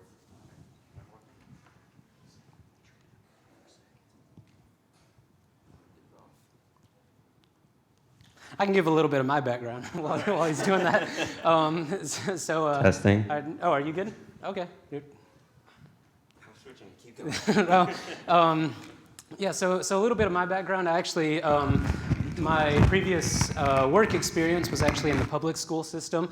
So I was a public school teacher for 3 years. I taught a little bit of middle school and high school. And then I also have a master's degree in computer science and cybersecurity from Columbus State University, and took a few classes on digital forensics, which is sort of how I got the foot in the door for this job. My turn now? Are you good now? Yeah. My thing fell off, it's fine. All right, so I was a network technician at House and County Board of Education, fixing smart boards and printers and laptops and all that stuff. And I ended up applying. The GBI had an opening, and I applied just for the heck of it. You know, I didn't think I had a chance, but I went for it. And for some reason, they hired me, and they decided I was qualified to do digital forensics and law enforcement. I only have a bachelor's degree. I know Justin has a master's degree. I have a bachelor's in IT, and as of now, I'm a certified forensic computer examiner, and I have hundreds of hours of digital forensics related training. So now I'm qualified. I don't know how I'm about to start, but now I can say I am. We're going to go ahead and get started. A little about what we do. That says GBI CIAC unit, but it applies to pretty much all of us at the GBI. We're an assistance agency. We receive cases. We help other local law enforcement agencies or anybody that requests our help, state agency school systems. Like if a local school system has a student or a teacher that is suspected of a crime, they might come to us and we'll help out on that. cases where we have original jurisdiction is corruption, drugs, gambling, internet crimes against children, and child exploitation, which is mainly where I focus. About 90% of my cases come from. Though I also do fraud, murder, theft, anything that has a digital component, and that'll come to me, which is in the modern world about everything. So it might end up on my desk. Yeah, and the assistance part, one of the main purposes of the GBI is, like it says, to apply, give assistance to local agencies. So like if a local agency didn't have the manpower or the resources to actually conduct, or the time sometimes to conduct the full investigation, or if it's an investigation that kind of crossed some jurisdictional lines within the state, something like that, that's where the GBI kind of can step in and apply, give assistance to some of these local agencies. All right. We should probably define what digital forensics actually is. The National Institute of Standards and Technology defines it as the application of science to the identification, collection, examination, and analysis of data while preserving the integrity of the information and maintaining a strict chain of custody for the data. That's kind of confusing, even just reading that to me, even though I'm supposed to be an expert. So basically, digital devices have data on them. It's our job to take those devices and collect that data, examine it for the evidence and for the information to solve the case, and then write a report and document every step of the way, and maintaining chain of custody, because all this has to be documented and proven in a court of law. So it's very important that we maintain very strict documentation, which means a lot of paperwork, which is my least favorite part of the job. But you can read that second fancy definition yourselves if you want. I'm not reading it. Talk about the, oh, I didn't put that on there. The 3 phases of digital forensics: acquiring, analyzing, and reporting. Step 1 is acquisition, which is basically you get the data. You're going to want to create a forensic image of the data, say a laptop. You take the hard drive out and use a program to create a forensic copy, which is a bit-by-bit image of all the data on that hard drive, because you don't want to make any changes to the original evidence, because that's not going to hold up in court. Cell phones and mobile devices are a bit different. We don't really have write blockers for those, but we do have special tools and software that can extract the data with minimal modification to it, and devices that can be acquired from pretty much any digital device that stores data. Computers, laptops, cell phones, tablets, smart TVs, Xboxes, drones. It all comes onto our desks, though I haven't had any luck finding stuff on smart TVs just yet. But. Yeah, so one of the other things that I'll say about this is that Ryan kind of hinted at it a second ago, is that at the end of as we're talking about all of this, the different stages of digital forensics, keep in mind that at the end of this, like our end goal is to put all of this information in front of 12 random people and a judge who may not know anything about computers, telling us whether or not we did our job correctly, right? So it's a little bit like some of the things that we do in the law enforcement world of digital forensics might be a little bit different than like what a private sector might do, or even the military, their digital forensic guys. I mean, I know like write blockers and making copies of data are pretty standard, but just like the documentation, the precautions that we go through to not change any original evidence, documenting everything, just like you see. Analysis, once you got the data, you got to do something with it, and that's basically analyzing or examining it using our special forensic tools and hardware and software. It's going to be a little different depending on the type of case you have. Like a lot of my cases are child exploitation, so the main thing I look for is images and videos, because that's where the big stuff is. But also web history and peer-to-peer applications, torrenting. If they're sharing it, that's distribution. That's more charges that can go federal. User accounts, you got to prove that it's actually them using the computer, because anybody can get on your device, and you might be able to say, well, it wasn't me, it was my friend, but it was on your account, and it's in your name. You're gonna get blamed for it. So don't let your friends use your computer if you think they might be doing some bad stuff. Fraud cases, applications, documentation, Excel spreadsheets, murder, internet history, more images and videos, things like that. It all depends on the case, but generally, relevant information, date and times, images, keywords, things like that.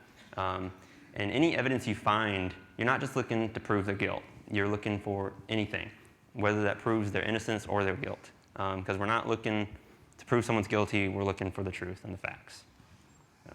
Yeah, and one of the other things about this is that like a lot of the stuff we have listed up here is sort of like that nice, like the smoking gun kind of thing. Like if we're working a child exploitation case, child pornography, obviously if we find child sexual abuse material on a computer, that's sort of like our smoking gun in that case. But we do work a lot of cases where, you know, a local agency might be doing 90% of the work, and we just have one guy's cell phone that he used for a few days or for a week or whatever.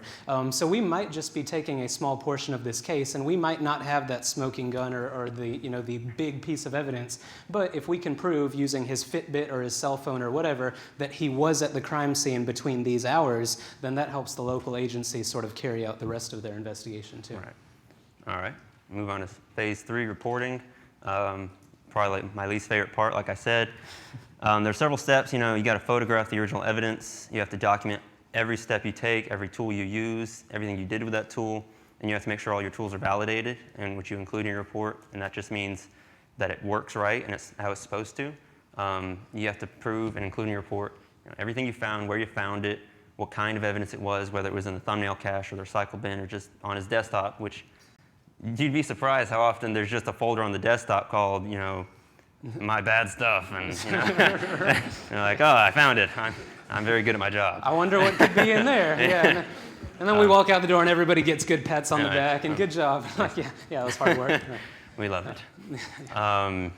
Digital forensics in the field. It's generally we work in a lab, but you know, search warrants in the field. You don't have every tool available. You don't have you know, all your special software, but so it's a little different. But the 4 steps are isolate, preview, report, and seize. Isolate just means you get it away from the suspect. You don't want them to have the phone or the laptop anymore and make changes to it, and you need to, you know, disconnect it from the network. So if I have a phone, that basically means putting it on airplane mode or putting it in a Faraday bag, because we don't want them, say they have a friend out there who knows they just got arrested, maybe they're next door neighbors and they saw it happen, they send a remote wipe signal to that phone, and you just lost all the evidence. And Ryan likes those kinds of reports because they're really quick. Oh, yeah. Nothing was found on this device. Value found, Yeah. done, new case. Nothing of value found. Yeah, we try to avoid that generally. Yeah, if that doesn't happen, you preview. And that basically means you hook it up to a write blocker, again, to prevent changes, and you look in the hotspots. You're on a search warrant. You don't have, you know, a month to look through every single part of the device. You look in the images and the text and the notes and the web history, and you find where it's most likely at, and you make the decision then, or you leave it up to the case agent, who are the people with the guns, because we don't get guns. They make the decision to seize the device or not. Yeah, we didn't mention that. So we sort of both of our units are sort of structured similarly, even though we kind of have the units have different goals. But we work side by side with special agents is their title. We're digital forensic investigators. So we handle a lot of the tech stuff, the cell phones and the laptops and all the digital evidence. The special agents, like Ryan said, those are the ones with the guns. We send them in first if we think somebody's going to shoot back at us. And then after they do their job, they clear the house and make sure everything's good. And then we go in and sort of leading. And they're going to ultimately make the call whether or not they want to take the evidence or leave it, you know, take the guy's cell phone or whatever, because it's usually their signature that's on the search warrant, or the judge's signature, it's their name that's on the search warrant. And again, more reports, more documentation. There's a lot of paperwork in this job, and government in general. Oh, there we go. Here's just some pictures of us on, well, I don't think I'm any of these, but my coworkers, what it might look like on a search warrant. A lot of times you just set up at the suspect's dining room table if it's clean enough, which is it isn't always very clean. That's not a joke, actually. Like it's very rare that you get a suspect with a dining room table that's clean enough to work. Yeah, but I have worked at multiple dining room tables, including one where I was at the dining room table looking at this guy's devices, and he's handcuffed on the couch, staring me down as I'm looking for the evidence, which I did find he got arrested. And it was pretty awkward, but it is what it is. On days that, you know, the house is too nasty to work in, we'll work in our cars. You know, it's set up with, you know, battery inverters and stuff. We can hook our laptops up and we'll do all our work in there. This is a picture of how many devices we might run into. Some places have dozens of devices. People don't throw away their technology. They don't ever recycle it. So, and we don't know where the evidence is. You know, you try to prioritize, you know, he had a phone on him, so we'll look there first. He had an open laptop, we'll look there first. But people have multiple phones just in drawers and in their closet, and maybe he was looking at the stuff a year ago. We have to look through that and find it. We try our best to prioritize, but you might be on scene for several hours. I've gotten home at 11 p.m. before from a search warrant. Or later, depending. Or later, on, yeah. This is just a picture of someone's house. It's really not that bad, actually. It's a little cluttered, but it looks fairly clean. I don't know if you guys can really see that picture from there, but there are some houses that we go to for search warrants that are significantly worse than that. I mean, you can see the floor in that house, so that would be pretty nice. That's a good sign. Yeah, that's a good sign. I had one case where we had to call in animal control, and then the fire department, and then hazmat. Hazmat, right? Yeah, you weren't there for that one. That was a circus. All the neighbors came out. It was a good time for everybody. Let's go on to the next one. All right, you can take it. So these are just a few of the tools that we use. One of the reasons that there's so many tools up there, and each one of these actually kind of like their sales pitch is usually like, we can do everything, but like we still have 10, 15, 20 different tools that we use. And part of the reason is just because we never really know what we're going to encounter. Like we could be working on the latest, the newest iPhone one day that has the newest encryption, and we're trying to figure out how to unlock the phone, whatever it is. And then the next day we hit a house and suddenly we're doing floppy disk forensics. So it's like we really have to. And then like Androids versus Apple devices, and actually the one at the bottom is Burla Ivy, which is vehicle forensics, which we're going to talk about in a second. So lots of different things. You never really know exactly what you're going to walk in on. And then we've got it divided up into commercial and open source tools. We try to take advantage of free tools when we can, but obviously these developers have to make a living too. So and they're not afraid to charge us a good amount of money for a lot of these tools. And I have experience in every one of these tools except for the Burla IV. That's pretty new, and we don't use that in SEAC. That's more of the Cybersecurity Center. So I'm going to let him talk about that. So one of the other things, these are a few pictures of some of the vehicles that we've done. And so our point with this was to sort of highlight one of the new tools that we're using for some of our investigations. So again, you've got to be prepared to kind of deal with everything. And then in law enforcement, in these investigations nowadays, like anything could be potential evidence, right? Like, I mean, it used to be that way with fingerprints and blood and stuff like that. But nowadays, even on the digital side, anything could be evidence. Like the light bulb that's screwed in there, if it records when it was on and when it was off, you could potentially use that light bulb to find out when the guy was home. Or like, I know a guy that had to do a forensic exam of a Samsung refrigerator because the guy had a habit of coming home 5 o'clock every day. He'd get something from the fridge, and then one day he stopped coming home. I think that was the same day that the next door neighbor was killed, or something like that. Just like little things that you can kind of start to piece together. Paint a picture. And then kind of paint that picture. Yeah. So this is vehicle forensics. Specifically about this vehicle forensics is just we're looking for this ECU, this electronic control unit, which can really, unfortunately, kind of be anywhere in the car. That's what runs your navigation system, the GPS, when you connect your phone, all that kind of stuff. So sometimes that's nice right behind the screen of the car, the center console. Sometimes it's in the dash. Sometimes it's under the seat. In this case, it was in the back seat in the trunk. We can go forward a few. Keep going. Yeah, that's just us taking it out. And then once we get it out, we've got this board. You can keep going. We extract the data. It also just kind of depends on the manufacturer because there's no standard way of doing this. So this car, I think this one happened to be a Challenger. We could actually just sit in there and plug straight into the dash or plug into the USB connection port in the car and pull the information off the vehicle that way. This is a Ford F-150. This is just, again, the actual unit that we're taking out of the car. And that's kind of what it looks like all spread out. So we've got, again, Burla is the tool that we use. We connect that to the board that comes from the vehicle, and then it's not extracting it like at the rate of USB 3.0 or even 2. Like we're actually literally connecting pins to a board, and in some cases, if we had to do a chip off, like sometimes soldering to the board in order to get this off. So it's a very slow extraction process. I think this one. This was the Ford truck. It took us, I think, 8 hours to get the data off of this one. So it's just, a very long process, but potentially some good data that can help us piece together a case. This one was interesting. So the car was actually burned pretty significantly. I don't know if you can even tell what's going on there, but there's the steering wheel on the left, and then that center console is in the middle. But we were actually able to pull that device out and pull the board out, and it was still intact enough for us to get some data off of that too. Yeah, next one.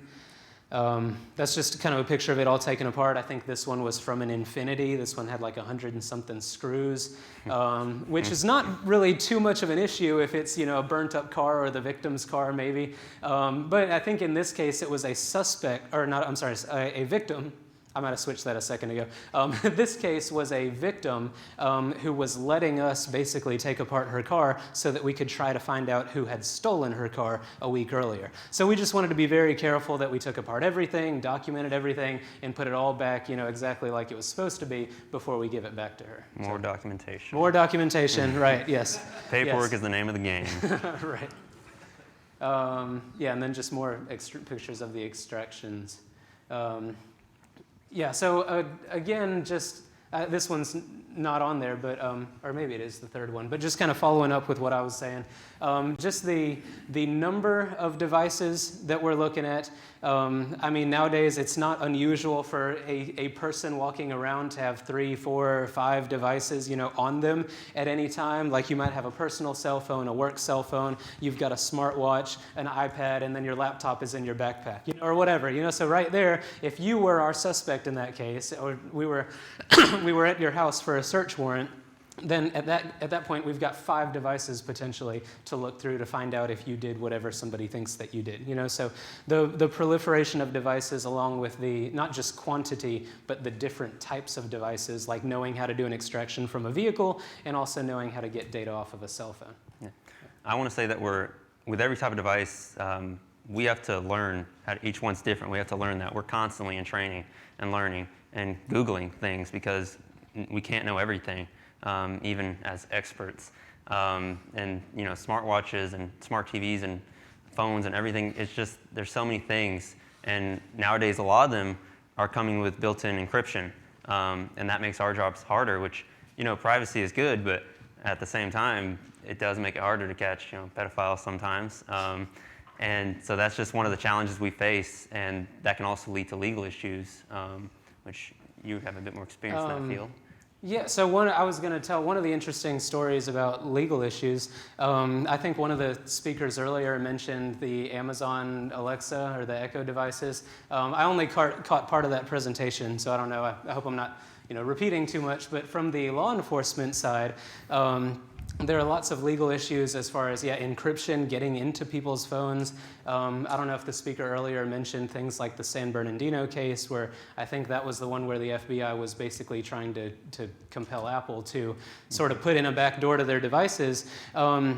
And then lots of law enforcement agencies have ran into things with other big companies, like Apple and Amazon and things like that. Like Ryan was saying, encryption is good, privacy is good, and there are a lot of companies out there that say that they're going to protect your data, and a lot of times they really are. They're protecting it from other people. Of course, they have all of your data, so there's sort of the trade-off. They've got the database of everything that you know, but they're not giving it to law enforcement, so like it's up to you, which hands would you rather it be in, but that's kind of where we are right now. One of the sort of case studies for this, going back to the Amazon Echo, the Alexa, we had a case sometime last year where one of those, the little Echo dots, came into play in this case, and I think the big case from a few years ago was somebody was killed in a hot tub.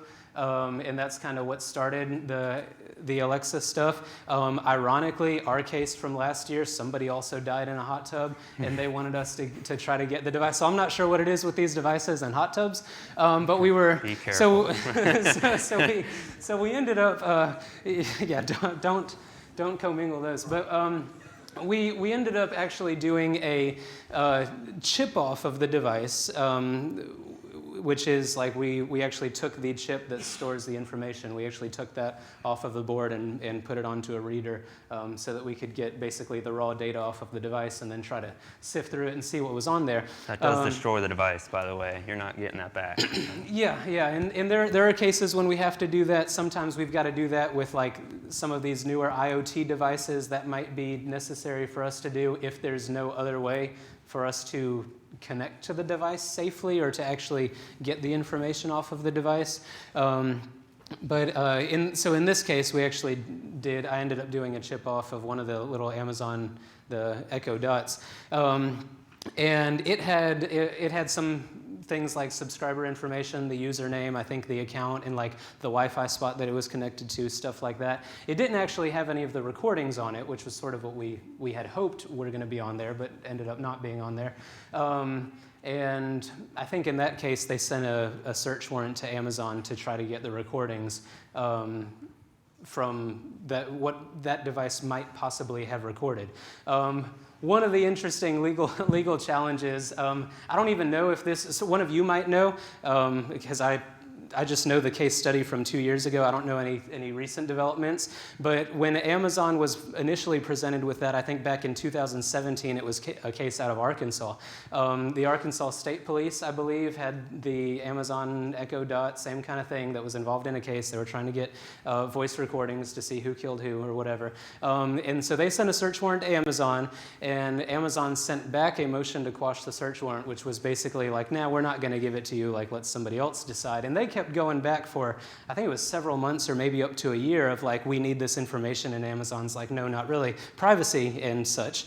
And one of the interesting things from that was that Amazon laid out, I think, this is a publicly available document, so you can go read it. It's fascinating 92 pages of legal speak. But one of the things that they put in there was that it's protected First Amendment speech, basically. Not by the person who's speaking, but by Alexa. So Alexa's responses, one of the reasons, again, this was one of 4 or 5 different reasons, but one of the reasons that they gave for not wanting to hand that stuff over was because the idea of protected free speech and private free speech in that case was going to be applied, and it was going to be applied to Alexa's responses. So they couldn't give that away because Alexa's free speech was, they didn't want to infringe on that. So just, some interesting, and then, you can kind of let your mind wander with that into moving to AI in the future and all kinds of things. How is that going to affect our job on the legal side? So very interesting, that's just one case study of a legal issue in the field, and we could keep going on other things. We don't have time for all that today. Right. But I'll say the last challenge I have here is intelligent and tech-savvy adversaries. People are getting smarter with their devices. It seems like that sometimes, but they know how their technology works more and more. There's encryption. There's all kinds of things. Unfortunately, a lot of the time, we're left with the low-hanging fruit, and we can only catch the dumb criminals, which we want all the criminals to be dumb, and it makes our jobs easier. But sometimes you can't get anything, and that makes our jobs a lot harder. But that's why we're constantly in training, and tools are being worked on, hardware is being developed, because it's a constant battle back and forth between us and the bad guys to see who can get the data. Other duties that we have is, participating in search warrants. It's probably my favorite part of the job. I love getting out there and you get to put the bulletproof vest on. It makes you feel real cool. I love that. Undercover operations, that's always cool. I've done several of those, and I've helped catch several. We'll see how that goes. Justin actually just testified in state court recently. If you can say a little bit about that, but not too much, we're running out of time. Yeah, that was about a month or 2 ago. Just again, big picture, same kind of thing we were talking about. At the end of the day, all of this evidence, all of our documentation, everything gets presented in front of, in that case, I think it was 12 people, and I don't know what their computer background was, but they might not have known anything about the topic that we were talking about.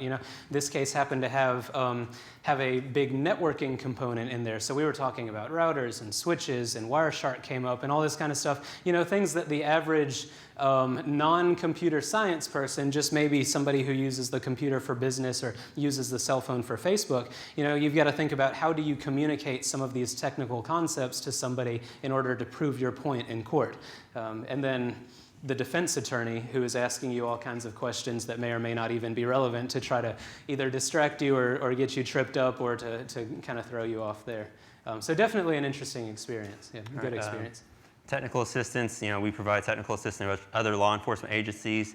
We get called out just to, a lot of them don't have digital forensics training. They don't have, the budget or the manpower to send people to hundreds of hours of training like we have. And so we get sent all over the state of Georgia. We might drive hours just to help someone extract data from a cell phone and then drive all the way back.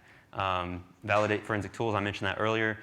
You have to make sure your tools are doing their job correctly and they're giving accurate data because, again, you have to prove this in court and they're going to ask you about it.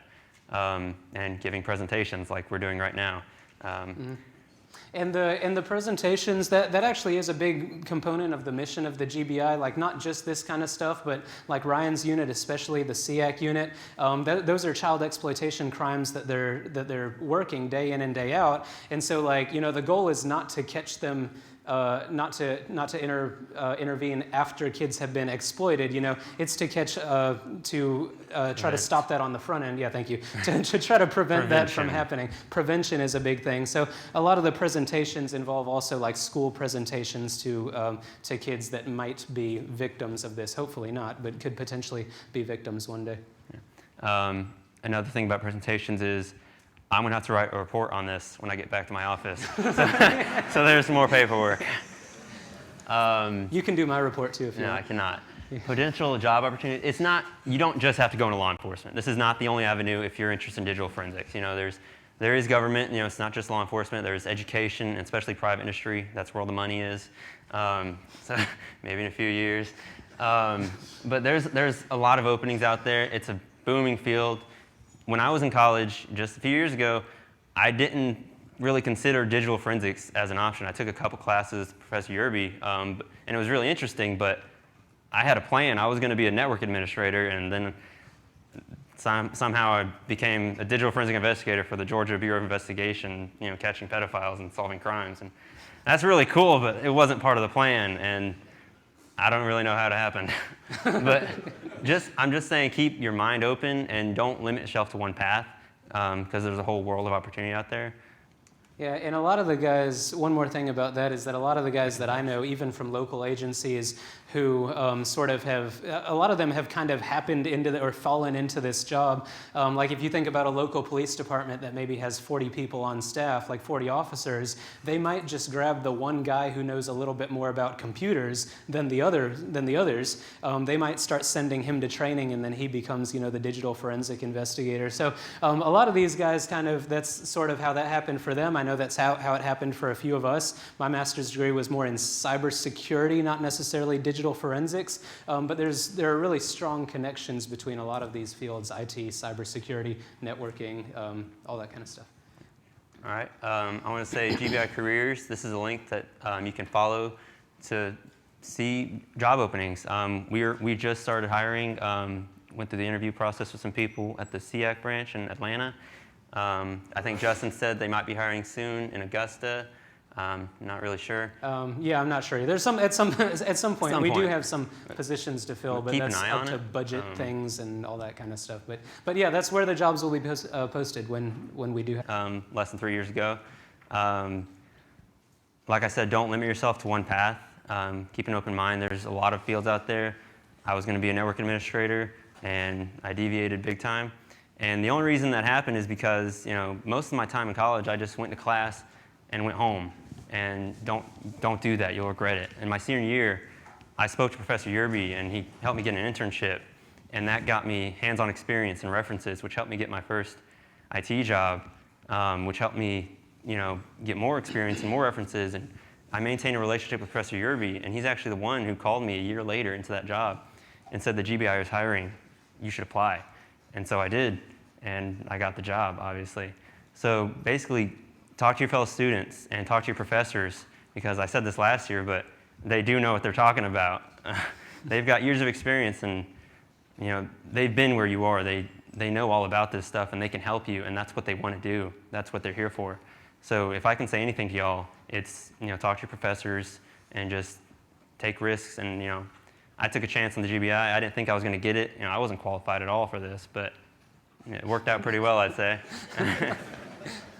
All right, and now we can take some questions. If anyone's got anything. He's not looking, so we'll start with you. Hello.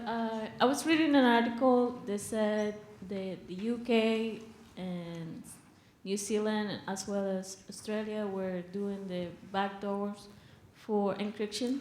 They wanted the companies that develop devices to put backdoors so they could actually get data from encrypted devices. Mm-hmm. They were talking about it will happen in the US. There have been, as far as I know, there have been several bills that have tried to make it through that would basically like compel companies to put a backdoor sort of into some of these devices. None of those bills have made it through, but I know that it seems like almost every year they're being presented. I haven't checked this year, but there's probably one on the federal level that's either going through or about to go through this year. So that is a constant legal struggle between the big corporations and then law enforcement, and different politicians kind of have their own take. As far as our day job, usually the way that we kind of circumvent that is we end up contracting with third-party companies who are not necessarily law enforcement, not political. They're not. Right. They don't. Yeah, they're. We don't have a special backdoor to all these devices. This is, we work through private companies, other third parties that are constantly working to find their own backdoors and find their own ways into these devices, which we have to pay for, and then we can get in sometimes. There's not always a way in. For example, one of those companies is one of the companies that I think first partnered with Verizon, so that when you took your old phone in there and you wanted to switch all of your contacts and messages and pictures and everything, you wanted to switch them from your old phone over to your new phone, Verizon needed a tool to be able to do that. Grab all of the information off your old phone, put it all into your new phone. So they had this nice relationship with Apple and whoever else in order to get their hands on technology early to be able to grab the most information off those devices as possible. They still sort of work with Apple and some of those companies, but obviously, like we nowadays can partner with them also for the law side, the law enforcement side of trying to pull that data off. Can we take one more question? Yeah. All right. Dr. Yerby and I were talking about this earlier. When you hashtag a drive, a solid state drive, every time you hashtag that, it's going to change. So has there been any case law on that when it's presented in court where the hashtag is going to change every time you check a solid state drive? Can we explain, for anybody who might not know, explain hashing just like real quick? So the idea of a hash is basically like what we kind of use as an example is sort of like a digital fingerprint of a device. So if you have the idea is that you can have a device, you can hash that device, and then you end up with this hash value, which is 30, 32, 28 characters, whatever hash you're using. You end up with a hash of that device where if anything on that device or that hard drive or whatever, if anything changed, you would end up with a different hash value. So what you're getting at is like for some drives, if you hashed the drive once and then you went to hash it again, an hour later or a day later or whatever, you would potentially get a different hash value. So is that saying that something is changing on the device? Are you manipulating data? Yeah, so I've not personally, I don't think I've worked any cases with solid state drive yet. It's becoming more common to the general public. Usually it's more of the computer inclined people who still have them, but more and more people are having them nowadays. I don't think I've worked a case with them yet. There is some concern about data loss with things like trim and wear leveling and stuff like that. Wear leveling and trim and garbage collection. But I haven't heard of any. None of my colleagues have mentioned it being an issue. Yeah, as far as case law, I don't know. I'm not familiar with it. That's definitely an interesting question. I mean, hash the individual evidence files. I can see those should not change, but the solid state right, the actual solid state drive. It's going to you have shrinkage with the drive, and it's always going to change. Yeah. So again, for anybody who might not know, the other thing he's referring to is for a traditional drive, you could leave that running and the data is really not going to change on that just because of the way it's written to the disk. On the solid state drive, they've introduced other things like wear leveling and garbage collection and trim that sort of like, basically it moves data around on the device to help manage the data on that device, even if you're not doing that intentionally as the end user. So as far as the legal question, as far as case law, I don't know the answer to that. That's interesting though. Sure. I'll definitely be looking into that, but I'm not sure. I think they're treated the same as other drives right now. One more quick question. This will be real quick. Real quick. So I know you guys said you don't get to carry guns. No. You have badges. We don't get the metal badges. We have a little paper thing that says our title on it, but no. We have, they call them state credentials. No. Yeah, that's what they are. But no, not real badges. We don't get to show them, like, if we get pulled over, we can't just be like, let me go. We can't arrest you if that's your question, so you're safe. No, we have no authority to arrest people or shoot people or anything like that, so. Are you guys going to be around for the break? Mm-hmm. Yeah. So if you have any more questions, they're going to be around for the break, which we're going to take in just a minute, and feel free to buy them a cup of coffee, and they will tell you more. Thank you so much, both for your awesome presentation. Hey, Ryan, all I can say is I'm delighted that you have so much paperwork to do, because it's another thing when I talk to students about what we as technologists do, and I mention that we have to document things, people always roll their eyes and say, we don't need to do that. So it's true, we do.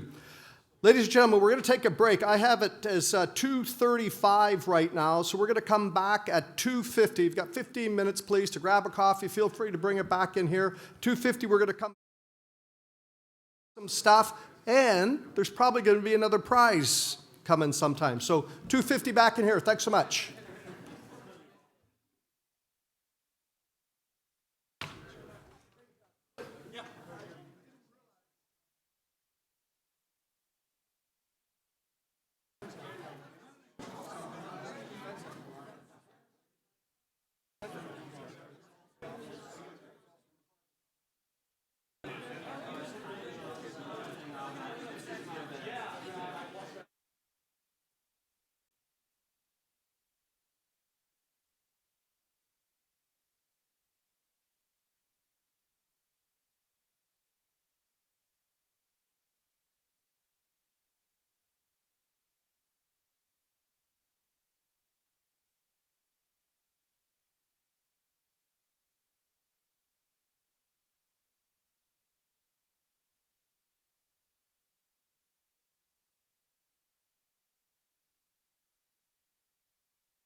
Hello, everybody. We're going to kick off our last session.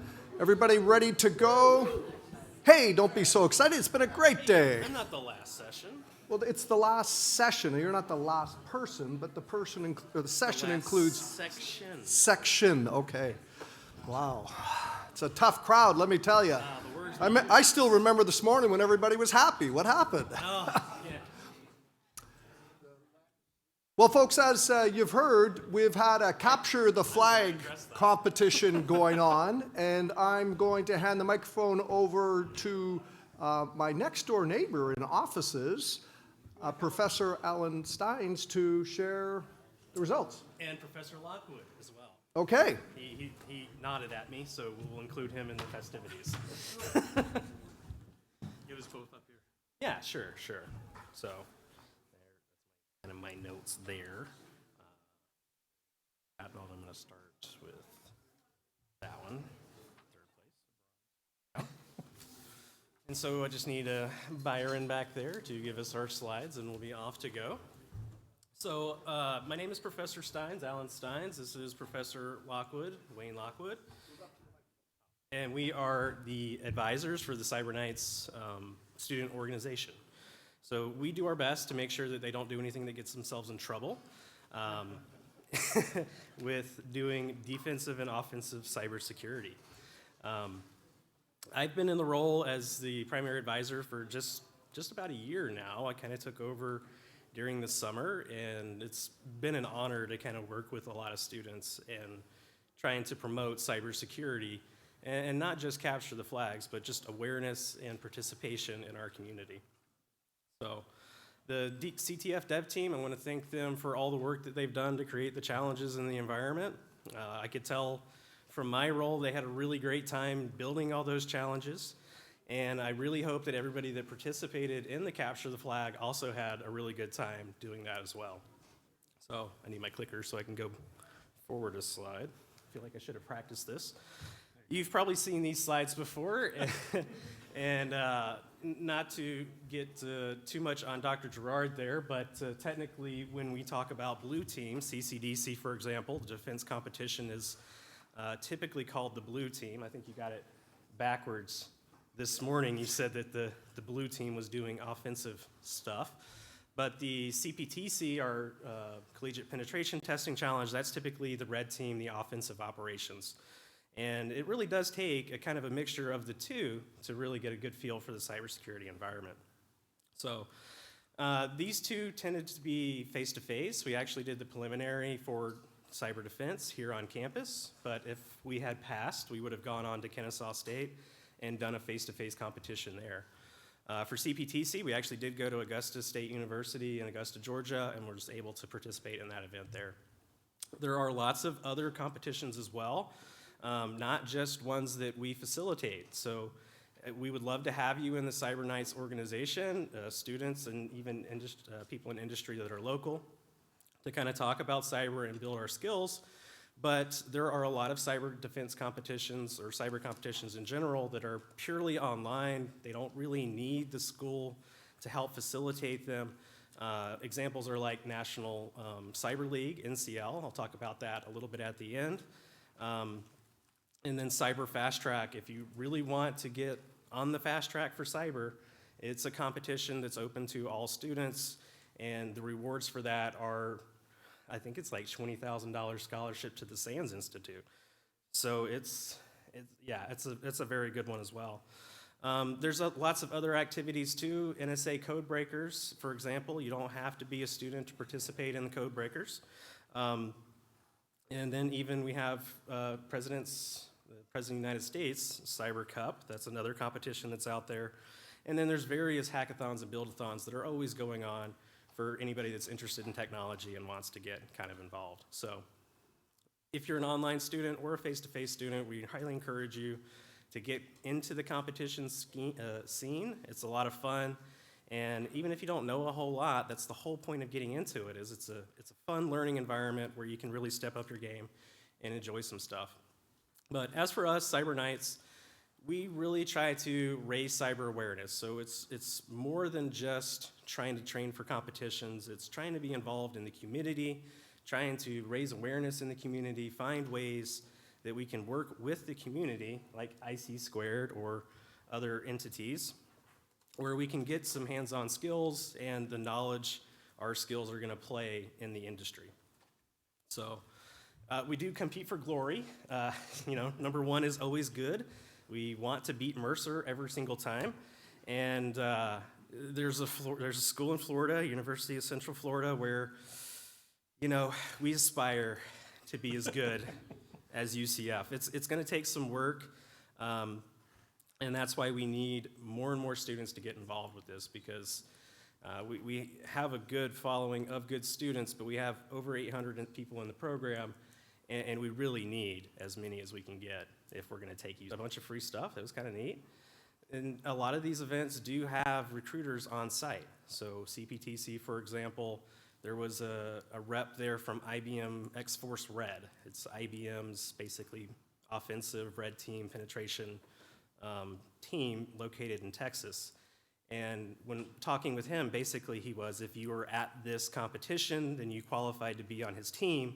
And the only question he had for you was whether you were willing to move to Texas. And so if you were answered yes, he would have brought you on to Texas. Long story short, though, it's a really fun way, these competitions, to get into cyber learning. And don't feel bad and don't feel scared to get involved if you don't have the skills yet. A lot of times, especially in MGA CTF, I had a lot of students this week tell me that they got in, but they didn't really get far, and they didn't feel like they had the skills, so they just kind of gave up. And that's not the mentality you need to have coming into these competitions. It's going to hurt, it's going to take some work, some strong Googling. As Cartivia said earlier this morning, Google is your best friend. But there is a lot of examples out there to learn from. You just really need to stick with it. So I'd like to go ahead and just kind of briefly acknowledge our sponsors, at least the ones that are more specific to the CTF portion of it, and that's EC Council and CompTIA. They're probably the main motivation for why the MGA dev team wanted to do such a good job on their Capture the Flag. They'll give out one more, we have one more certificate to give out near the end, right? A little later on. And the one after lunch, those two have come from there as well. Hacker Halted is a conference from EC Council that's held in the fall of every year. Next year it's going to be called Cyber Wars, or Cyber War of the Worlds. I didn't get a chance to go last year because of a schedule conflict, but all the students and faculty have gone have really enjoyed that conference. For students and faculty, it's free. We were also given 25 free tickets from EC Council as part of the donation to the conference. And I hope I can say this okay, but so if you're an industry leader or industry professional, I would highly suggest reaching out to our CCEAR, Center for Cyber Education and Applied Research, and see if you can get one of those free tickets to Hacker Halted this coming fall. So if you just pause there. We're going to pause here? Give away 10 of those tickets now. Yeah, okay. You want to take over then? So these tickets, if you're an MGA student, you'll be able to go for free. If you're an industry person, we have 25 tickets that we're able to give away to this Hacker Halted conference. So I'm going to quickly draw names. If you're here, raise your hand. I'll hold on to your name, and then I'll work to get you the ticket through email in the next day. So it's going to be rapid fire, but these are for Hacker Halted tickets. The normal attendance is $200 for a ticket, and so we'll go ahead and start drawing. So if you draw a student, are you going to put it back in? Yeah, if we draw a student, we'll just drop it back in for later for the next exam voucher. All right, let's see. All right. Daryl Thames. Not here.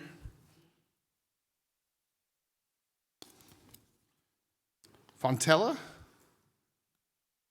Not here. All right. Matthew Music. All right. Are you a student? Nope. All right. You just want a ticket. I'll get that to you shortly. Holding the Post-it notes. Patrick Ward. Not student. Fantastic. You just won a ticket. All right. Audrey Wuther. Fantastic. Student? Nope. You just won a ticket. Fantastic. We're going through these three. Alan Redman. Fantastic. Student? Nope. Fantastic. You just won a ticket. We're at 4. Christopher Hope. I hope you're not a student. You're not. Fantastic. You just won a ticket. That's 5. Well, we need 5 more. Keisha Arnold, you're a student. Where you at? You're a student, right? Yeah. Yep. You'll get to go for free anyways. I'm going to put you back in the drawing for later. Let's see. Kelsey Gillum, you're also a student, right? Where's Kelsey? Kelsey, not here? Student, but we'll just throw back in just in case she's here later. William Wiggins, student, come on. We started off so well. Babotola Zobi? Student, come on, man. Probably going to start getting the same ones now. Charlie Griffin, not student? That's fantastic. Congratulations, you just won. All right, let's see. James Cross, student. I know you, Cybernight. Come on. We have 7. We have to try to get three more. Charles Goodland, former student, right? Where you at? Oh, you haven't graduated yet? Oh. Come on, man. What's wrong with you? Aaron Simmons. Aaron Simmons. Not here. All right. Connor Vinson, student, right? Connor? No Connor? All right. Eric Morgan. No Eric Morgan. Heather Collins, or Heath Collins. Heath Collins, not student, right? Fantastic, congratulations. We need 2 more. Adrian Thomas, student, not student. Fantastic, congratulations, you won. We need 1 more here. John Jones, right here, not student. Fantastic, you're a winner. All right, so what I'm gonna do is if you guys would email me the short, sorry to interrupt. So special thanks to them, and congratulations for everybody that got a free ticket to Hacker Halted. Again, it's everything I've heard about that conference, it's really good. They're really good for cyber training as well. And the main reason is because for us, it's EC Council specifically donated the prizes for MGA CTF. Overall, we got almost $12,000 worth of scholarships from those 2 entities. So our results is we got over 50 students that participated in MGA CTF, which is great. It's great to have every single one of them. But I would encourage students both online and face-to-face, if you did not do it, we have over 800 students in our program. So we really would like to have more. Next year, we want to be looking at hundreds of students if we possibly can, solving as many challenges as we can, getting as good at cyber principles as we can get. The average score against all of these participants were about 4,600, which is really good. They've definitely put in a lot of work. Some challenges are worth more than others, but on general, I think it's 100 or so points per challenge, so that's definitely, even for an average student, that's a lot of time vested. However, the highest score was over 20,000, and I'm pretty sure that student did not sleep over the past week while working against all of these challenges. So we have a lot of different challenges that we did use. The most solved challenges were in the areas of cryptography and open source intelligence, but we did have challenges also in steganography, network forensics, scripting, web challenges, general just Googling challenges, which is kind of under open source intelligence, and even a few challenges kind of in the exploitation range. So it's been a lot of fun to see all of the students both doing the dev work and participating on the Discord channel. And it's, like I said, I want to thank everybody for making sure they attended. So it was really close. In the past, 12 hours, it seems like we had some lead changes among the top 3. And even the top 5, everybody was in the running to get to where they are right now. So, but 3rd place, I'm not sure he's actually here. but third place goes to Matthew Molina. We'll make sure that we give him the proper ones. In the last few minutes, we were really hoping that Molina could find maybe one or two more challenges to put him one more step above into second place. It was really, really close. Anyway, Matthew Molina will get his choice of a Security Operations Center Analyst. It's a free package from EC Council. It includes the book, the labs, and the test voucher for the certification. So I'm sure Matthew will put that to good use. Second place goes to Charles Goodling. Come on up. He is here today, master's student. I'm hoping that Charles does not already have the Certified Network Defender from EC Council. I know you do have you've been racking up certifications in the program for a few years now. So, congratulations. Did you sleep at all this past week trying to get all your points in? Yeah. I was playing with James, making him work. Oh, okay. So, and spoiler alert, our first place student, and I'll ask you the same question, goes to James Cross. So, if you haven't met James, he's busy in a lot of different departments across the School of IT, so it was really good. Did you get to sleep at all in the past week? Skipped one night. So, full 6 days of lots of work. Well, I really appreciate you participating, and it's been an honor having you work with us. James will get the choice of either certified ethical hacker, certified hacking forensics investigator, or the certified security analyst packages from EC Council. So we'll get that choice. Be in here? Sorry. I guess so.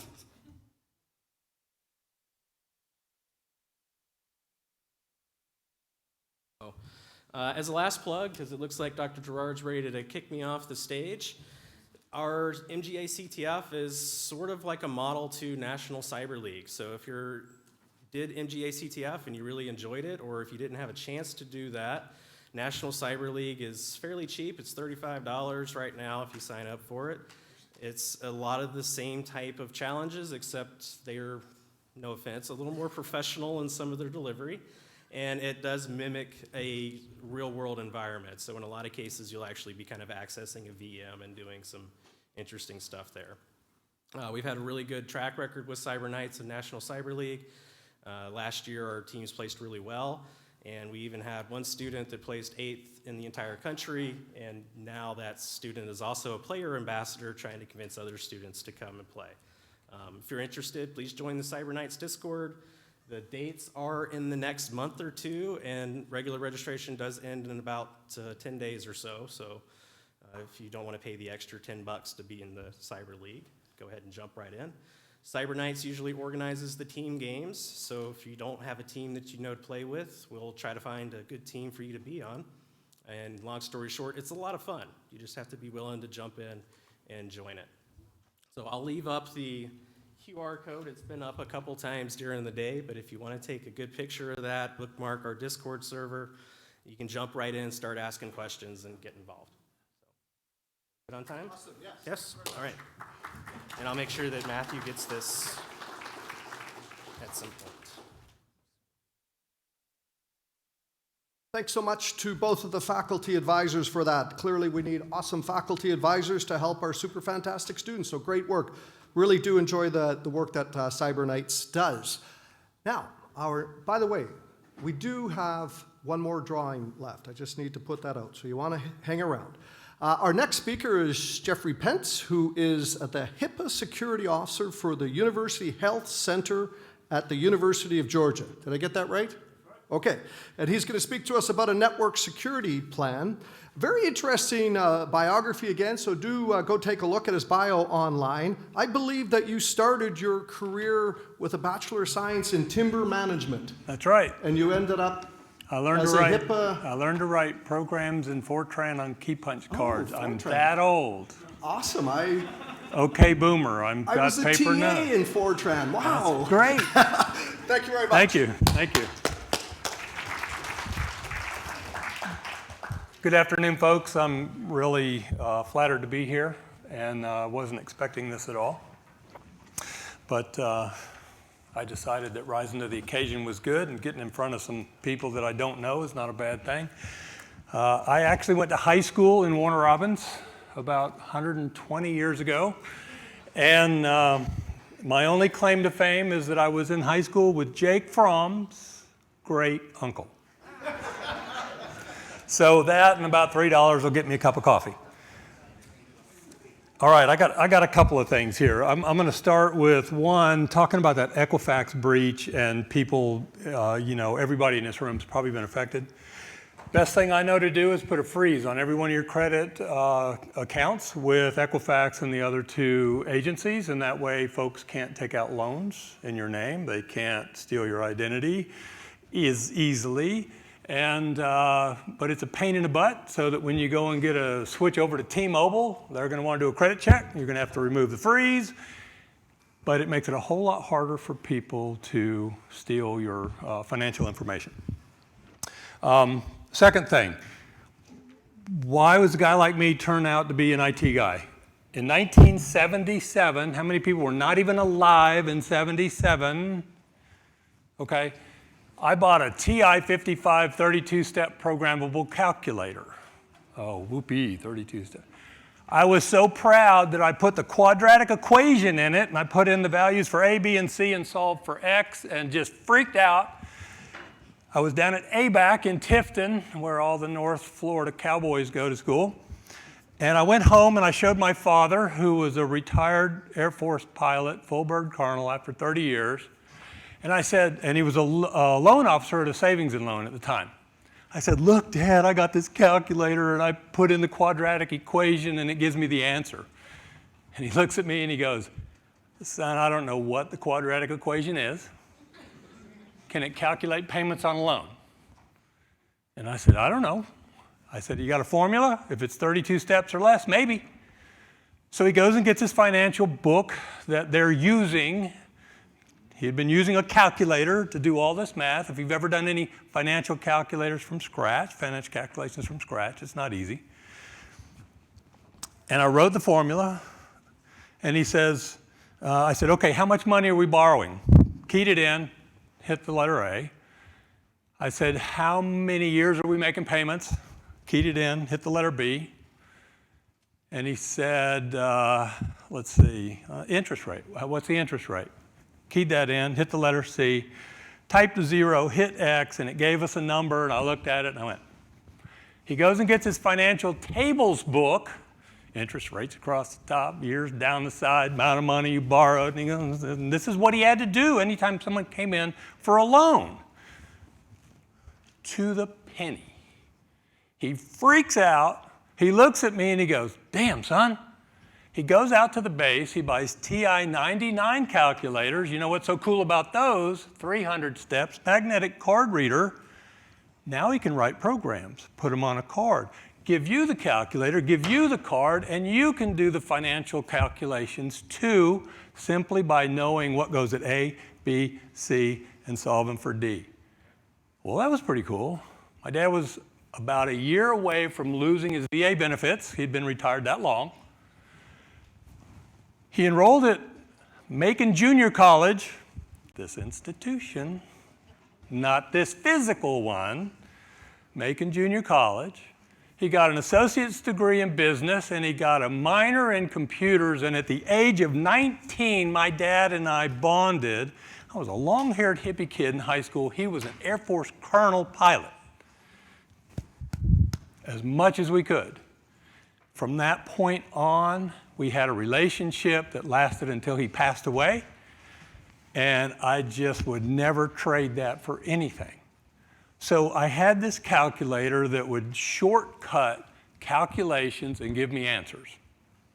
And I just thought it was so cool. Well, then I go from ABAC to University of Georgia, the forestry school. So I'm in my third year of school. They hand you a schedule. You don't get to pick your schedule anymore. And the first class I had was Fortran in a statistics class, and I'm writing on key punch cards. And I'm in the grad studies building at the University of Georgia in the basement at 2 in the morning going, why is this not? And this guy takes my green bar paper. If I'm using terms you're unfamiliar with, it's okay. And he goes, oh, you left a semicolon out right here. I'm sure you've never done that, right? Semicolon, colon, comma, space, all that kind of stuff. So I learned how to program there. Now, at that point, I'm like 20, 21 years old. My logic brain is still girl. You know, I didn't have that logic brain. I got a C. Freaked me out. First one I'd ever got in my life. And then we used it in about 80% of our classes. And we learned a technique called linear program modeling. You ever done multiple linear equations you're solving for the same variables, right? And you use this Gauss-Jordan reduction technique. Whew, God almighty. A girl in forestry school, that's like, you know, that young lady that was over here, you know, one of a million at Georgia Tech. She raises her hand and asks the teacher, is there a book where we can figure out what in the world you're talking about? So we learned how to use this process. I go, this is great, I'll never use it. I graduate, I start in the woods, and because I knew how to use a computer, I sat down at a TRS-80 Model 3 with a 500K hard drive and started writing programs in BASIC to calculate the information that came out of the field and turn that into how much standing timber you have now, how much standing timber you're going to have in 5 years and 10 years, and then what if you harvest it, and then how much standing timber do you have in 15 years, what rate of return are you looking for, and once it reaches this minimum, sell. And we're going to these landowners. I was working in private forestry. There's a company that's still here. I was working out of Jeffersonville, Georgia. And I was just loving it. I'm writing programs, doing all this kind of stuff, just really cool. And I never, ever, ever thought I'd be doing that when I grabbed that TI-55 calculator. So I stayed in forestry for a couple of years. I then ended up working in a computer store, learned how to connect computers of different types together and move data and all this fun stuff. So that was all great. And I learned a lot. And what I'm really getting at this point is I wouldn't be here today if I hadn't known the people I knew then that taught me how to do things I never thought I would be able to use or do or be interested in. So what you're doing here as a student is possibly not what you're going to do in 15 years, but it's definitely going to be a great foundation to get you where you're going to be in 15 years. So good stuff. All right, a lot of people that I want to thank. All right, if you're going to secure a network or digital assets, you have to know the rules of the game. And the way you know the rules of the game is you have to understand your environment. Do you work in a regulated industry?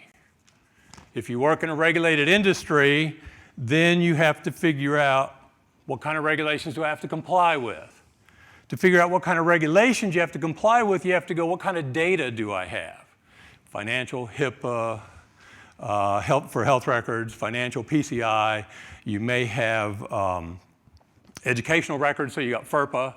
So you've got all these kind of regulations that are out there, and you'll probably then have to categorize your data as to whether or not it's public, it's private, it's restricted, it's sensitive, and each of those types of data needs certain types of protection so that you can, 1, stay out of the paper, 2, maintain the trust of your clients, and 3, stay in business, right? So if you lose your data, you lose the trust of your clients, you may very well lose your business.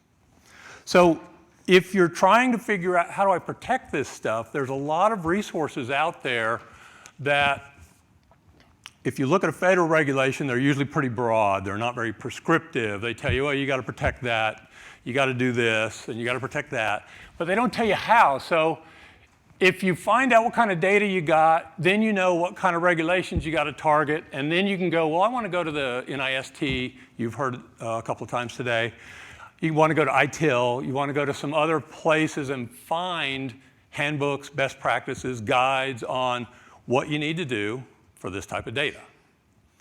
Now, the other thing you really have to have is you've got to have really smart people that you can tap. And they may be a vendor, they may be a network administrator, systems administrator, database administrator, security systems administrator. If you work in a big enough shop, the network guys are different than the server guys, and they're different than the operating system gals, and they're different than the database people. I work in a smaller shop. There's about 6 of us. And so everybody's got to pretty well know what the other one does. But they also have to be pretty specialized so that when something's on fire, you throw John at this fire because he's the fastest one that can put it out, right? So you've got to have the expertise. Now, I grew up when there weren't certifications. There really weren't schools for this kind of stuff. It was all seat of the pants. And you just kind of had to live and learn. I opened my own business, ran it for about 15 years, and it was one of the best things I ever did simply because I got questions I never would have thought of. How do you do this in Excel? I don't know. We're paying you. Do you want to? Oh, yeah, no problem. I'll figure that out. So if you have expertise in one person, that's great. At one point, I had one systems administrator, and he did almost everything, and we had a client support guy. But as things grew and things got more complicated, and as I went further out of the technical aspects of it, more into the management and bureaucracy aspects of it, my skills kind of atrophied. And so I'd have to find more people, and then I would have to have people that I trusted. And so I would have to either tap friends or tap vendors or consultants or hire, right? I work at the University of Georgia. And so we can't pay a lot of money. There's a lot of smart people there. There's a nice computer science department there, there's public health there, all kinds of things where you can learn. But what you really have to have is someone you can call either in the middle of the night when it goes wrong or when you have people standing in line, right? So because I work in healthcare, we're highly regulated by HIPAA and the HITECH Act. Well, because I work at a state university, we're highly regulated when it comes to FERPA. And now you sit here and go, wait a minute, is my student health record covered by HIPAA or FERPA? Ask a lawyer that question. I have several times. So what happens is you look at these regulations and they give you some guidance. For example, the HIPAA security rule requires that you have these different kinds of safeguards. And the safeguards are in these broad categories. And that could be administrative or technical or physical. So you have to be able to protect this data in multiple ways. Administrative is basically policies and procedures. Do you have a network disaster plan? Do you have a backup plan? Have you tested that? Do you have policy and procedures for what kind of information somebody can access? Do you have a training program that every person that works there goes through every year and signs an affidavit that says, I read them, I understand them, I'll abide by them. I understand the consequences if I don't. If you don't have that, you're going to have a harder time letting someone go when they did something they shouldn't have done. Because you can't point, you signed this affidavit 3 years in a row. You've been not following the policy, we've warned you, we've counseled you, and now it's time to go. I'm going to grab my water.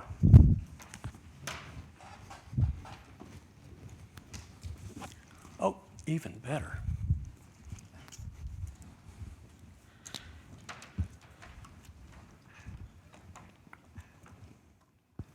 So the administrative safeguards you see here, background checks, those are really important. You know, you do a background check on somebody today, they get arrested tomorrow, you never do another background check, might think about doing background checks a little more frequently. Because, if somebody gets arrested by the GBI for cyber crimes or for child molestation, they're not going to be showing up for work for a while. And, they could just call and say, I'm out sick. And I'm out sick for this many days. And I got out of jail and I came back to work. And you didn't know any of it. So background checks are really important because you got to trust your staff. Ronald Reagan once said, trust but verify, right? So I trust this guy I just hired.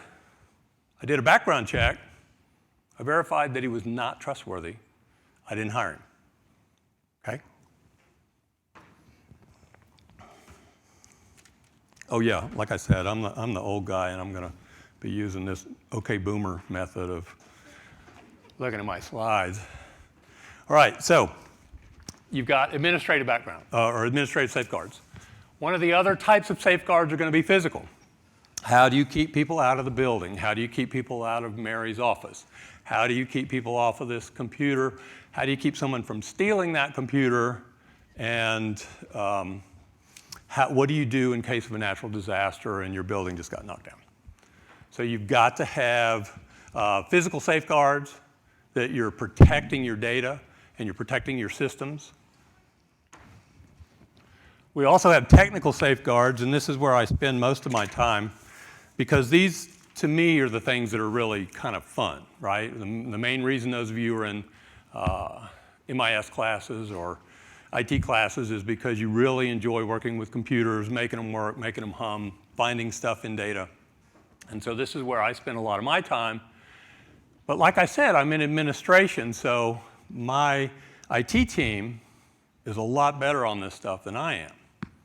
So if I were going to look at technical safeguards, obviously you want firewalls, and if you have next generation firewalls, they have a lot of features like intrusion detection and prevention, anti-malware, maybe content filtering, maybe you're blocking certain types of files and files extensions from coming onto your network. Maybe you're blocking the majority of the outside world, which is something that we do. And one of the reasons you might want to do that is a lot of your ransomware, malware is going to phone home. It's going to show up on your network encrypted. It's going to execute and say, I want to go out here and get the keys so I can unlock this package and install it, because your scanner missed that encrypted file coming in because it was encrypted web traffic. And so you may need to do geo-blocking or IP address blocking or IP range blocking. You can find resources for that. The FBI tells you, you might want to be blocking these ranges. So we put that kind of stuff into a firewall.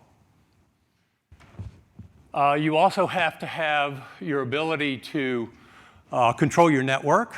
I remember I was so happy when we got the ability to disable a port when you plugged your computer into a port in our building. And we'd get an alert that said, hey, port so-and-so has just been disabled, an unknown device connected to it. So how many of y'all know about Raspberry Pis, everybody? How many of y'all have a Raspberry Pi? You heard a lady this morning talking about Kali Linux.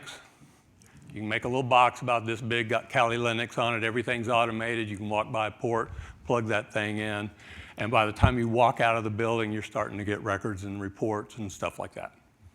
If you've got network access control on the ports, that thing will trigger a network access control block and disable the port. Now, a lot of places will automatically re-enable things. Like, you got locked out because you keyed your password in 7 or 8 times.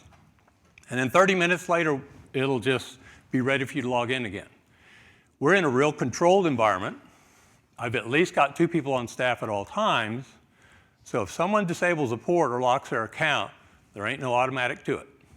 We get a notice, and we react to it. So we look at that notice, and we either re-enable a port because we know our client support guy was putting a new computer in an office, and he triggered it, or we found out there's a Raspberry Pi plugged into a port somewhere. Firewalls are great.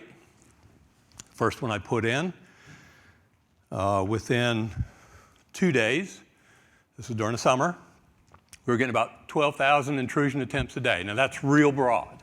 That's everything from a port scan to IP range scanning to even more, we know you're here, and so we're doing this. And that was during the summer, and I was going, oh man, that's a lot. Well, the students came back, and they brought their notebooks with them. And they went into the dorms, and they plugged them in and connected to Wi-Fi. Intrusion attempts went to 500,000 a day.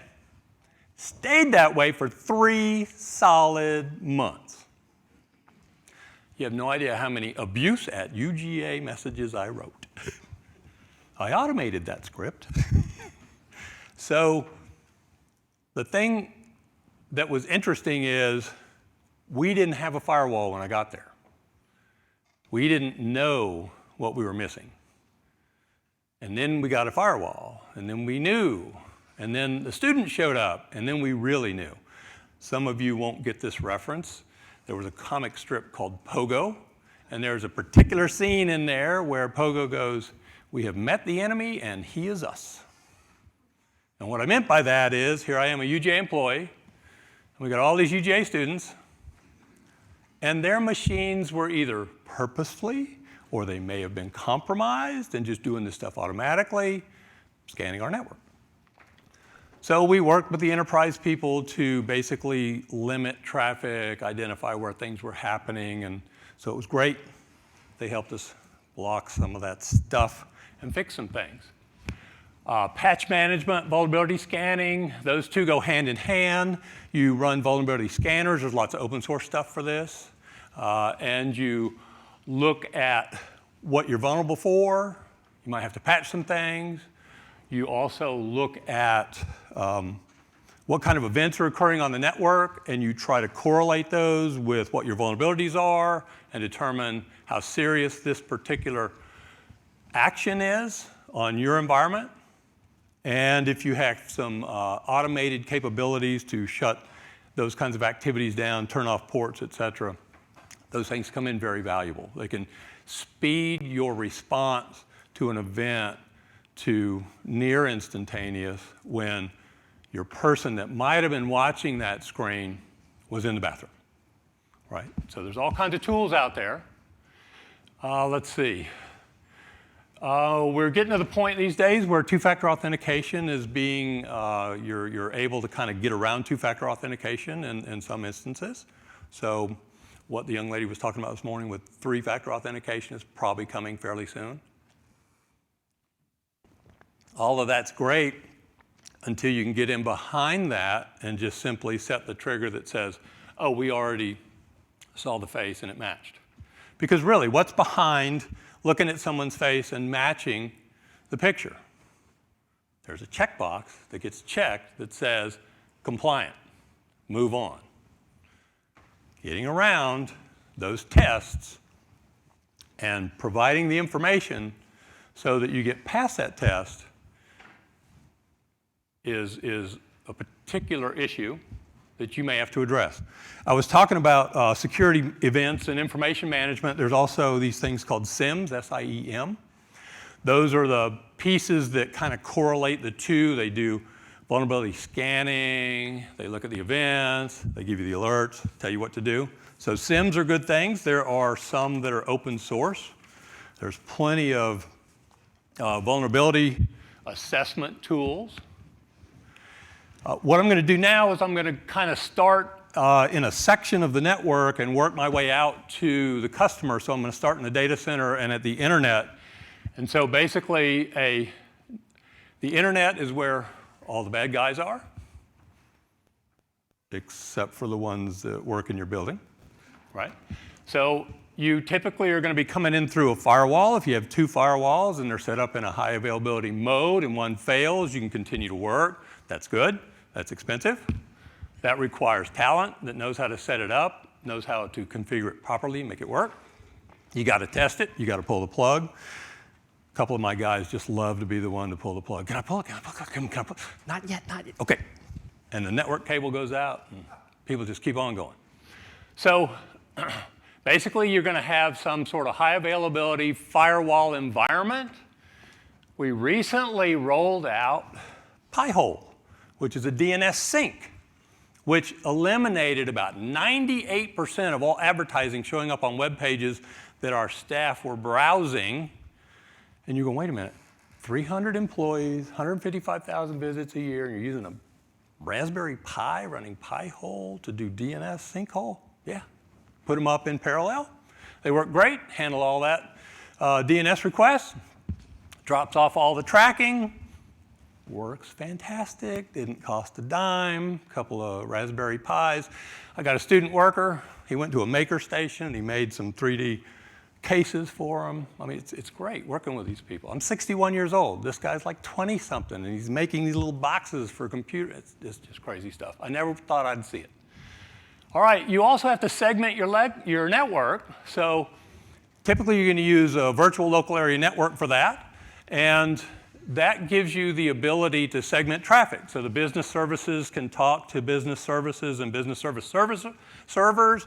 The pharmacy people can talk to the pharmacy server, but they can't talk to the business services computers. They can't talk to the business service servers. So virtual local area networks, virtual LANs, give you the ability to segment and separate your traffic. You don't want I-285 and I-75 and I-85 traffic all running together and trying to get where they're going, right? That's why you have separate lanes and highways. At the core of your network, you're going to have at least 2 high availability switches. And what we do in this environment is we redundant everything. Every firewall, every switch, every server has 2 power supplies in it. Every power supply is plugged into a separate UPS. So if one fails, the other is going to pick it up. Every UPS has the ability to run everything plugged into it for 10 minutes. Every UPS has 2 power supplies in it, plugged into 2 different electrical emergency circuits. We have a generator that takes 8 seconds to power up when mains cuts. The UPSs carry everything for that entire period. We're on UPS power, we're running fine, and life goes on. Same thing for the edge switches. All of our connections from servers to switches are duplicated or quadruplicated. We have storage arrays. These guys all have multiple connections to the core and to the servers. And we virtualize everything. When I started there, we had 13 servers. Within a year or 2, we had 27 servers. And then within about 6 years, well, about 8 years later, we're down to 3 servers. And that's running 45, that's physical servers, running 45 virtual servers.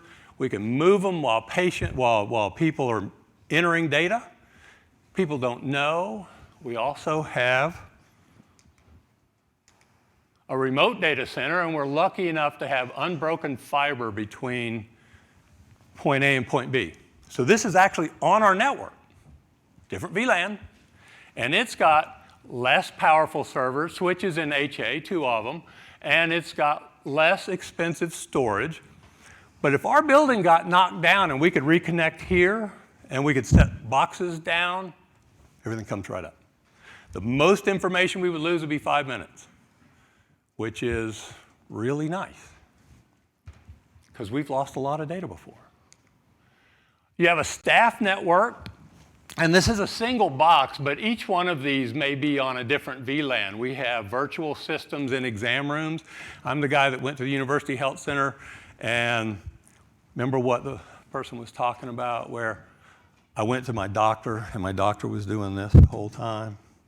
That was one of the first things our doctors and nurses said is, I do not want this computer to be in the way. So we had tables designed, so the computer's here, the patient's there, they're right within eyesight. We had people design the templates in our EHRs so that the least amount of time was spent on the computer screen in the exam room, and that any type of documentation that needed to happen later could be done pretty quickly. So people were kind of happy. First of all, we put computers in, they were really mad.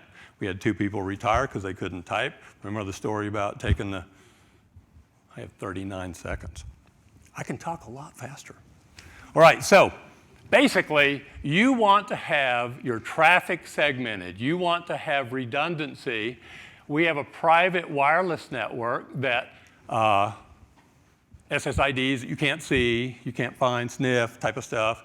And we want to be able to do clinical work on there. We don't allow people's private equipment to connect to that. This is the overall picture. We also control people's phones because they have access to our systems. If they're running Teams or they're running Outlook, we might want to wipe their phone if it starts doing bad things or they lose it. So imagine your personal telephone getting wiped by the IT department. Those will be some happy people, right? So that's just kind of the stuff that we had to do over. Most of this occurred within about a 7-year period. Half of the technology we run didn't even exist when I started my job at the health center. So this moves real fast. You got to train your people. You got to trust your people. You got to verify they're worth trusting. You got to test your systems. And you've got to be able to verify that your systems are working, right? And if you try to eat an elephant in one bite, this is what you get. But if you start from the outside and work your way in and start from the inside and work your way out, then you can identify your weak places. What's the 2 most weakest things you've got in your enterprise? People and their smartphone. Go to a UGA game one day and see how many QR codes are sitting around the parking lots before you go to the game. Would you like a chance to win a free jersey? How many of those are legit? You got to be careful. Yes? Any questions for Jeffrey? Tell us that getting close to the end of the day, everybody's sitting quietly in their seats. Any other questions? All right, thank you very much. Excellent overview. Thank you very much. That's awesome.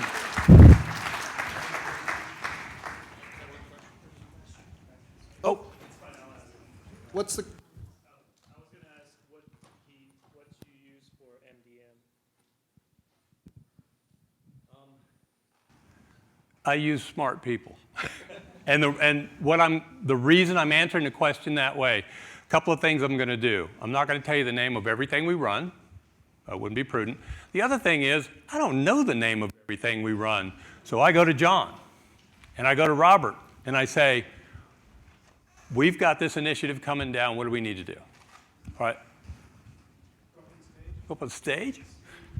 So mobile device management. Hi, I'm back.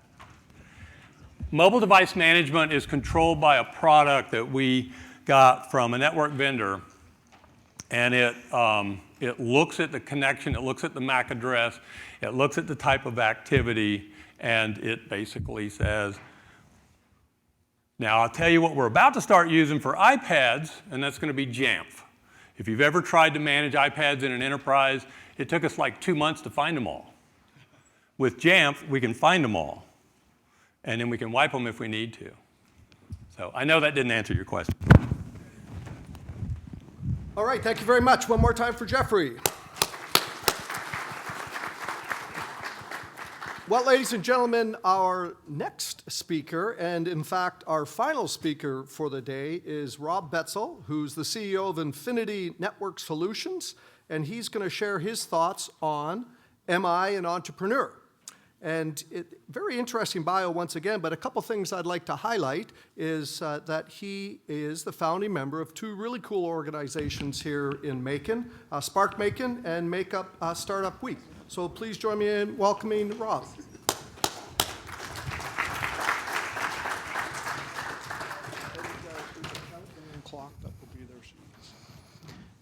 So there's a countdown clock, and yet I know I'm between you and the end of this thing. And some of you have to go write papers, right? For those of us who are still in school, we have to go write papers. So I'll try to keep this brief, but thank you all for letting me come out. I am going to be the least technical person you are going to hear from all day today. Can y'all hear me okay? Is this far from the right place? So again, my name is Rob Betzel. I was the founder and CEO. I'm no longer of Infinity Network Solutions. As of October 1st of this year, my brother and I successfully transacted the company in selling it to Hargrave Communications. So I attempted to make golf a full-time job. My wife said that was not possible.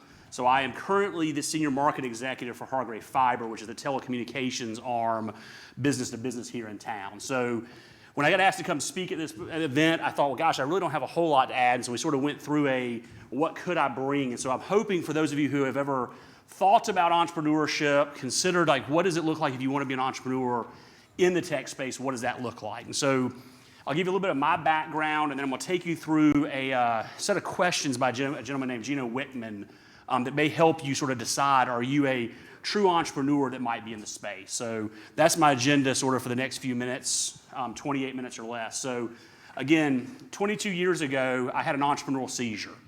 If you ever read Michael Gerber's The E-Myth, he says most entrepreneurs start the way I start, which is I can do it cheaper, faster, and better than the other guy.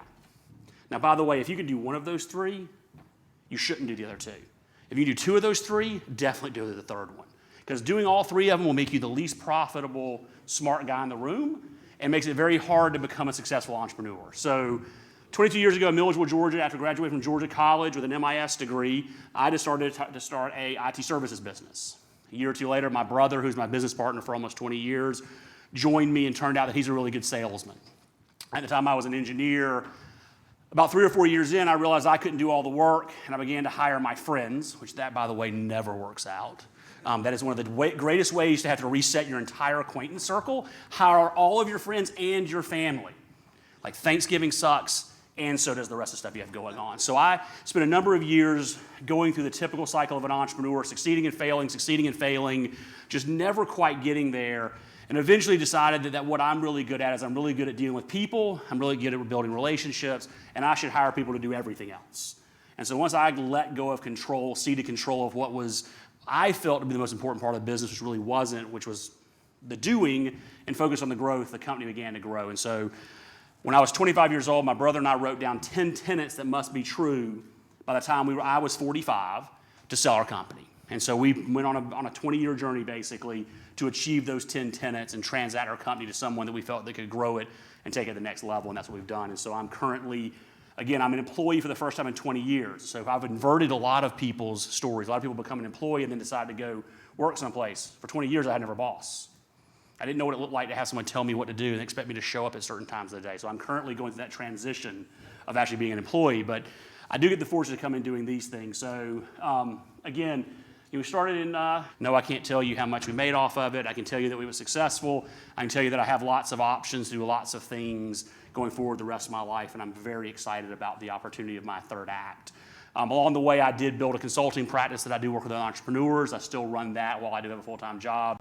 And again, we sold it to Hargrave Communications, which is a old telecom company. They owned an old LEC out on Hilton Head Island, had begun to build fiber over building networks, owned a small MSP similar to ours in Savannah, Georgia, and wanted to begin to scale that, and saw some synergies between us and them. And as goes any acquisition, no one keeps the CEO around.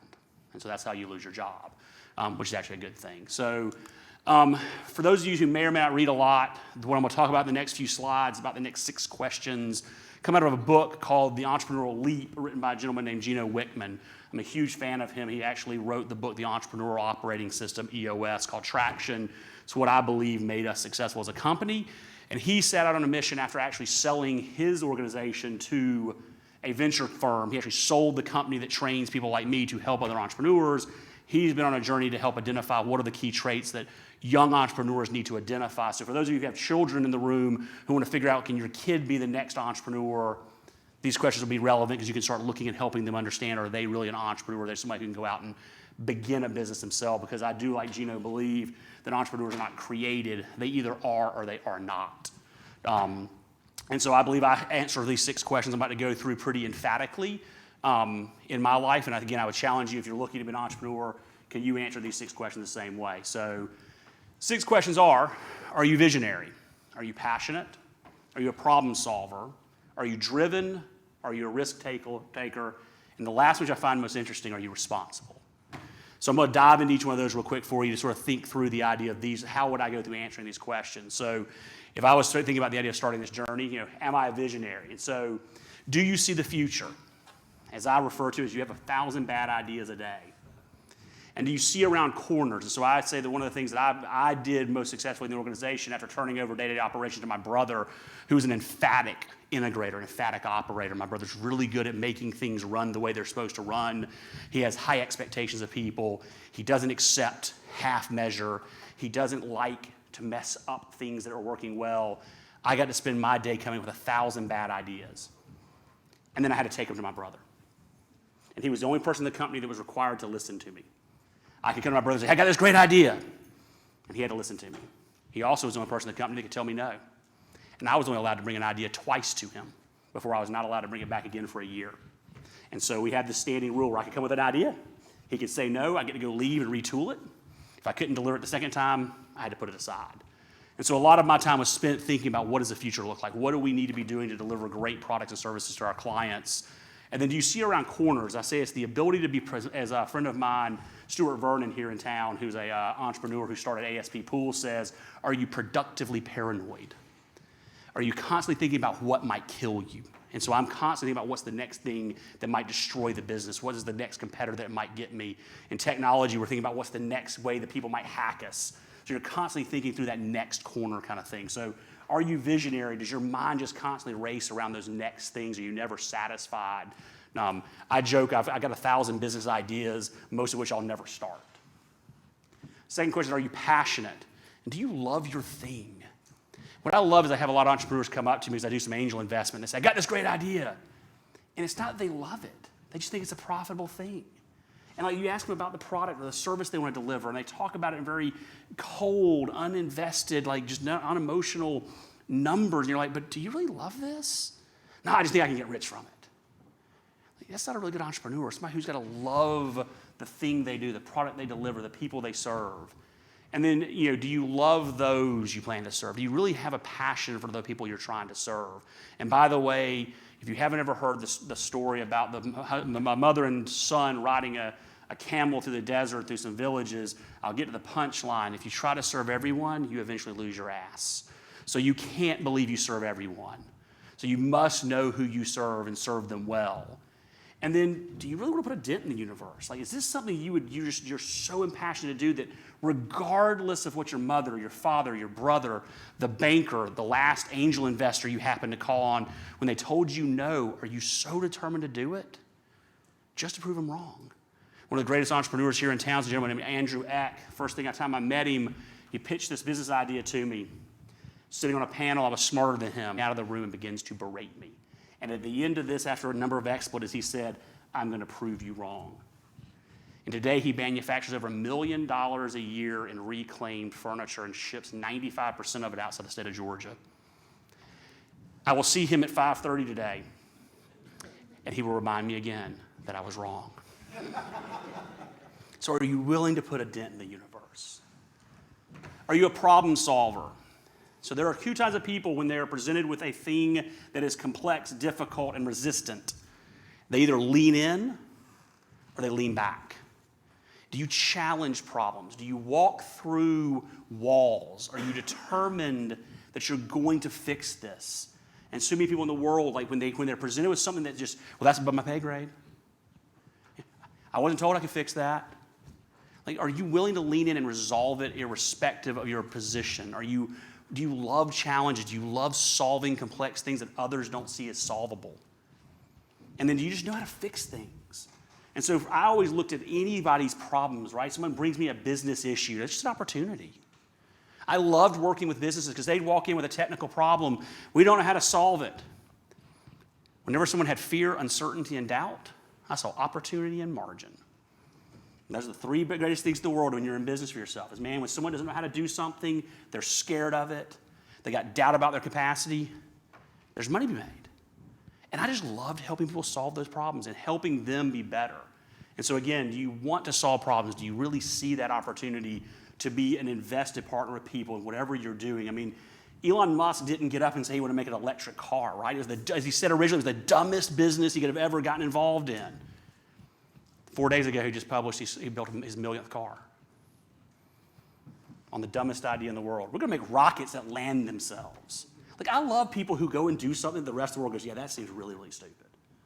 Because somewhere in there is a great idea. Are you driven? So I think entrepreneurs have to have a competitive need. Your entrepreneurs are the people who don't like to lose. I may want to take the team with me, but I'm not going to lose. I want to take all of you on the journey with me. But at the end of the day, if you're not in it to win, I'm on my own. Like, I will go out and win. And are you unsettled? When you're driven, are you unsettled till it's complete? Like, do you wake up at 3 a.m. when, as I say, when God is talking to you, and sit up and do something with that? Like, do you actually struggle with problems? I woke up this morning trying to solve a problem for a customer that this team I just took over. We got a customer with a problem, and I woke up at 3 a.m. and said, I've got the solution. So 3:15, I email the director of operations who runs all of the I&R technicians for Garfield Fiber. The crazy thing is he actually answered at 3:30. And we began a dialogue between 3 and 5:30 this morning, and he says, by the way, Rob, you're no longer an engineer. You don't have to worry about these things. I said, but I can't not. I can't not be driven to solve it.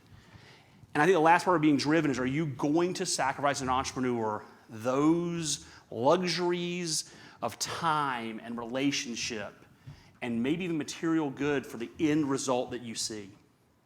Because here's the deal, entrepreneurship is never sexy to begin with. It has high risk, it has a high expense.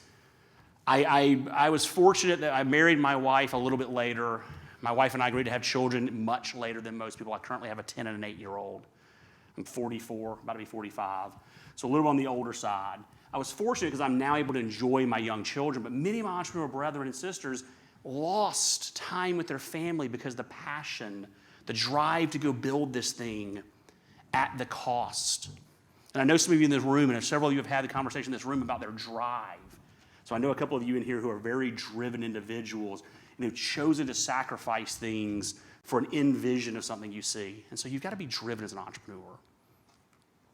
Are you a risk taker?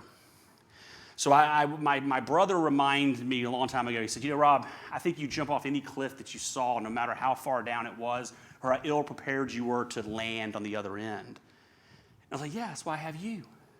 So are you willing to jump off a cliff? Are you so earnestly in belief of something you're going to do, you're going to take the risk that no one else sees? So will you be on that edge? So I'm better about it now. I've matured a little bit. I've had a few bumps and bruises. I'm better about the idea that says, I think I'm going to jump, but at least make sure I got the blueprints for the airplane. I'm not really sure about the parts sometimes even, but as long as I got the blueprints, I got a good idea of how we're going to build this thing before we hit the dirt, I'm good. Now, generally, I take a bunch of people with me over the cliff who know how to build the airplane, know where to get the parts, know how to correct all the errors I made. Most of the time, I've landed on at least 2 of the 3 wheels. But if you're not willing to jump, you're not willing to take a risk, if you're not willing to fail, if failure is the thing that holds you back, you're not going to be there. Will you make the tough decisions? You will be faced as an entrepreneur with decisions. I back in 2006, 2007, made a very specific business decision around pivoting the company from one focus to another, right as the economy crashed. I left the government education market. We used to build buildings, low voltage systems. We installed all the gear, turned it over, and I decided to become an outsourced IT department for small business. It's the greatest thing in the world. It's residual money, right? You turn on the light switch the first of the month, people send you a check. This whole contracting thing's all over the place. That's a great idea, let's do that. And the economy goes to crap. I walked 17 of my friends into a room and told them for the company to survive, they no longer had jobs. I can still name all 17 of them off. And for most of them, I still know where they're employed. Because at the end of the day, it was my responsibility to make the tough decision for the company to consider survive. So you've got to be willing to take those risks. You've got to be willing to make those hard decisions. And are you responsible? Because at the end of the day, if you really one thing, you'd be sort of narcissistic and crazy if you were just the one to run around and jump off cliffs with someone else's money, with some people that you employed that may not realize how crazy you are, to only crash the company and put them back in the market where they can't find a job. By the way, that wouldn't be a problem right now. Right now, you could find a job pretty much anywhere if you're willing to get employed. So that's not the issue, but you don't want to take people off a cliff if you're not going to be responsible. So are you okay being the one that did it? So I took a job with Garfield Fiber as a local market executive, and the CEO of the company told me, he said, Rob, you are the CEO of this market. It means everything that great happens is your responsibility. And everything that has ever gone wrong or ever will go wrong is now your responsibility. Are you okay with that? And I have said I am sorry, and it is my fault. More of the last one who did it, And you got to be willing to live with those decisions. And I will promise you there will be decisions you will make as an entrepreneur that you will wake up in the middle of the night and regret. I regret having to fire 17 people. I'm not proud of that. I don't tell that because I'm proud of it. I tell it because it was a decision I had to make. It's something I have to live with. I have to get up every day and know that a mistake I made put 17 families at risk. Not something I'm proud of. It's just reality of what you do if you're an entrepreneur. And then I think ultimately you can identify someone, if you're looking especially at your children, and I struggle with this with my daughters. My daughter doesn't ever think it's her fault. Like she breaks, I don't know, it's not my fault, Daddy. It's got to be your fault. Like you got to look at yourself when something goes wrong. What can I do to be better? If you're always focused on what the others could do, like, man, if my technical team had done that, if my engineer had done that, no, it's like, what could I have done wrong? What could I have done better? I led poorly. So it's funny, when we fired someone at Infinity, every time we ever had to let someone go back to industry, not of their free will, I asked 4 questions of my leadership team. Where did we fail to hire, onboard, train, or lead? I cannot fix this person any longer. They are no longer with us. But we, in one of the 4 areas, failed. We either failed to identify them as not being a good fit when we hired them. We did not onboard them in a way that they understood our culture and what we expected of them. We did not train them to do their job well, or we did not lead them well. It is always our fault. My team despised that of me. And I'd make them answer which one it was, which ones it was, every single time, because it is our responsibility, it's my responsibility, not someone else's. And so I think if you can answer emphatically yes to all 6 of those things, you're probably an entrepreneur. 5 of them, you got a fighting chance. 4 of them, you better find some really good partners who can fill your gaps. 3 of them, you probably should find an entrepreneur to go work with. 2 of them, find a job at a really stable company. 1 of them, find a job at a very large, hyperly stable company where they can tell you exactly how to do your job every single day and you can just be a thoughtless automaton. That's the end result. Because all 6 of these, we can say yes to at least 1 of them. But you cannot be an entrepreneur. You will not be hyperly successful if you can't do that. I told a couple of my team members today, people who are successful are intentional. You ever seen a turtle on a post, on a fence post? I originally did this thing. I had a whole bunch of really cool graphics in it, and I lost it. IT deleted some stuff off my laptop, and they took that with it. So I had this at the very end. I had this turtle sitting on a post. You ever seen a turtle sitting on a fence post? Yep. He didn't get there on his own. There were a whole lot of people that got him there. I didn't get here on my own. I got really fortunate with a lot of good people that worked around me, but you don't get there on your own that way. So again, if you are an entrepreneur, find one. Be creative with those you work with. There are a lot of entrepreneurial opportunities now in the world where people want you to be successful. They want to take your ideas and help foster them to a greater good. Hargrave Communications is doing that right now around a venture fund. I think it's fantastic. I think it's something I'm investing a lot of my side energy into, the idea of how do we help foster that in the telecommunications space. They said, wouldn't you want to come be an entrepreneur? I'm like, nah, that's not me. Like, I will tell you, if I ever have an idea, it's mine. It's 100% my responsibility. I mean, I'm too much of an entrepreneur. Like, I can tell you it has to be on mine. Don't settle for a job, but most importantly, never stop growing. If those of you have not realized, I hope Dr. Yerby and the rest of the team have told you here, if you're a student, you're not done with school when you're done. Your learning just started. Those of you who are in the industry for as long as we've been in here, some of you probably longer than I have, I'm hoping you'll nod that says, we've never stopped learning. Every 18 months, the world resets, and we learn something new. So be ready to keep growing and keep learning. So I always put this up here because, quite frankly, I'm a local person. It doesn't scare me to expose who I am and where I am. Some of you will probably eventually try to hack me. It's okay. The end result is, this is how you get in touch with me. If I can ever be of service to anybody in the community or here around, please feel free to reach out to me. Though I'm no longer currently an entrepreneur in town, I'm still highly invested in what goes on. I'm still highly invested where the entrepreneurial group goes. So again, if I can reach you, if you ever need anything, please let me know. But with that, I think I'll stop and take a couple questions. Sure, yeah, absolutely. What questions do we have?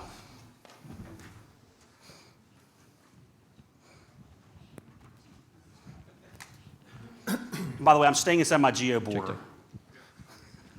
Good stuff. Do you think it's possible to be an entrepreneur inside a larger company? I think the company's got the right culture. I think entrepreneurship is the idea of taking your idea and having them foster it with sort of support in an innovative way. I think so. Entrepreneurship, sure. I think good companies can take good people and foster a great opportunity. Entrepreneurship inside of a company is tough. The organization I work with now, I think, really wants to be that. At the end of the day, though, when you put enough layers on a cake, it's sort of hard for the bottom layer to get somewhere with it. So I'm not sure yet. So give me another 6 months and ask me the question again, and then I'll let you know how that works out for us. The betting table's still on whether or not I'll have a job in 6 more months. Yes, sir. So we have a team of 3 people going for the Georgia Inventure Prize I heard. next month, and we have a great idea as well. But we wanted to know what is... First. As an entrepreneur, it's really easy to forego your own reward for that of others. I think at some point you've got to go ahead and say, like, this thing's a real business. I think entrepreneurs too many times make good ideas with bad business survive because they don't take reasonably fair salary. Now, you're starting out. That doesn't mean taking a $600,000 salary. By the way, an angel investor would laugh at you. But if you said, look, I'm paying myself $30,000 a year, and I'm just out of college, and we're just starting this thing up, fair and reasonable for the scale and the size of the organization says a lot of things about you. It'll tell a bank that you've got your head wrapped around how the business should run. So taking and having that in the budget and being able to show that in your P&L, from an investment perspective, a loan perspective, it says a lot. From an outside world perspective, it says you understand how businesses run. And so I actually when I look to invest in businesses, are you paying yourself a fair and reasonable salary of the current scale? Generally what I find is they pay themselves nothing, or they list themselves as with a $600,000 salary, which they don't pay themselves, by the way, but they just believe they deserve $600,000 as they exist. And it's, fair and reasonable. So that, yes, I say pay yourself. Pay yourself commensurate to the what you can afford based on the time, and acknowledge the fact you're investing something real into the business. One more question. As an investor, do you look at the idea of what you're investing in, or the actual company? So this is the jockey or horse question. So his question to me is, do I bet? What he's really asking in the VC world and the angel world is, do I bet jockeys or horses? I bet jockeys. Here's the deal. You're gonna screw the idea up at some point. Like I look at like I'm not smart enough to know if your idea is gonna really fly. I just want to know if I give you money, can you pivot through all the craziness that I can't predict? I invest with 20 other angels most of the time, and we're all experts in our little niche of things, but we'll invest in something like, we had a wedding dress rental business one time. Not any of us were qualified. It's 22 men, for God's sakes, and none of us had gotten married in the last 15 years. But like the 3 ladies who were running it, I'm like, these 3 ladies will do something. Give them the money. We'll let them figure it out. By the way, they still screwed it up, but that's what we bet.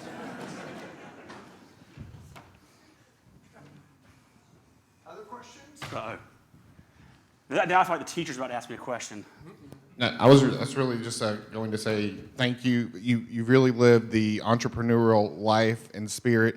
I don't think many people are aware of your impact in the region. You're so connected with Middle Georgia State, with Mercer, with Georgia College. If there's one person in the region that really binds all these different academic institutions together, that gives back of themselves whenever asked, wherever asked, it's you. And I just really appreciate all of the years of service that you've given to Middle Georgia State and the region. And I just want to say thank you. Thank you.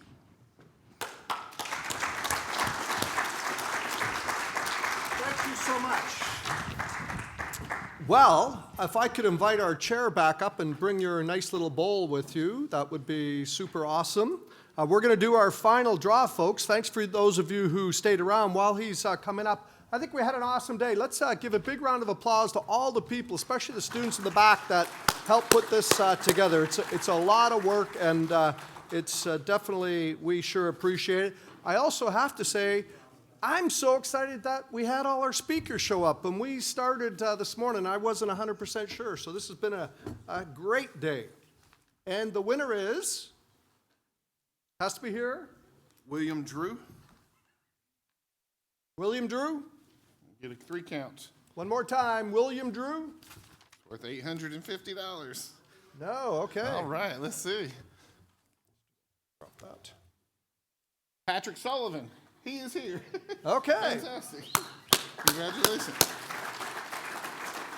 So you have your choice between a Security Plus, which you have, a Cybersecurity Analyst, which you probably may or may not, or Pen Test Plus.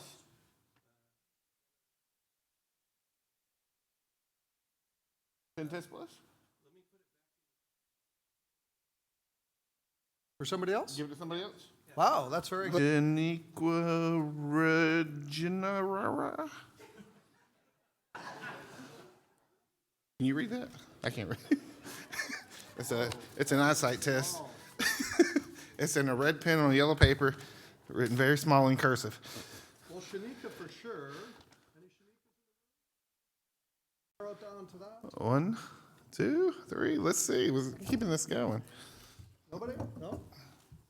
Oh, I drew 2. I'm going to throw the bus back.